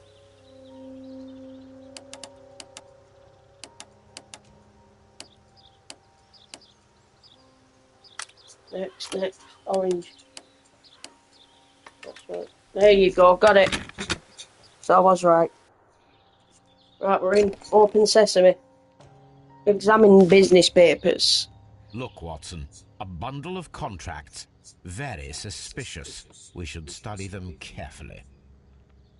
This is a contract. So this is an exclusive sales contract regarding the prototype invention dedicated to appliance supplying electricity in an autonomous way.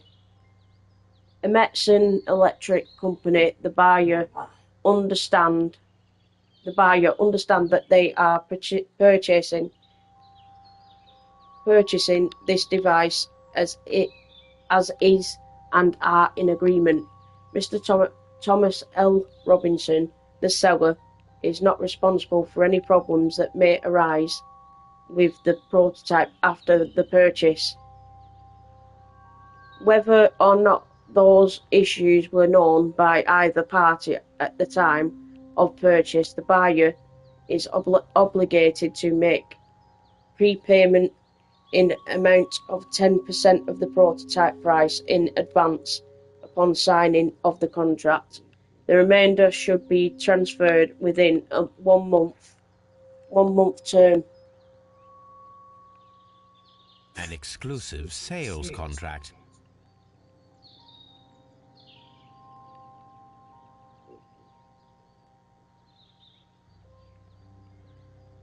Mr. Robinson is the Mr. Robinson is the seller, which we already know. Well, yeah, it's prototyping it, so.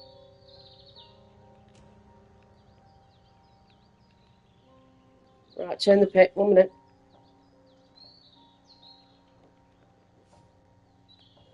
That's that. Turn the page. Contract again. I think we just read that, haven't we? Yeah, we've just seen that one. Yet another exclusive sales contract. Same one.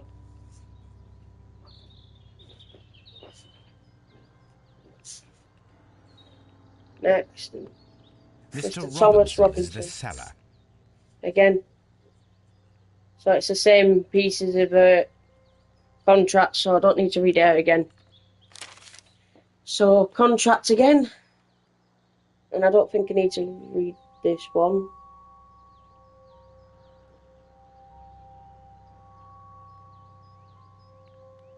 Yeah, it's still the same thing. Yet another exclusive sales contract. Mr. Robinson is the seller. So he's the seller again. Same again. Yet another exclusive sales contract. Mr. Robinson is the seller. Well, it is very clear that this Mr. Robinson received prepayments from various people for his machine. So that was that. So we've just done that now. I'm always wondering what's on your mind, Holmes. So that's that one done.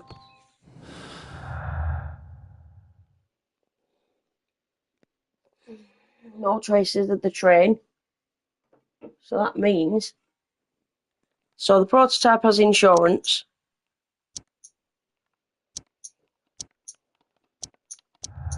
There we go. Got it. So Robinson's motive, the loss of the prototype will bring a lot of easy money to Mr. Robinson, thanks to the insurance and multiple fraudulent exclusive contracts. That's his game.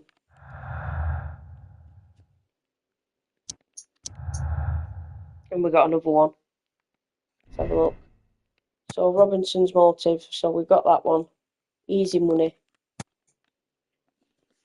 The loss of the machine is a disaster for Mr. Robinson, even though he planned this fraud. He has lost far more than he could gain. The insurance will not cover the total cost of the prototype. I think he's got a motive more than anything.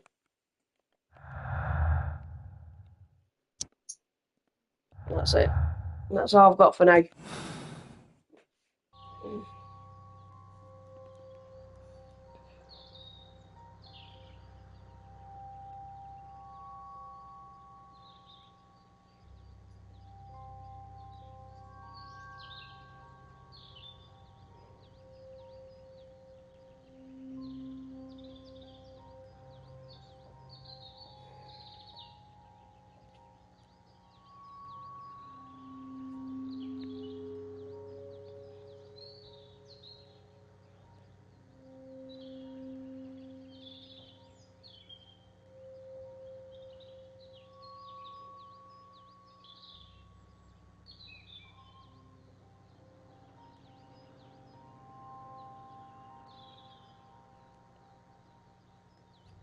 Right, so that was that one.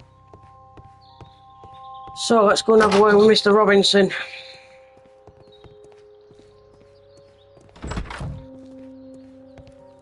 Let's have a look. It's a scandal. An absolute out... Don't touch anything, please. So let's have a look.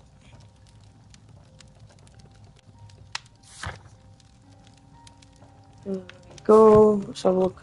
Speak to him. I will not move from here until I receive my refund. Well, he won't move because he has to move. Well, he has to.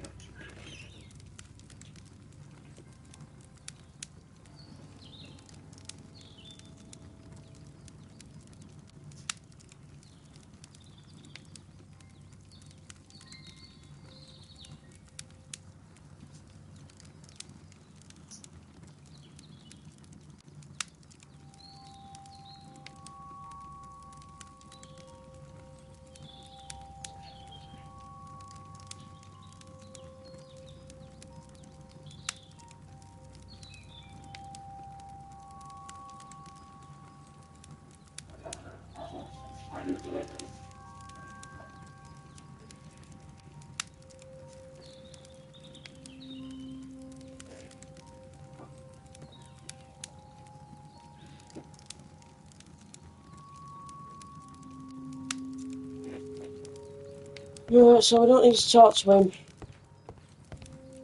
I think what we need to do now is go to that other place, which is Chesterfield.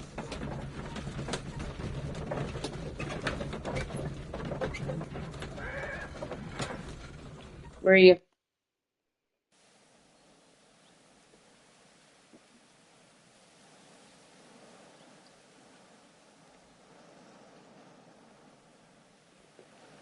So we're at another train station called Chesterfield now.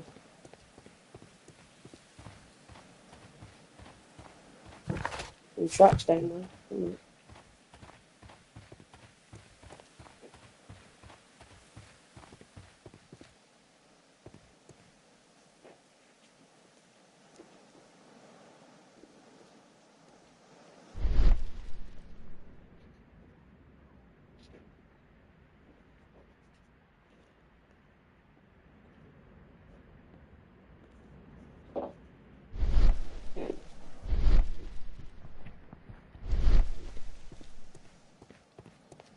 Right, let's try in here, see if anybody's in here.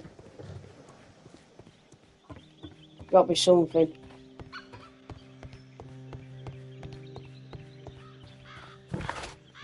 There's nothing there.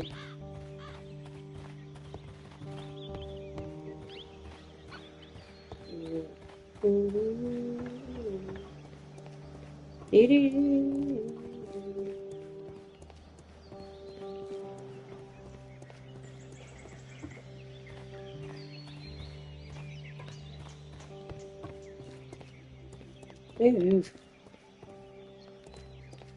We don't.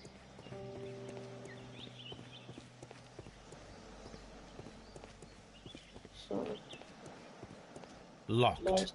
Oh, that door's locked. Locked. So we've got a locked door.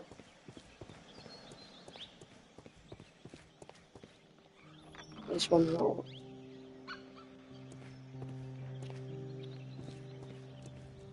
So let's have a look. A handcar wheelbase. Interesting. It appears that elements of the same construction were scattered everywhere. Watson, please tell me, do you believe in magic? Of course not, Holmes. Then you are of the opinion that a train cannot simply disappear. Well, we both know that that is obvious. Why are you asking such peculiar questions? A little patience, Watson. You will understand my point quite soon. So, are you quite certain that you saw the train at Evesham Station? Yes, of course. We saw it coming. The headlights. And heard the whistle. But that is it. We didn't see the train itself. But... Oh, Holmes, I'm a little confused. Could have just been a light.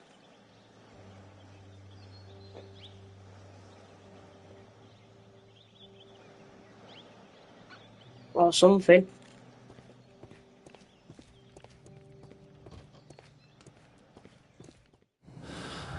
Let's have a look what we've got. So, no traces of train, spare parts of a handler. So, I bet that's that and that together, which it is. So, we're looking at this now. Task, fake train experiment. So, the dismantled handcar seems directly connected to our mystery. Reconstruct the handcar to see if it can imitate the vanished train.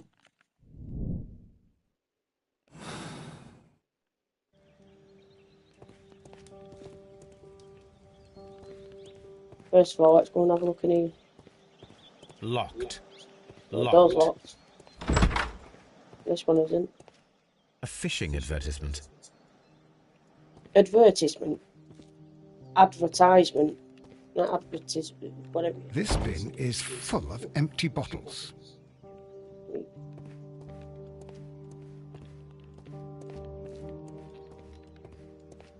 I was going to say, I thought it would have said lock then.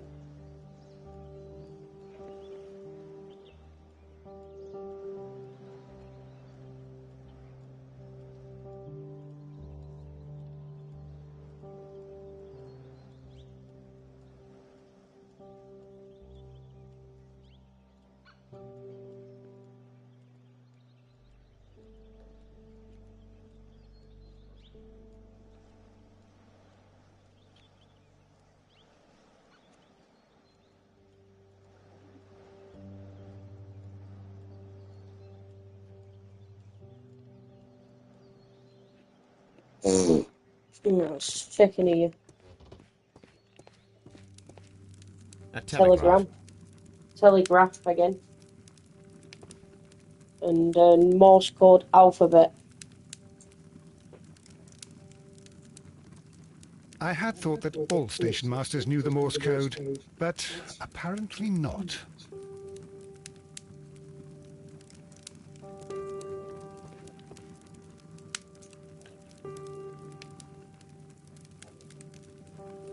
Look who that is over there.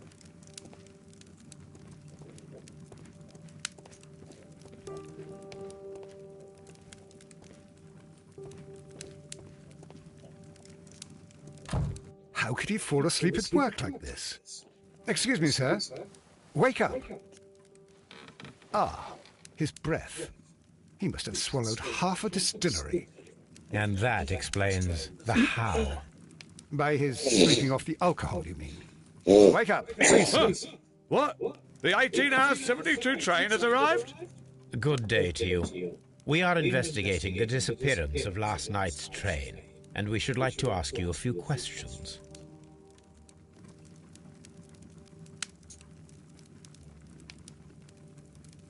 Fucking hell, man's pissed out of his mind.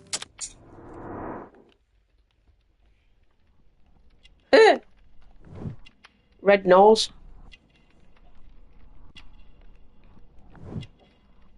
Clean clothes.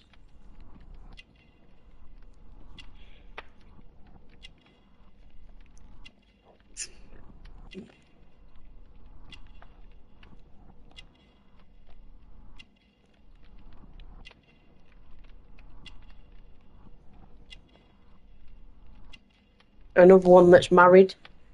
Oh, alcohol flask. And married, yeah. Another one that's married.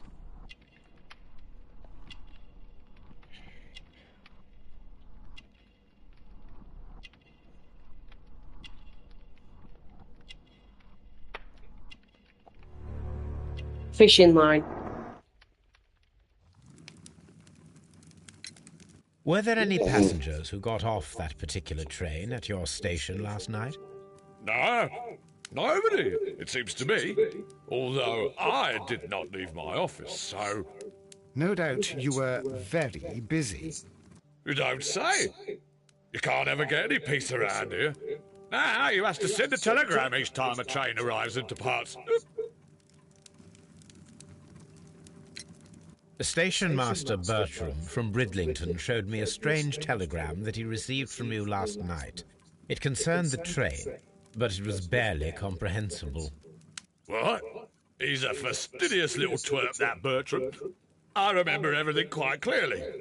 It was late, and I was tired, but I did my work. So what? There's no need to be so petty. Never mind. Station Master Bertram... What? He's a fastidious little twerp, that Bertram. I remember everything quite clearly. It was late, and I was tired, but I did my work. So what? There's no need to be so petty.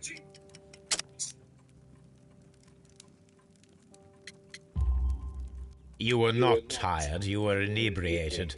Tell me the truth now, or I shall not hesitate to document your state in my report. My friend means that you will end up by being sacked from your position. All right. So I was drunk. I don't remember all of yesterday, to be truthful to you. Please don't go harsh on me. Holmes, this man has consumed a considerable amount of alcohol. He's not entirely helpless yet, but... It will not be long before he is. Obviously, his testimony cannot be trusted. This Robinson fellow seems suspicious to me.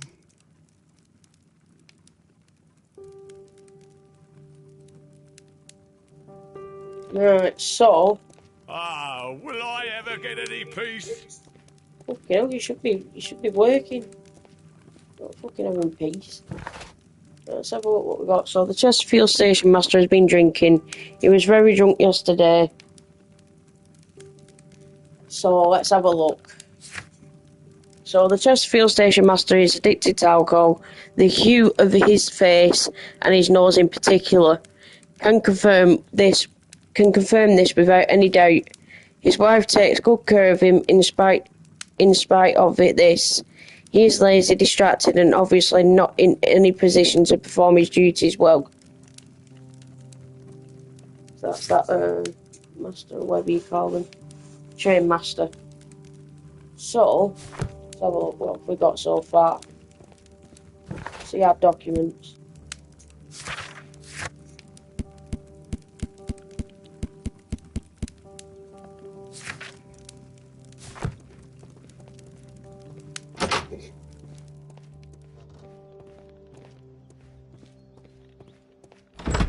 Let's put this train together. Locked. There is no sense in asking the station master to open it. We shall have to pick the lock. Oh, we'll have to pick it. Cool. Let's go. Pick this fucking lock.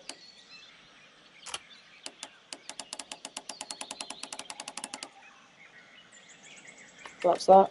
There we go, we've done it. Brilliant. We'll have a look in here, you have a goosey gander. I don't know why it's locked anyway, but yeah. Might be a reason behind it. Let's have a look. Hang on, something there. Scratches on the floor.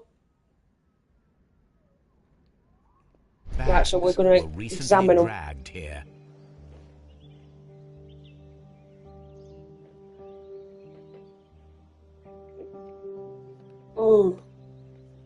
So we've removed the sacks. Oh, there we go. More bottles. French wine. A remarkable vintage. Mm. These bottles are too expensive for a station master's wage. They were likely taken from the parcels. They would have been. Shameful. So he's took from the passing. Well, we have passengers really. Instruments. Horrible. These tools were used quite recently. They are still muddy. We should ask about them. Let's ask about them bloody tools. Railway post bags.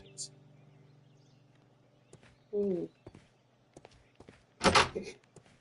was there another door as well, wasn't there? That we couldn't open. One sec.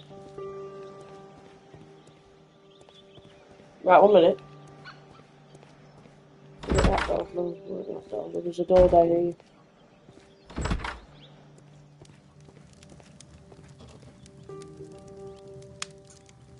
I'm sure there was another door that was locked.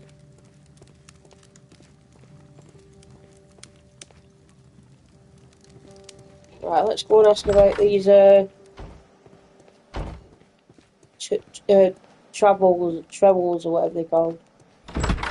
He probably fucking won't know anyway, he's pissed out of his head.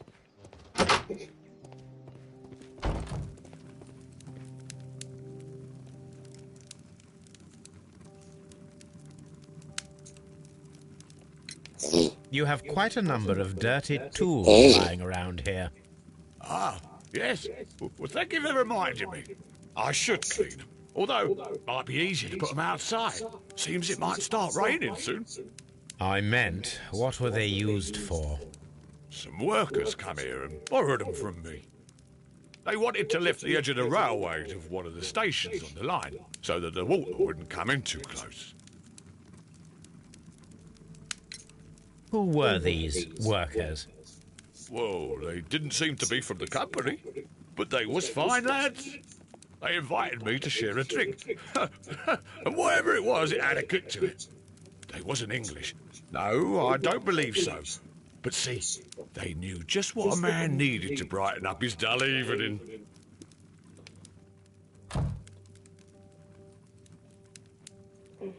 Ah, will I ever get any peace? I'm always wondering what's on your mind, Holmes.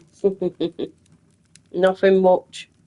Just investigating the case, Mr. Watson. To be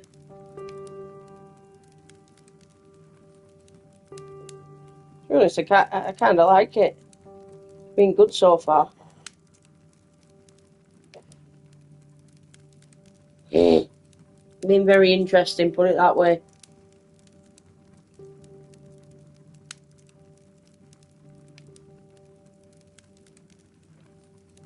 Right, so what do we need to do?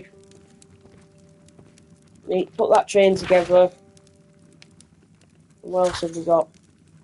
There are a number of recently used tools at Chesterfield Station, however, there are no signs of activity around this station. Let's go and put that train together. That's all we've got left, I think, now to do. Oh, let's go. Where is it? Where was it now? What's in the other side?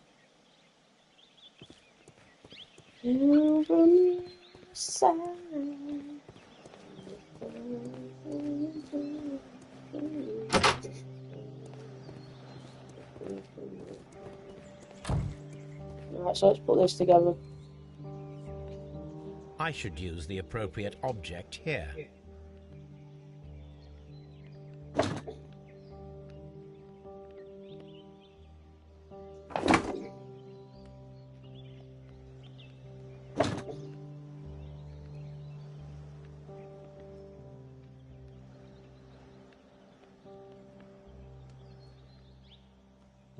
I should use the appropriate object here. Well, doesn't it not need one for the other side? Why do you turn it around? Rotate, rotate, rotate, rotate. There we go. We've got it. Beautiful. Right. I'm not really too sure which one we're on. What do we need next? A similar gear. I think that goes here. I should use the appropriate object here. Where does that go?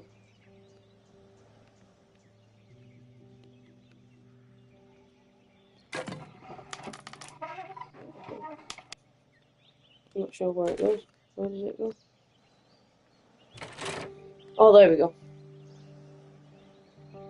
Right, so that's that one done. What else do we need? And materials.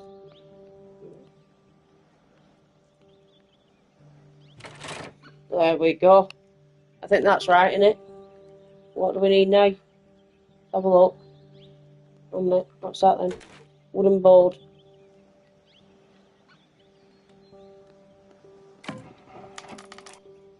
Let's have a look. Where's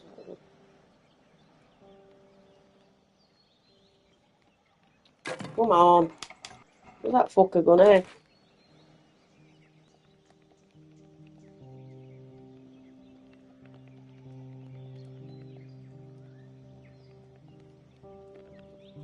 Hang on. Get it then. I should use the appropriate object here. They need brake joints, not fucking wooden board.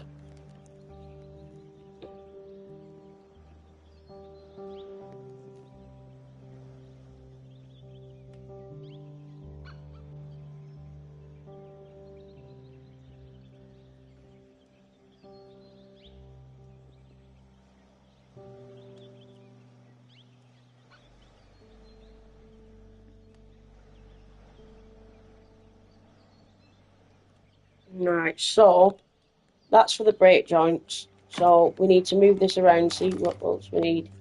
Let's have a look. Then brake joints at. I should use the appropriate object here. Yeah, where are they? Oh, there they go. Got them. Come on. There you go. Okay. There we go, got it. What else do we need? I think that's all the objects, we just need that now. That piece, 1 minute, let's just have a look. Where this piece goes. There we go. Wooden base goes there. Let's have a look, 1 minute. There we go. That's done. So, now here we have the fake train that we saw approaching Evesham Station last night. Doesn't look much like a train to me. Be patient, Watson, I haven't finished yet. Try using your imagination. Our train requires only a headlight and a steam whistle. What are you doing? L1, ready? What are you doing? We need to attach a headlight and a steam whistle.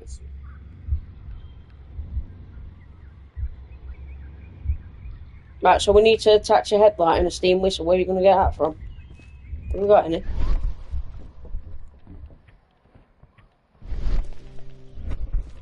Okay, now come on. So, there we go. Headlight, there you go.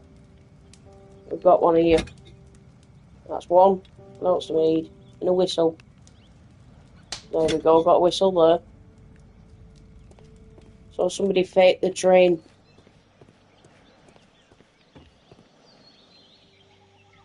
I need something long for the headlight to be attached.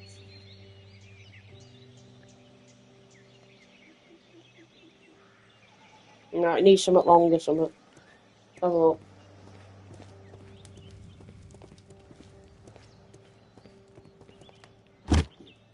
Got it. Oh, hang on, what's it? Fire extinguisher, anything else? While we're in here. No, I think that's it.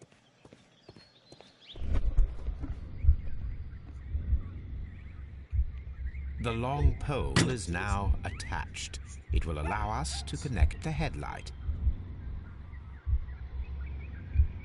The headlight is attached. The steam whistle is now connected. Holmes, what can we do to make the steam whistle work?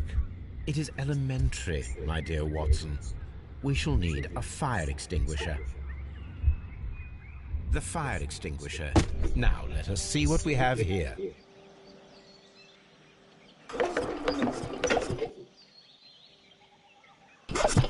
The steam whistle is ready to be used.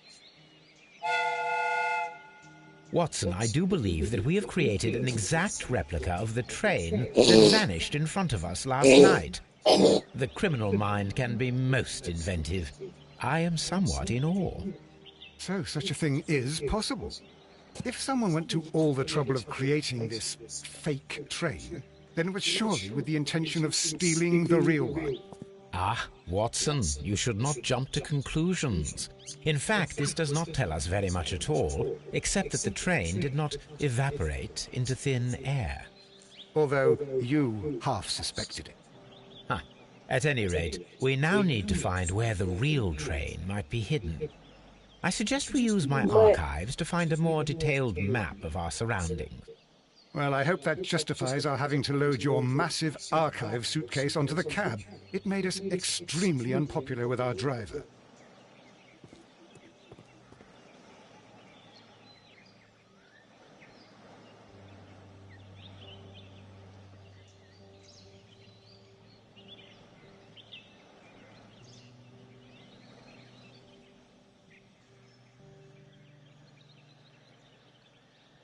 A fake train. Ha! What a clever and devilish trick.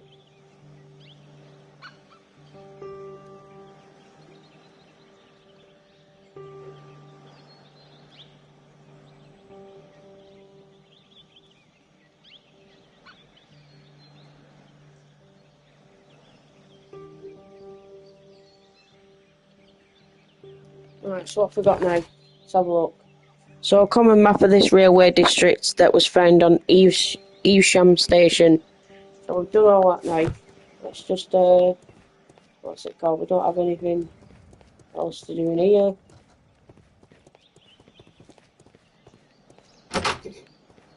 Nothing in there. We'll speak to this guy again if we can.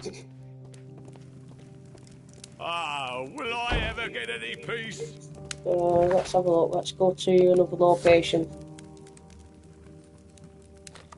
We're at Chesterfield. Let's go to Evesham.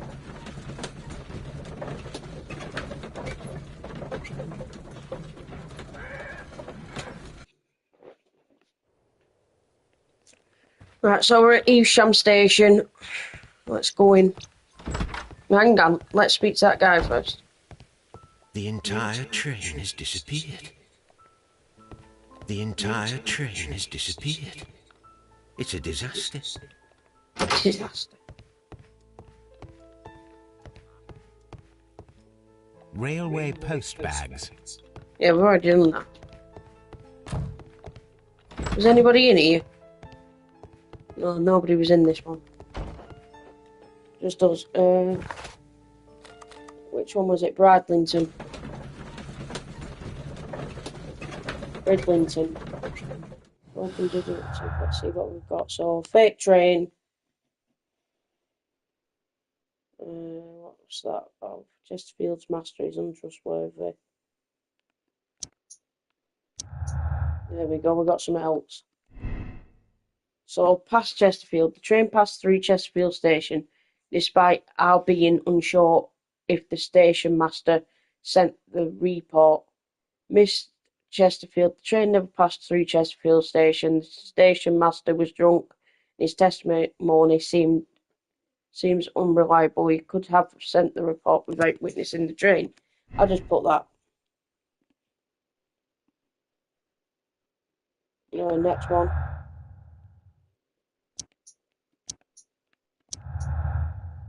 Fake train stolen parts or whatever it is. Vanished earlier. The train never reached Evesham. It disappeared earlier and was faked by somebody using a handcart and a spare train parts from Chesterfield Station. So that's all the clues we've got so far.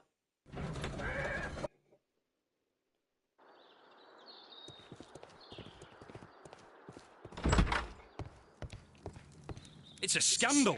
An absolute outrage. I will not move from here until...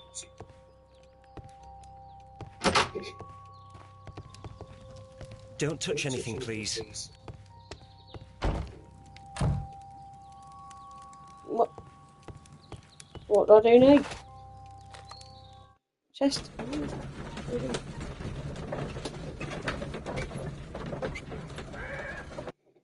I don't even know what we're doing. We've just been here. He's not going to tell us nothing. He's pissed out of his head.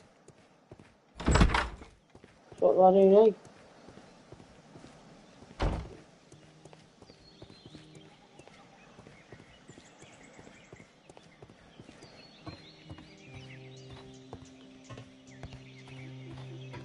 I don't fucking know. I'm stuck.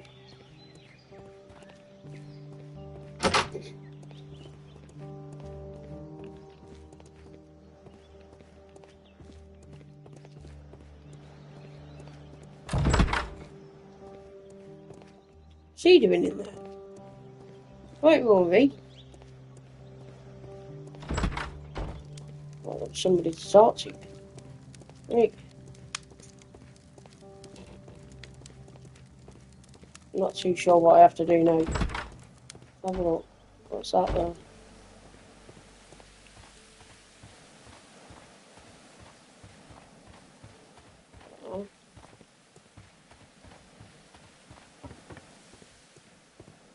I don't have a fucking clue what we're supposed to do now. Done everything else.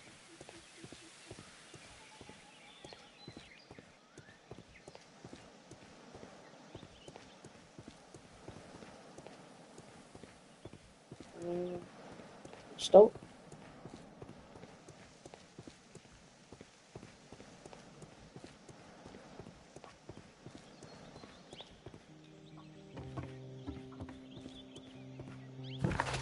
Let's have a look. Oh, search archives. 1 minute. We've got to search our archives on our fucking carriage. Now we Search have for an two map. maps. We must combine them properly.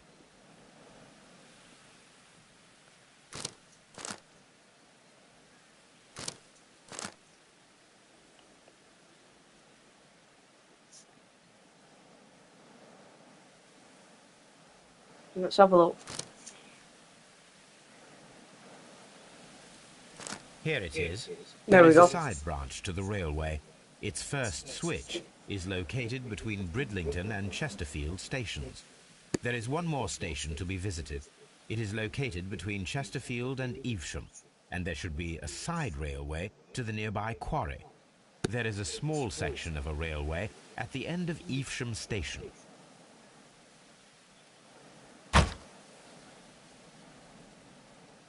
This suitcase contains my archives. Examine the railway at the switch. If needed. It is fortunate that we took it with us. What? Examine what? Examine railway branch leading to the quarry.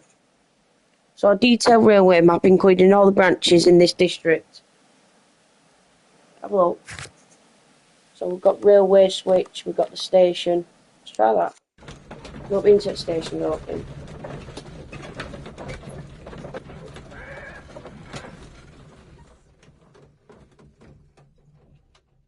You know.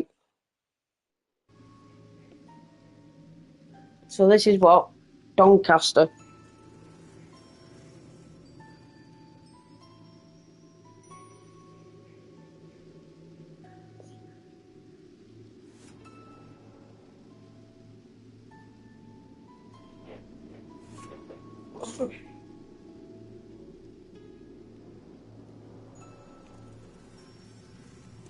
So right, let's have a look where we need to go. Can we open that? Oh, let's get in.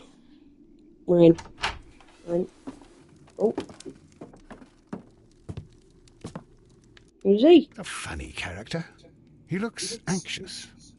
And he is not an Englishman.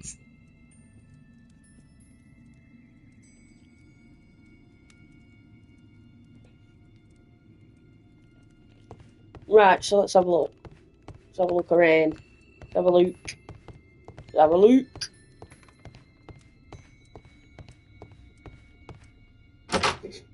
Holmes, look. There's a flooded area over here. I believe that the flooded area might be worth checking. Yeah, 1 minute. I've only just... What's it called? Well, there was a person behind all there. So we'll examine things. Newspaper articles on horse racing. Hurdle, steeplechase and flat racing. He is a true enthusiast, Holmes.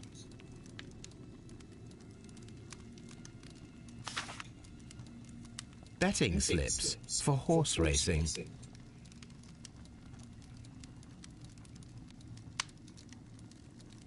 The sums are quite impressive. It can be an expensive vice. This man had probably used all his savings.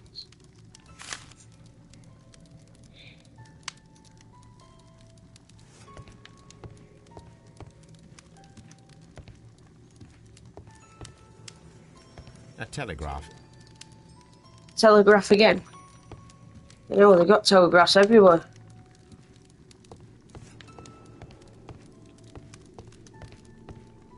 Well, that's that room done.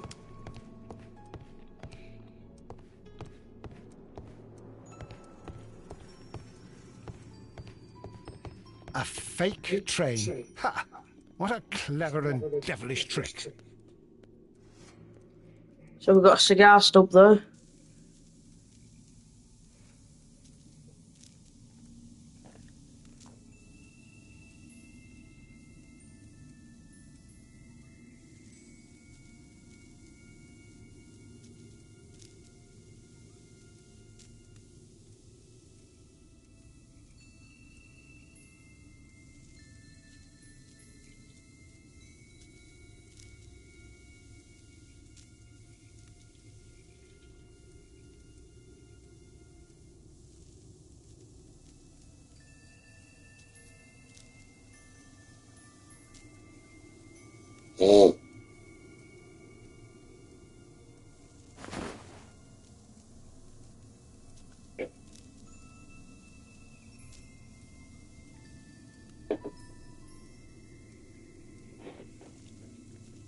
Right, so let's have a look at this.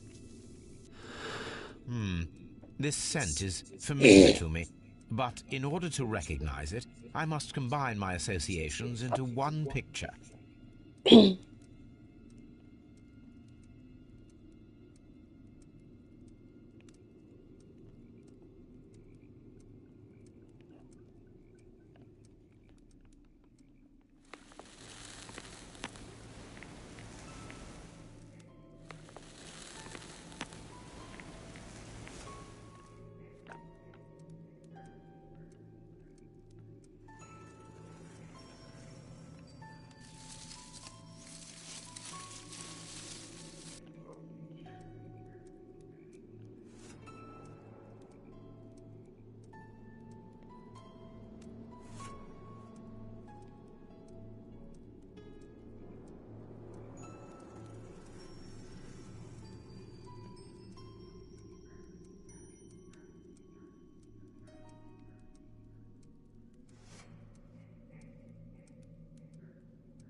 Right, yeah, now I get it.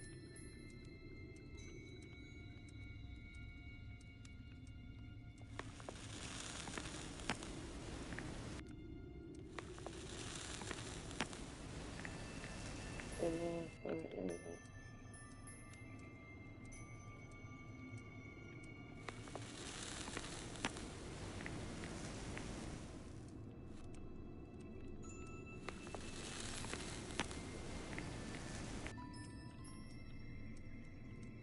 That there. 1 minute. Oh, that. Well.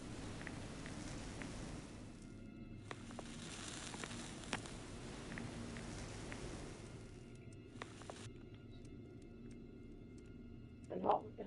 I guess. Oh, that one.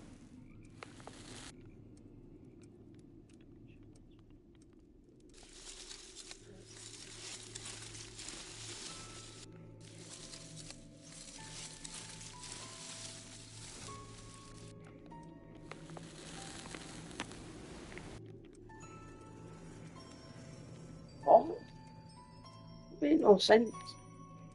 Just fucking done it. That was there. Oh, no, it don't go there. Can't they?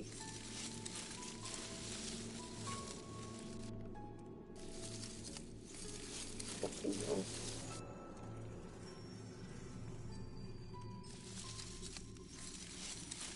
It's supposed to go right there. That's it. Fucking hell.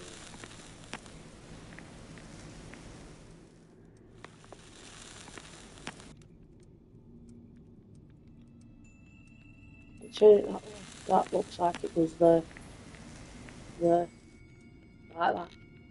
That does look a lot better. About there, I'd say. And then we use it to go. Fucking hell.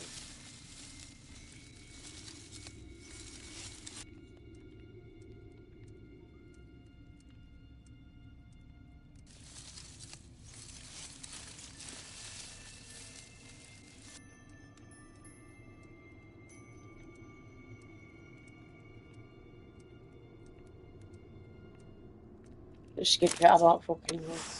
A greenish-brown cigar with a strong aroma, a hint of peppermint. Ricardo. You already know the name of this man? Holmes, you amaze me. No, Watson, I refer to the cigar. It is a Ricardo Turrent, a Mexican cigar of an excellent quality. Quite an expensive one, too.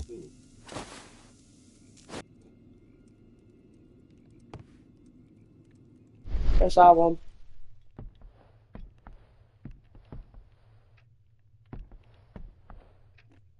This ashtray is full of ash and cigar stubs. A greenish-brown cigar with a strong aroma, a hint of peppermint. These ashes and cigar stubs are similar to the one that we found on the floor. Some of the stubs were recently smoked. There are others that appear fairly old. That means that the fellow spent several days here. Judging by his clothes, he's hardly a traveller or a tramp. Well concluded, my dear fellow. A man who smoked the Ricardo brand of Mexican cigar spent several long days at Doncaster Station.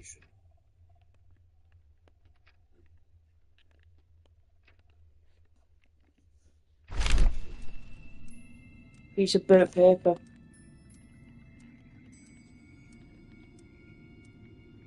Apparently, there was a conflict between the Mexicans and the Chileans.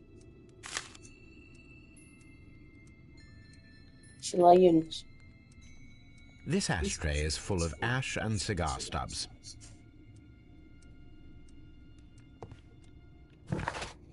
So we've got the suspicious man at Doncaster Station was smoking Ricardo Turrent, expensive Mexican cigars of excellent quality. He has spent at least the last few days there. We've also got expensive horse racing tickets, and there is a large flooded area near the Doncaster Station and Old Quarry.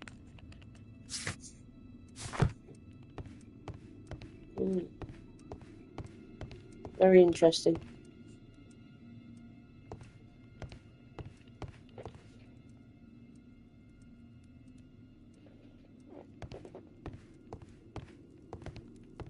A fake train. Ha! What a clever and devilish trick.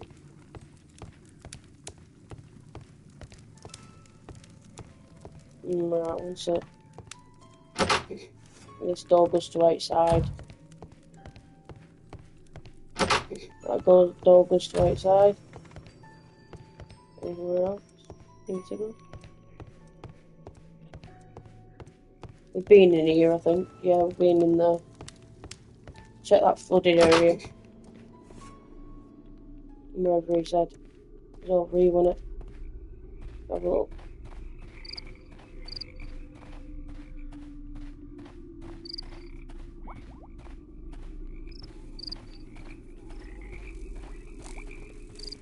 That's it. So far you can look.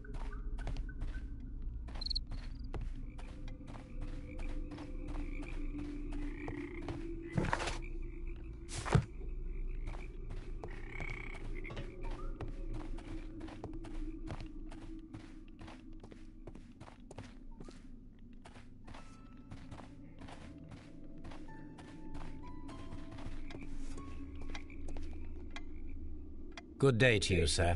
My name is Sherlock Holmes, and this is Dr. John Watson. We are investigating the case of the vanished train. Is that so? Well, good day, gentlemen. I am Mr. Duff, the station master of this station. I'll be happy to help you in any way I can, but there's not much that I can tell you about last night.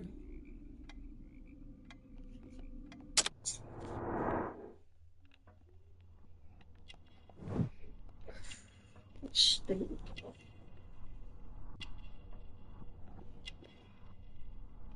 Melancholy. Whatever that fucking means.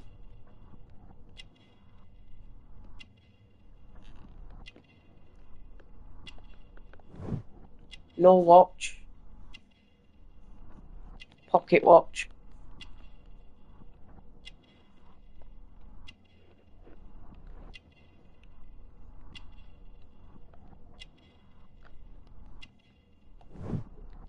Ring mark.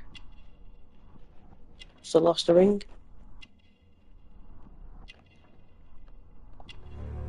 Missing button. It appears that you may be at risk of some flooding along the line here. You mean that the whole bloody lake is at our feet? Quite so. But it is strange, because according to my map, there should be a quarry here, and behind that, the lake. How should I know? I only arrived here a few months ago. And where did you work before that? I was working in Nottingham, but I asked for a quieter place, so they transferred me here. Life is cheaper. I can't really complain.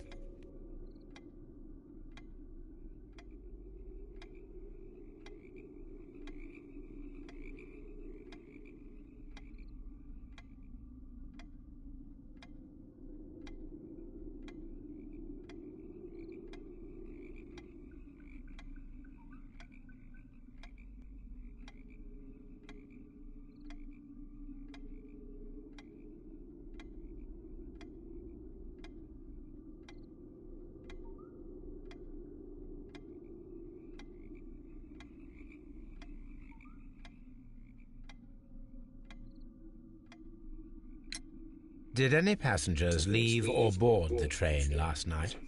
No. I saw no one as usual. I reported the train's passage by telegraph, just the same as all the other nights. I observe that you are a gambling man, Mr. Duff. You had hoped that your relocation to this small town might have helped ease your addiction, but it was not to be. I beg your pardon? Addiction to what?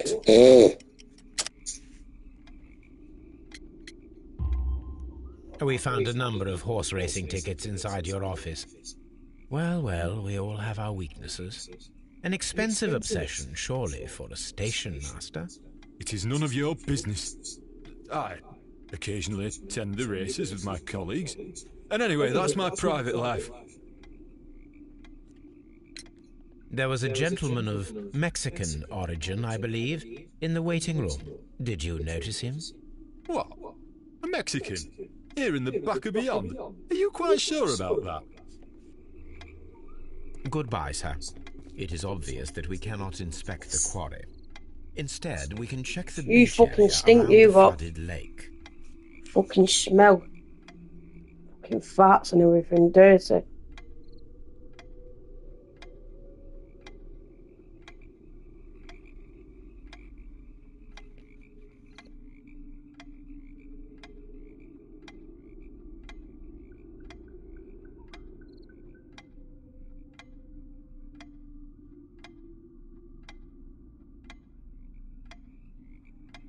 You'll find nothing interesting here, I'm afraid. A fake train. Ha! What a clever and devilish trick.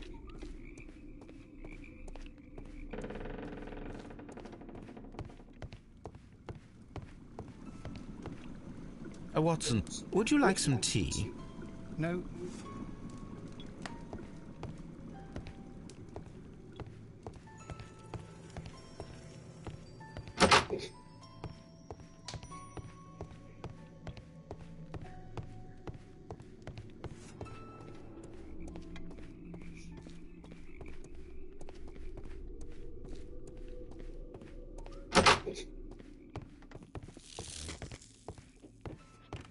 Railway post bags.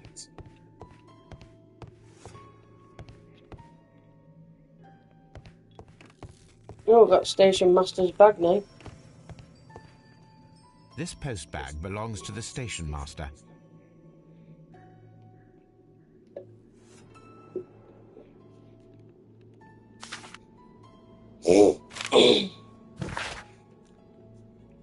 So we got a letter to the lawyer here, Corwell Advocate Agency, Main Road, BR6, 9HJ, Bromley, London.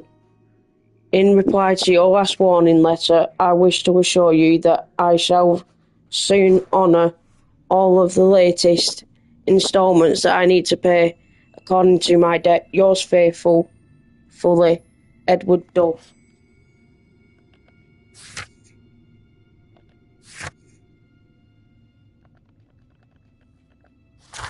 So we just found another one. Station Master of Doncaster. Station Master of Doncaster is in a depressed state. He may be recently divorced, owing to the mark left by the ring on his ring finger. His clothes are untidy, and it appears that he finds his single life quite difficult. His master's watch is missing. It could be lost or stolen or even pawned if he is in desperate need of money.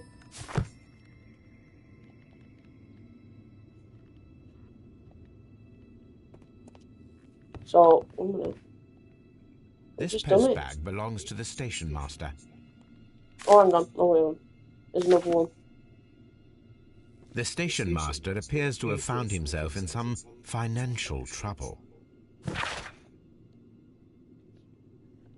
Letter to Doncaster Master's wife. 7 Alpine Street, Basford, Nottinghamshire. My darling, I ask you to trust me this time. I shall soon have more than enough money to repay the house mortgage. It's only a matter of days. You may continue living in the house without me, since that is your wish. Please know that I still care about you and hope that you will forgive me one day, despite all the harm I have caused in recent years. Yours, Edward. That was that. So we've got Doncaster Masters receive money. Doncaster Telegram. There we go. Another one on. Unlocked. Past Doncaster. The train passed through Doncaster Station. Station Master reported it. Miss Doncaster. The train never passed through Doncaster Station. The station master lied and sent a false report. Perhaps he was bribed with the money he desperately needed. Might do that. It does look like that. Well, he needed the money, didn't he? So let's try here. Got a couple more doors to go through yet.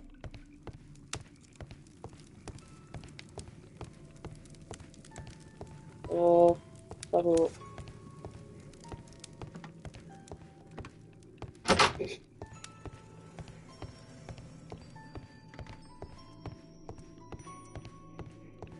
So that's where they go for the tickets, so let's have a look in here. Oh, we've already been in here. Yeah, we've already done this one.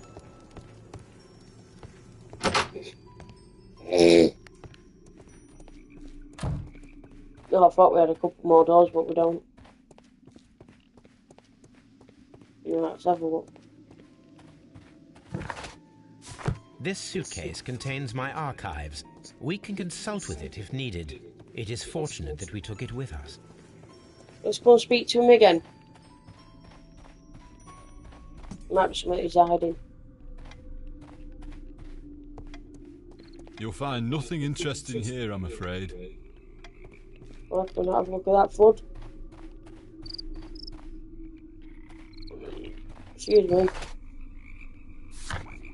Right, where have we not been? There's a beach there. There's the beach and the railway switch, which we've not been to.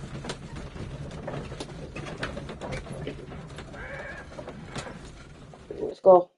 Here we are at the beach that is located near the quarry and Doncaster Station. It doesn't look like a very good place.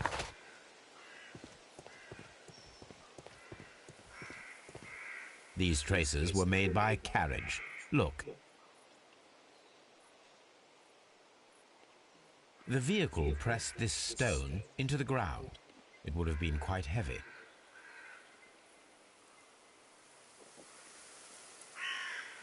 So we've got to take measurements now of this.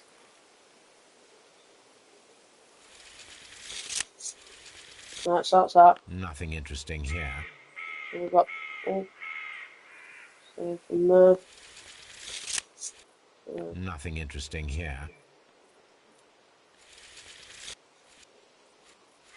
Nothing interesting here. Nothing interesting here. Start from that. Nothing interesting get it. here.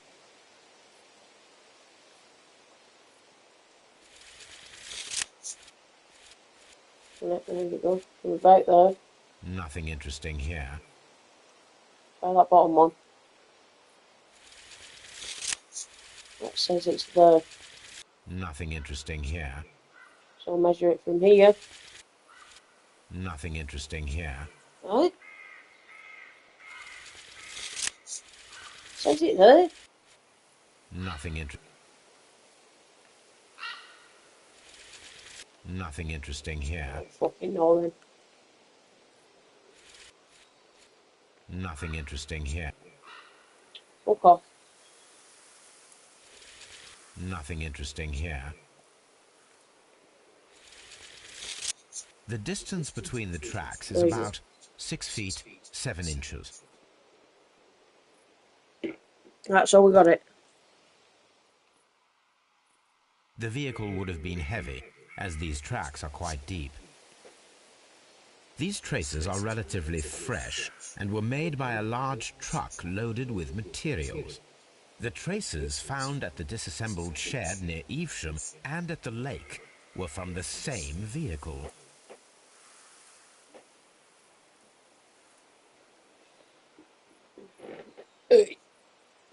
Right, so what do I do now? Oh, hang on, we're on beach. Oh, look there, here. We're on beach. Oh. What I'm talking about, guys. Look at that. We're on beach. Let's have a look, there's a carriage here. That is. This place was abandoned fairly recently. Refused.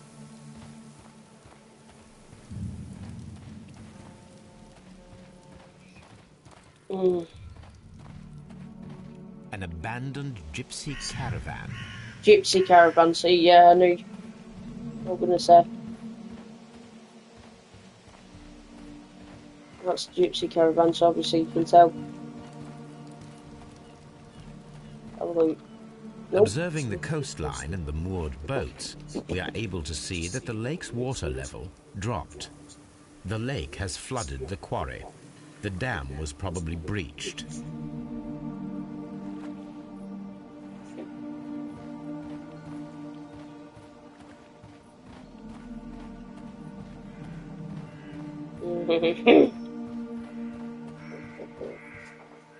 Alright, so we've done that one. 1 minute. 1 minute, Bo. Wait. No, we can't go down there. Let's have a look. The coastline, refuse left on the sand. Right, now what? What are we looking for?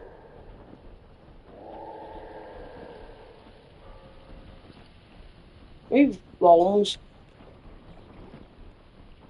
There we go, found some metal label. Las Zarpas. A label with the name Las Zarpas. Las Zarpas. That's the one. Now what? Is that it? Anything else? They fucking got the floors out here as well. Oh, look. Search archives a Las Zarpas label that was found at the beach near the lake. So we've got to go to the... Go to our... Oh, hang on, let's have a look at this. An advertisement for lake cruises. Advertisement, not advertisement. Why do they call it that? Advertisement. It's called advertisement. Let's have a look in there. Right, so what we're looking for? The Zarpas label. What's that? What will that be under?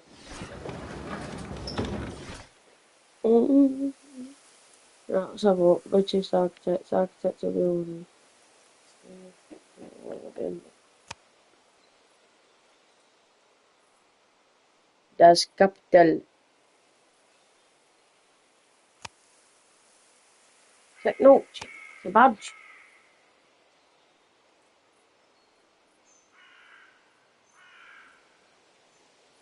My search should be focused upon the name Las Zarpas.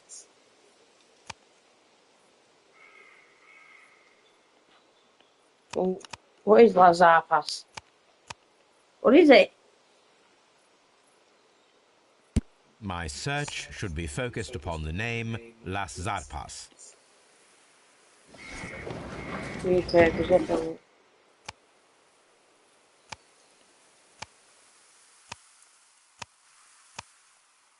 Las Zarpas.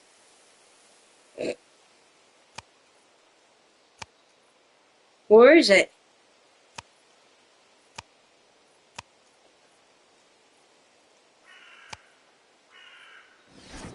Research, 1 minute. Let's have a look. Might be this one.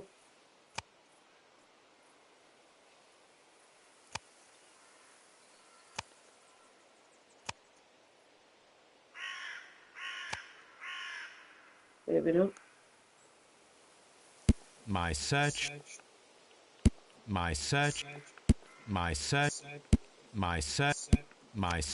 should be focused upon the name Las Zarpas. Near the... Yeah, what is it? A label? I don't fucking know.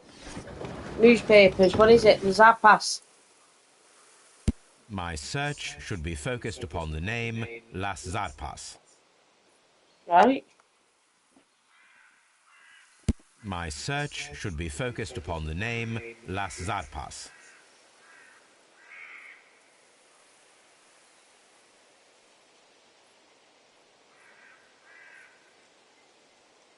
I don't know what it is.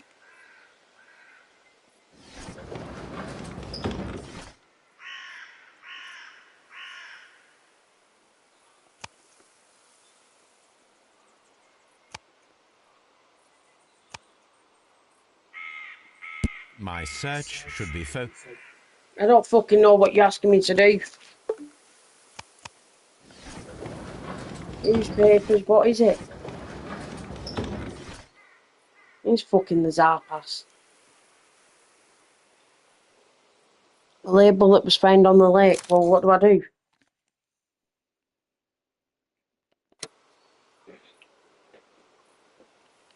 My search should be focused upon the name Las Zarpas. Marks and symbols, what about that? My search, my I don't search fucking know. should be focused upon the name Las Zarpas.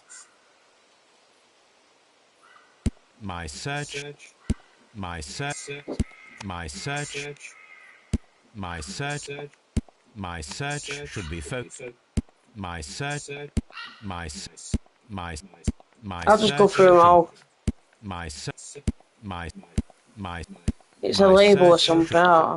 my my my my search should my my my my search my my my my search should my search should be my my my my my search my my my my search my my my my my my my search should be Next. focused upon the name Las my my my my my search should be Next. focused upon my my my my my search my my search should Oh, be there it focused. is. I didn't even fucking see it. The Las Zarpas barges are leaders in heavy goods transportation. The Zarpas label belongs to the Mexican consortium Caracal, who cover shipping, electricity services, and mining. Here it is.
So that was that one anyway, guys. Sorry about that. Just sorted dogs out with food and that. So that was that one. Lazara Pass. I didn't even fucking see This it. suitcase contains my archives. We can consult with it if needed. It is my own fortunate fault. that we took it with us. Let's try somewhere else then. Where we've not been. Been to the beach. We've been to everywhere else apart from Railway Switch.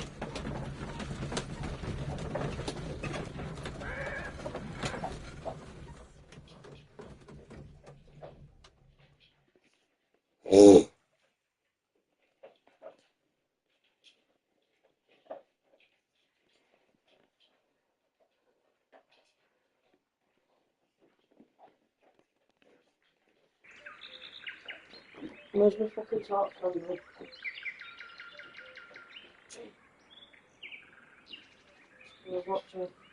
In fact,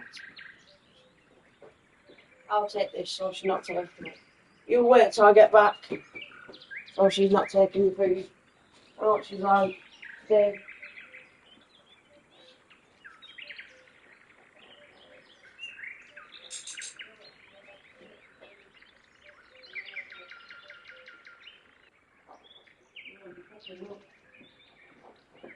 Get your food, Bobo.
Dickhead.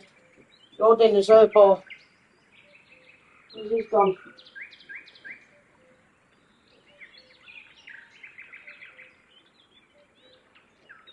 Good. Hey! You're all scratching the nigger. Dirty. Oh. Dirty bastard. What are you scratching? Scruffy.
6, 4, 4, 3,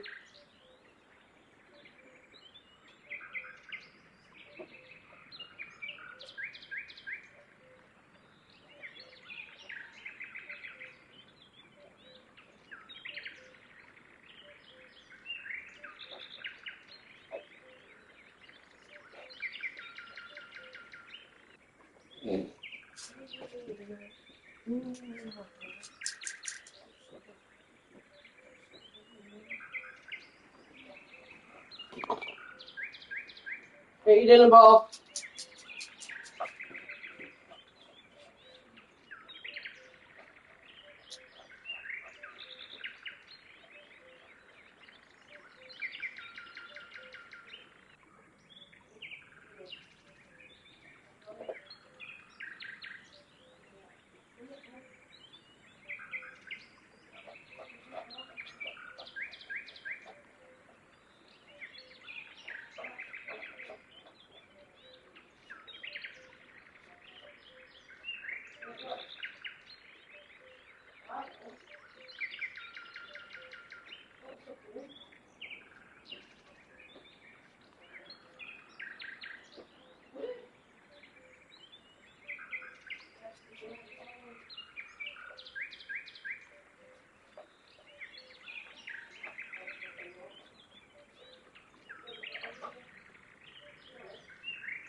Got some more meat.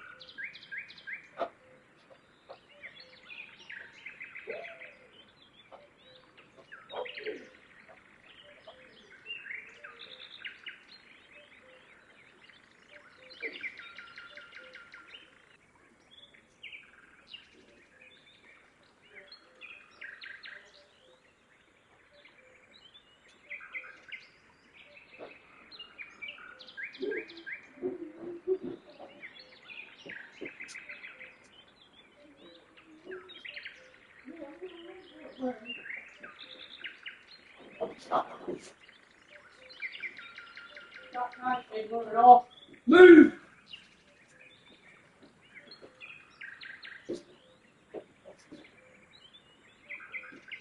You again. Mm-mm.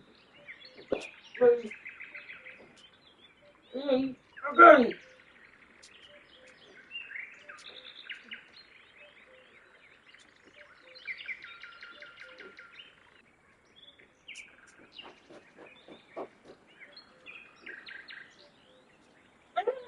Sometimes.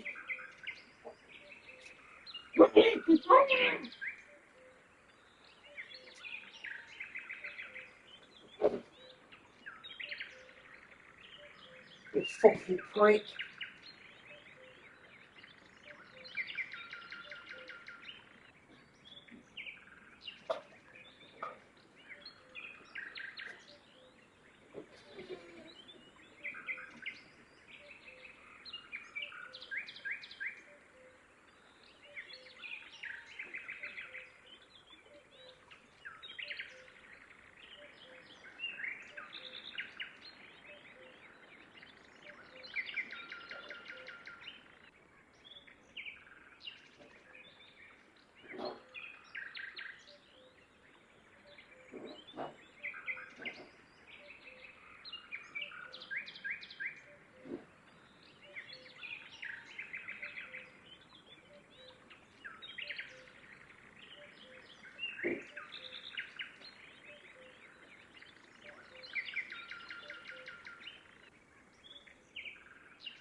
I do remember when I was young.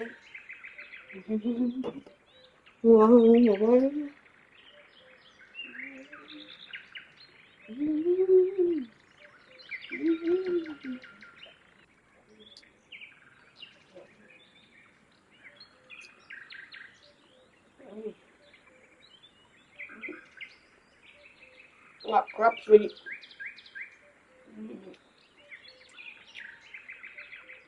Not good. Nice.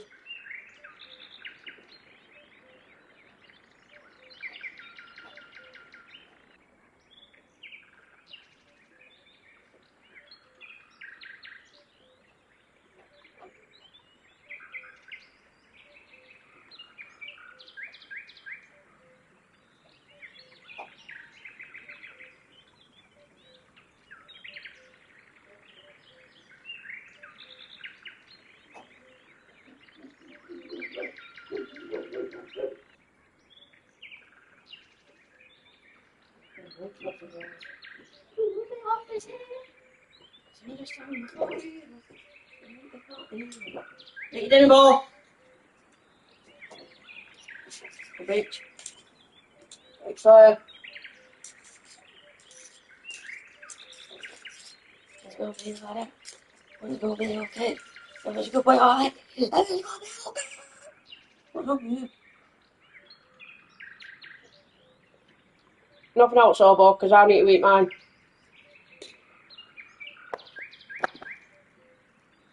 Can't have mine all the time.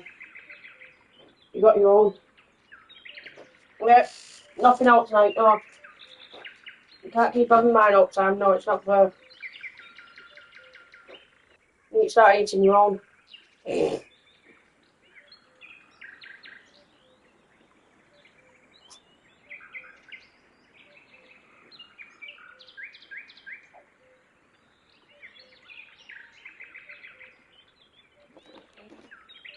Girlfriends, yeah. Girlfriends you lost on the way. The switch is rusted, but it still works.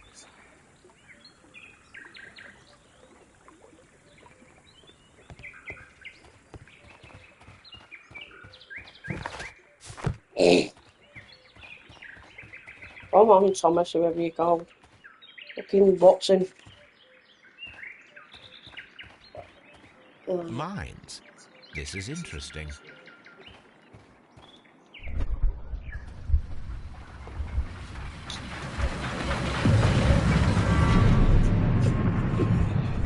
It would be quite possible for someone to redirect the train towards the mines. Yeah, they could do. I'm always wondering what's on your mind, Holmes.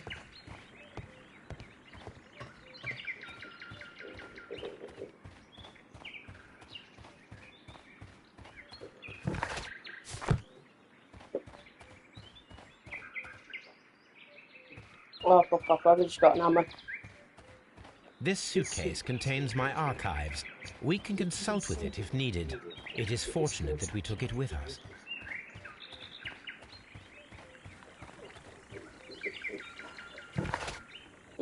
So what have we got now? We've got the mines. Let's go to the mines now.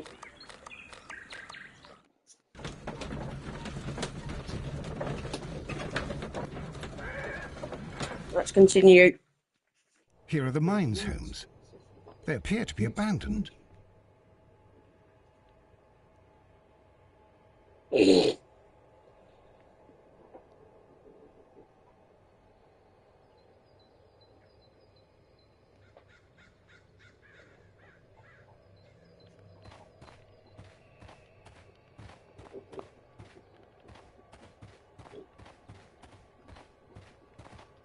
This is an administrative panel. See what it says.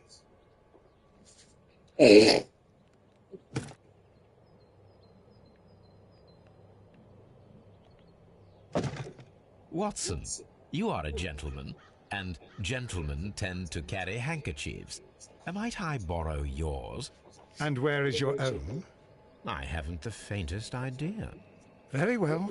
Here it is. Yeah, Nineveh. Right, let's go. What's it say? Coal company.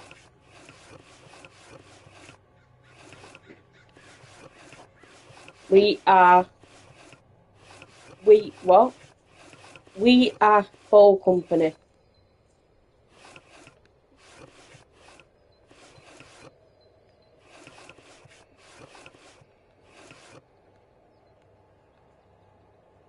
Right, so let's have a look.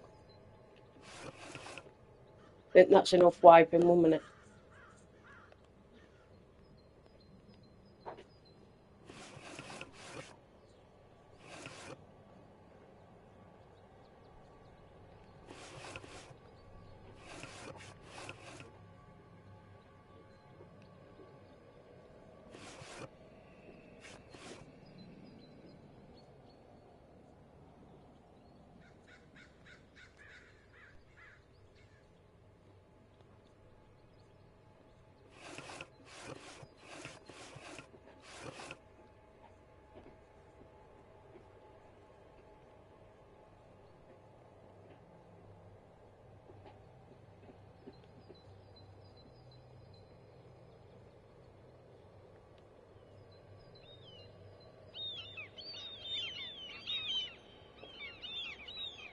WEA, coal.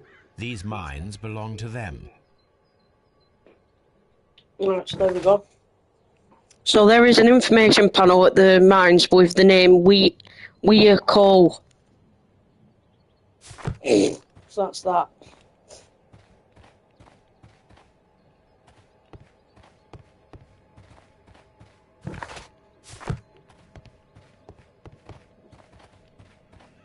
This mine has completely collapsed, Holmes. It is curious, but to be truthful, I am not entirely surprised. It's difficult to follow you, Holmes.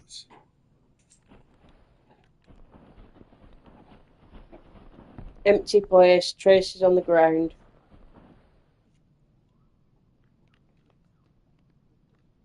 Someone removed these screws, most probably to take down the rails. A few feet of the rails have been dismantled. Yeah. Alright, so that's that one done. So somebody's took the screws out of it.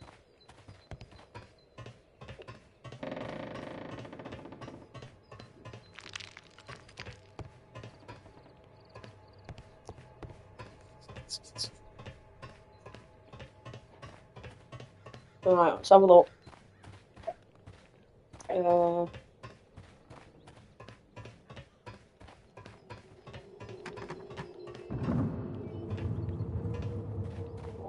That noise? Thought I heard an explosion sound then. Sounded like it.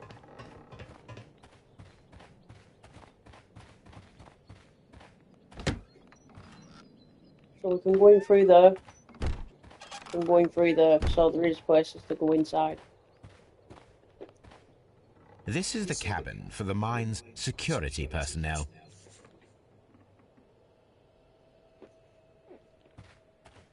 Right, let's go open.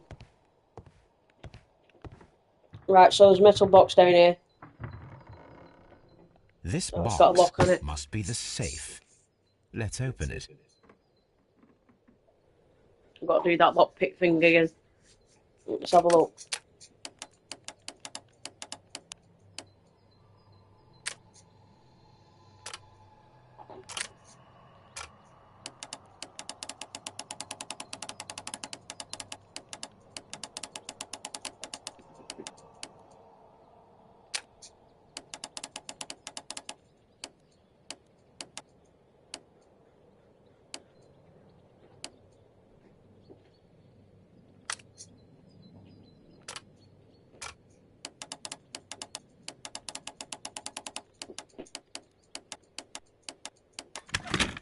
There we go. Unlocked.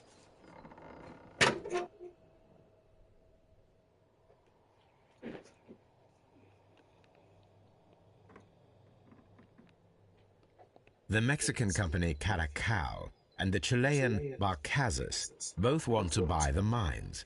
I need more information. Perhaps Mycroft could help. So there we go, it's just a letter. So new instructions to all we call group are granted free access from now on. This company is the future owner of the mines. Also, starting from today, a no trespassing rule is upheld against any representative of the Caracau Consortium. The preliminary contract of sale has been cancelled. Do not provide any explanation. This information is confidential. Watson, it seems that both South American companies were involved in the purchase of the mine. The man at Doncaster who flared our approach, he smokes Mexican cigars. Perhaps... Yes, Watson. We should certainly speak with him. Right, so that's that. Let's check the other door.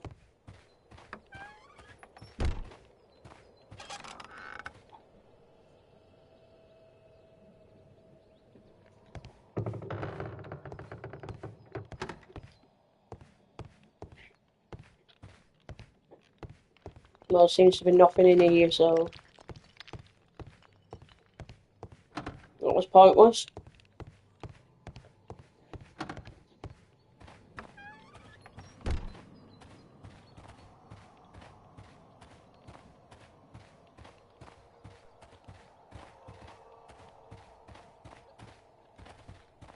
Come out the way, Watson. Fucking hell.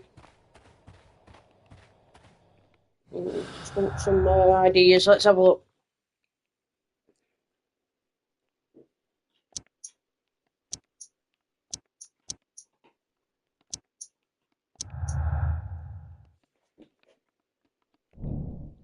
Road into the mines. Somebody stole the rails to temporarily cover the missing section of the railway into the mines.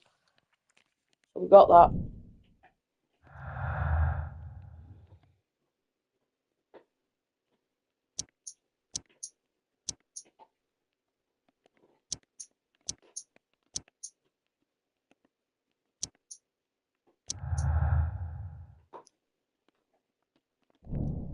So barges. The Mexicans had recently utilised barges at the lake, probably to transport something very heavy.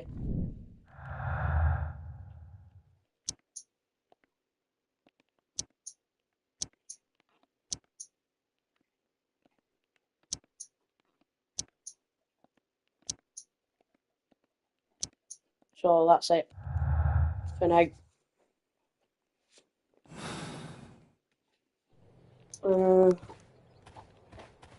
I think we checked everywhere in here anyway. As far as I know.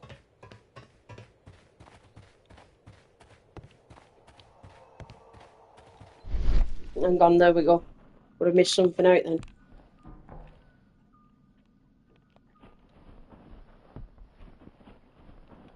No, we've done that one. It was over here. There we go. Collapsed something. Power stone paper package. There we go.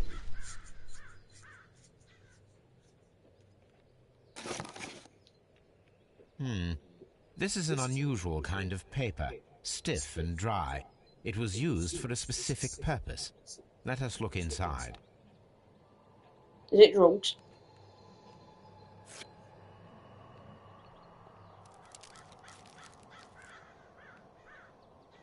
Sawdust. I am almost certain it is a... Watson, could you assist, please? Do you have your pistol? Good. Fire at this package. Fire at the package?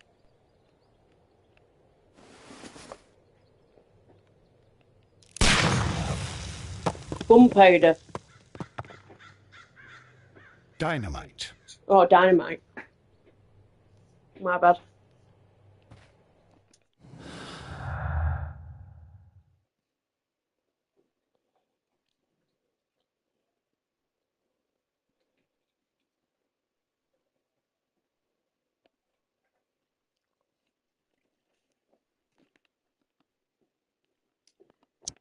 One minute. Get off that. Mines were blasted, mines are collapsed. So concealment. The mines were collapsed to hide the train dynamite was used after the train was moved inside, or is it a sabotage? As the mines were collapsed with dynamite, somebody wanted to close them intentionally. I think it's concealment. Like I said, I'm not sure, but it might be.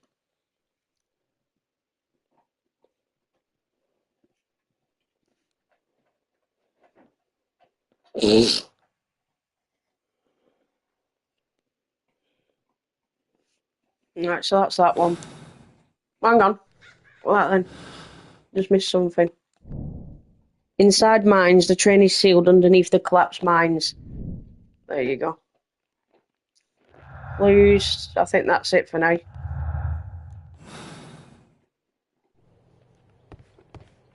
I think that's everything done on here.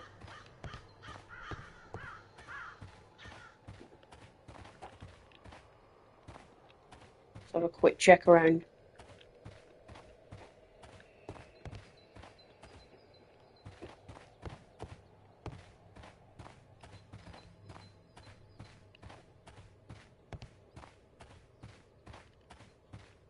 This suitcase contains my archives. We can consult with it if needed. It is fortunate that we took it with us.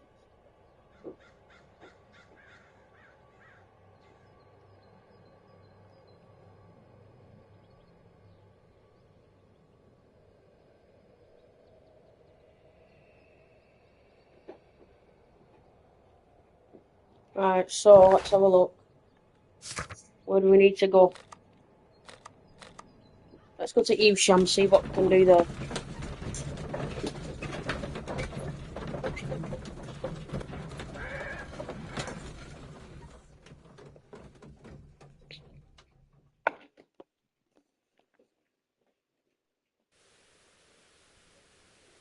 Alright, here we go.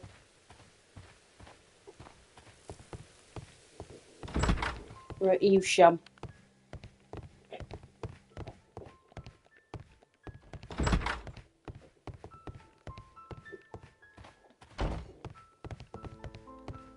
There's that guy over there. We know anything? The entire train has disappeared. We don't know nothing. Let's go to Doncaster.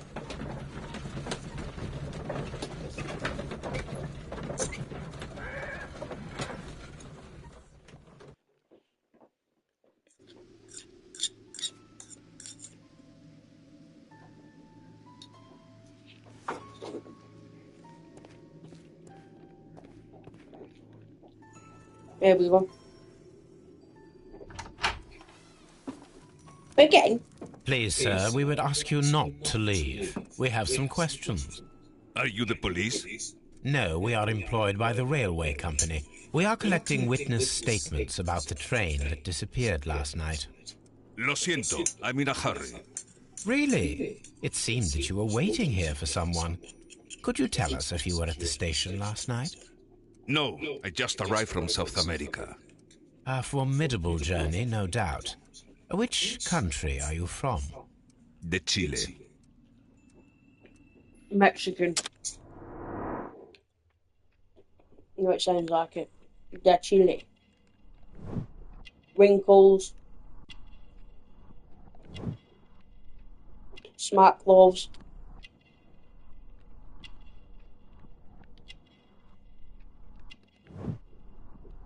Strong build.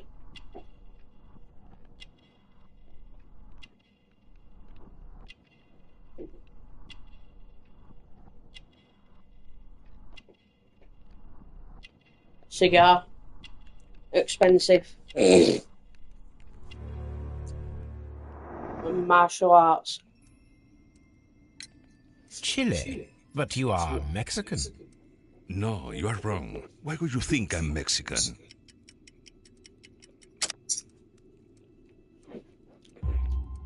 Because of your cigars. Sí, cigarrillos. So what? Those cigars are the Ricardo brand, from Mexico. It is quite impossible to find them anywhere but there. Pero not your business. I don't suppose that you are on vacation. What business brought you here? I was to meet my fellow compañeros, who were due to arrive yesterday. They were on that damn train. I will stay here and hope that the authorities find them, or their bodies. It's now my responsibility to repatriate them. Who authorized you to do that? The company I work for. Could you tell me the name of the company? It's not your concern. And what is your name? Enough questions. Buenas tardes. Buenas tardes. Not a very friendly man, and he is lying. He said that he just arrived, but we know that he has been here for several days.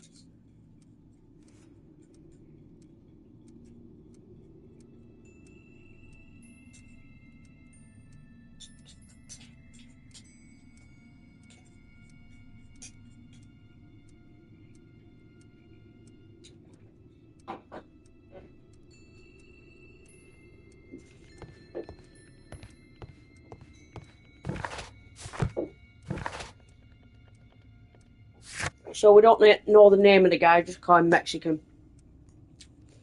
Judging by the expensive brand of this man's cigars and the clothes that he wears, we may conclude that he is financially wealthy. The strong smell of tobacco surrounds him, and his breathing is harsh, indicating that he has been smoking heavily for the past few days. The backs of his hands are red and calloused, the sign of a man who is well practiced in martial arts. So that's that one.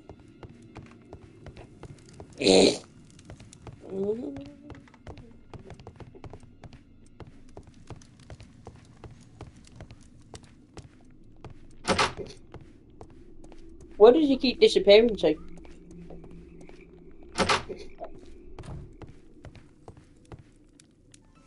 It's the same door. What door?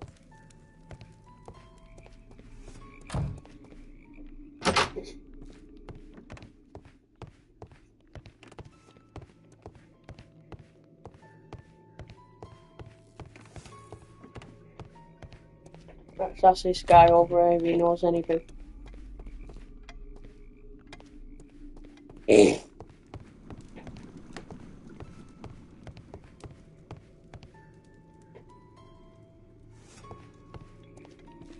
You'll find nothing interesting here, I'm afraid.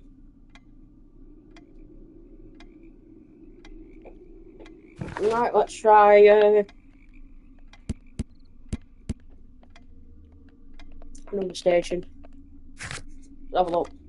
Chesterfield.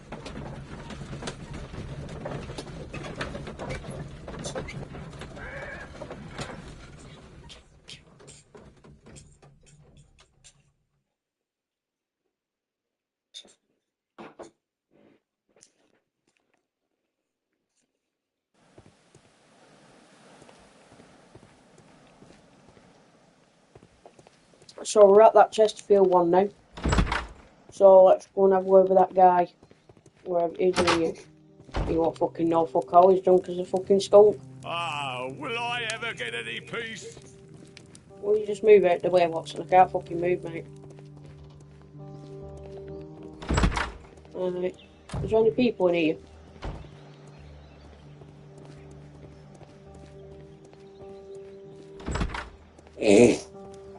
No. Next station, Bridlington. Bridlington. I'm gonna fucking call it.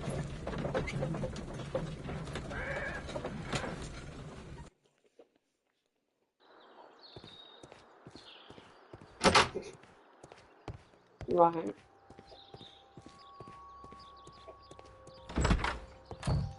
Here we go. I will not move from here until I receive my refund. It's a scandal. An absolute out... Don't touch anything, please. Where do I go now then?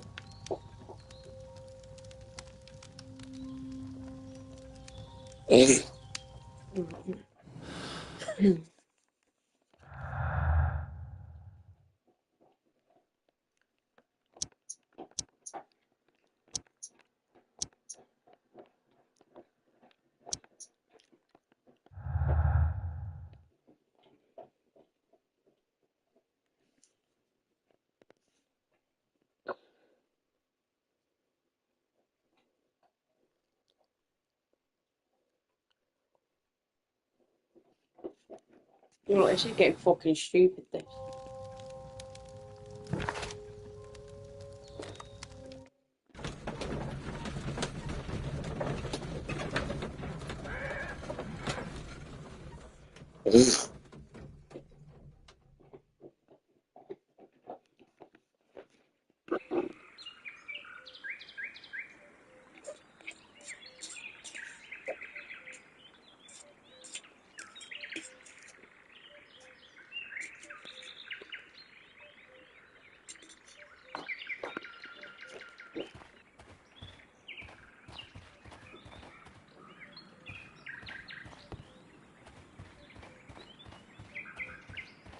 This suitcase. Right, nothing here. Where do we go now? Evesham? Not fucking not.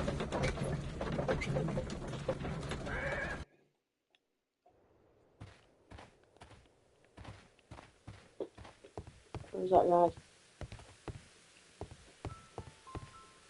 No, right the way, Holmes. Whoever you fucking call. Come on, Watson, move. Fucking hell, I can't move nowhere. Right this way.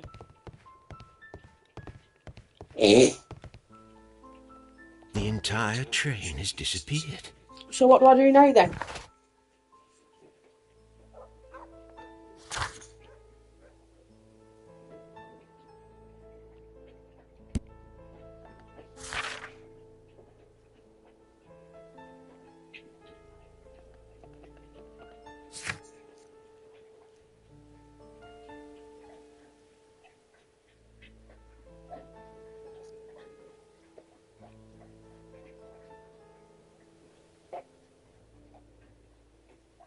Use the telegraph. Let's have a look at...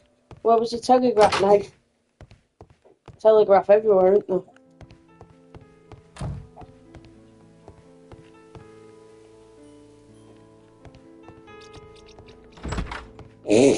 Where's the telegraph?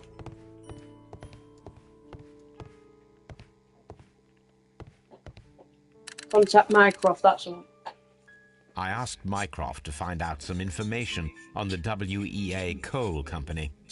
Here is his reply, and it is an interesting one.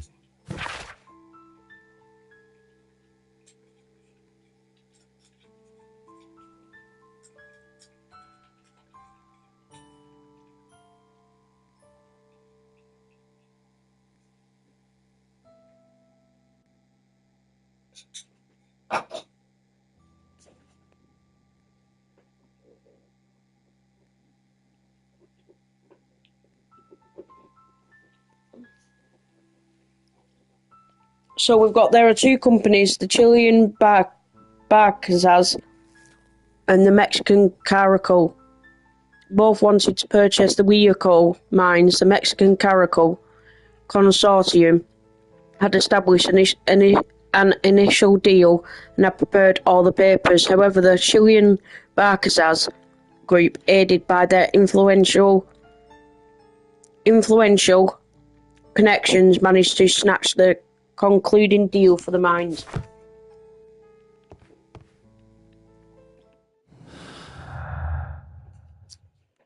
Right, so we've got something else now to go off. So the Mexicans are angry. The Mexicans Caracol Company held a grudge against the Chilean Barcazas group, as the Chileans were favoured for purchasing the Huayco mines, despite the Mexicans' preliminary sales contract. Here we go. Mexican trap. The Mexicans organised the Chileans to stay on the train. That is why the controller removed all of the passengers except for the Chileans.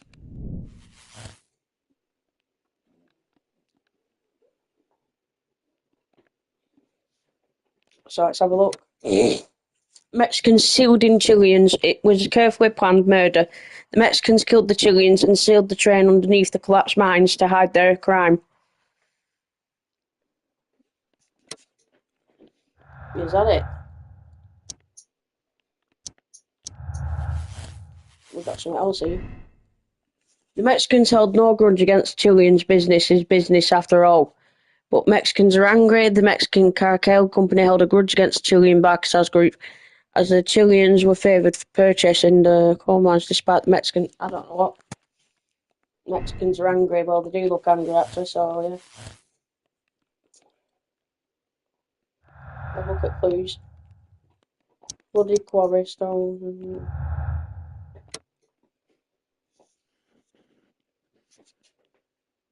Line justice of political game.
So what do we do now? Let's have a look.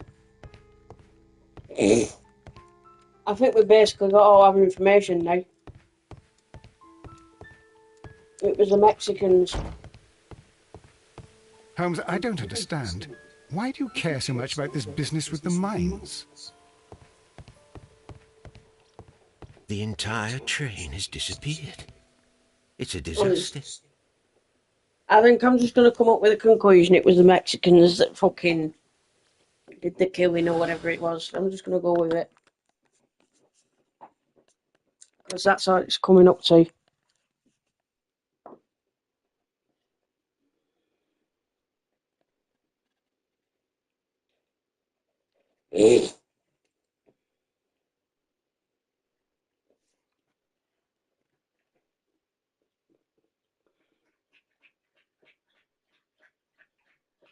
Was it blind justice or was it political game? Let's have a look.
Blind justice.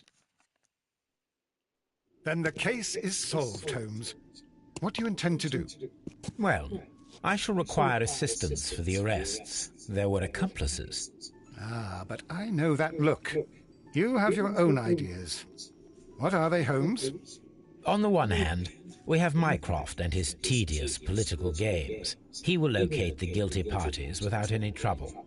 But it will be a long and drawn-out process, and possibly with some compromise that will be to Mycroft's benefit. Our other option is the local constabulary, and advice from our friend Lestrade. The problem we have there is that the authorities seem to be incapable of acting quietly. They rely on brute force. It could result in an international scandal. All the same, I think that I prefer the forces methods. It would be better to resolve the case quickly and efficiently, without any talk of politics. Let us go home, then. I'd like to begin writing a draft of this story. No, I did not say that we had finished here yet. Well, all right. What did I miss? Watson, we know that the Barcazas Company directors were trapped under the collapsed mines, along with the train and Robinson's prototype. But we still need to corner the guilty party. But how do you intend to prove... Oh, no. Please don't tell me we have to dig out the mines. Huh. You may rest assured that I have a far better idea. We have only to use our corrupt Doncaster station master as bait. He will unwittingly trap our Mexican friend. Of course, you already had a plan. I shall follow you, Holmes. Well, the case is solved, and we shall be heading home. May we have 2 tickets to London, please? Right away, wait a minute. You've solved the case? In a manner of speaking, can you believe that the rescue service miraculously saved one of the Chileans who were on board the train? The police have ordered his immediate escort to London on the next train. He pulled through, then? He's alive? Yes, by extreme good fortune. His condition is quite serious, and the method of transportation has its risk, but he will be held securely by the doctor and police officers. The gentleman carries some vital information on this case. I am sure of it. Ah, really? Your station will be famous, Mr. Duff. The journalists will be here before you know it. Goodbye, sir. Goodbye, gentlemen.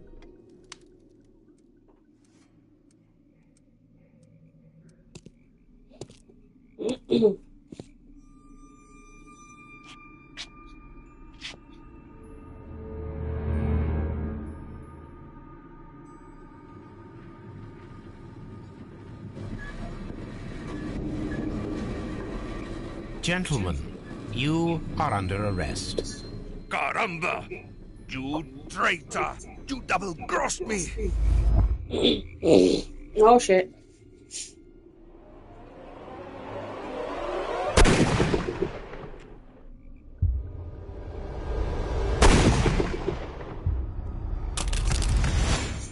Oh.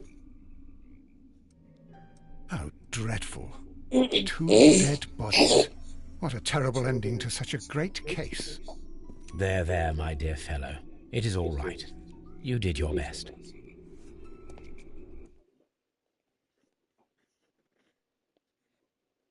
It was a carefully planned murder. The Mexicans killed the Chileans and sealed the train underneath the collapsed mines to hide their crime.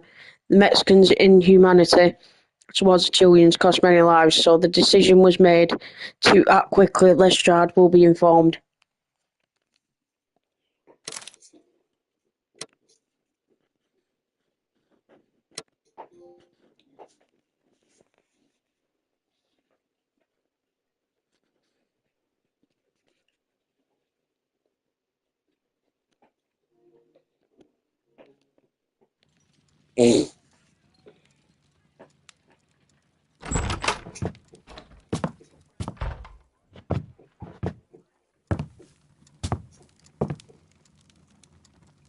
Holmes, what happened?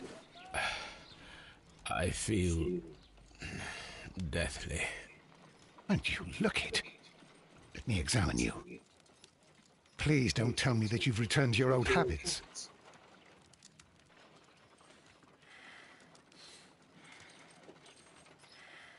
We'll carry on with this one tomorrow, guys. Hope you all enjoyed so far. Stay tuned for the next one. Peace.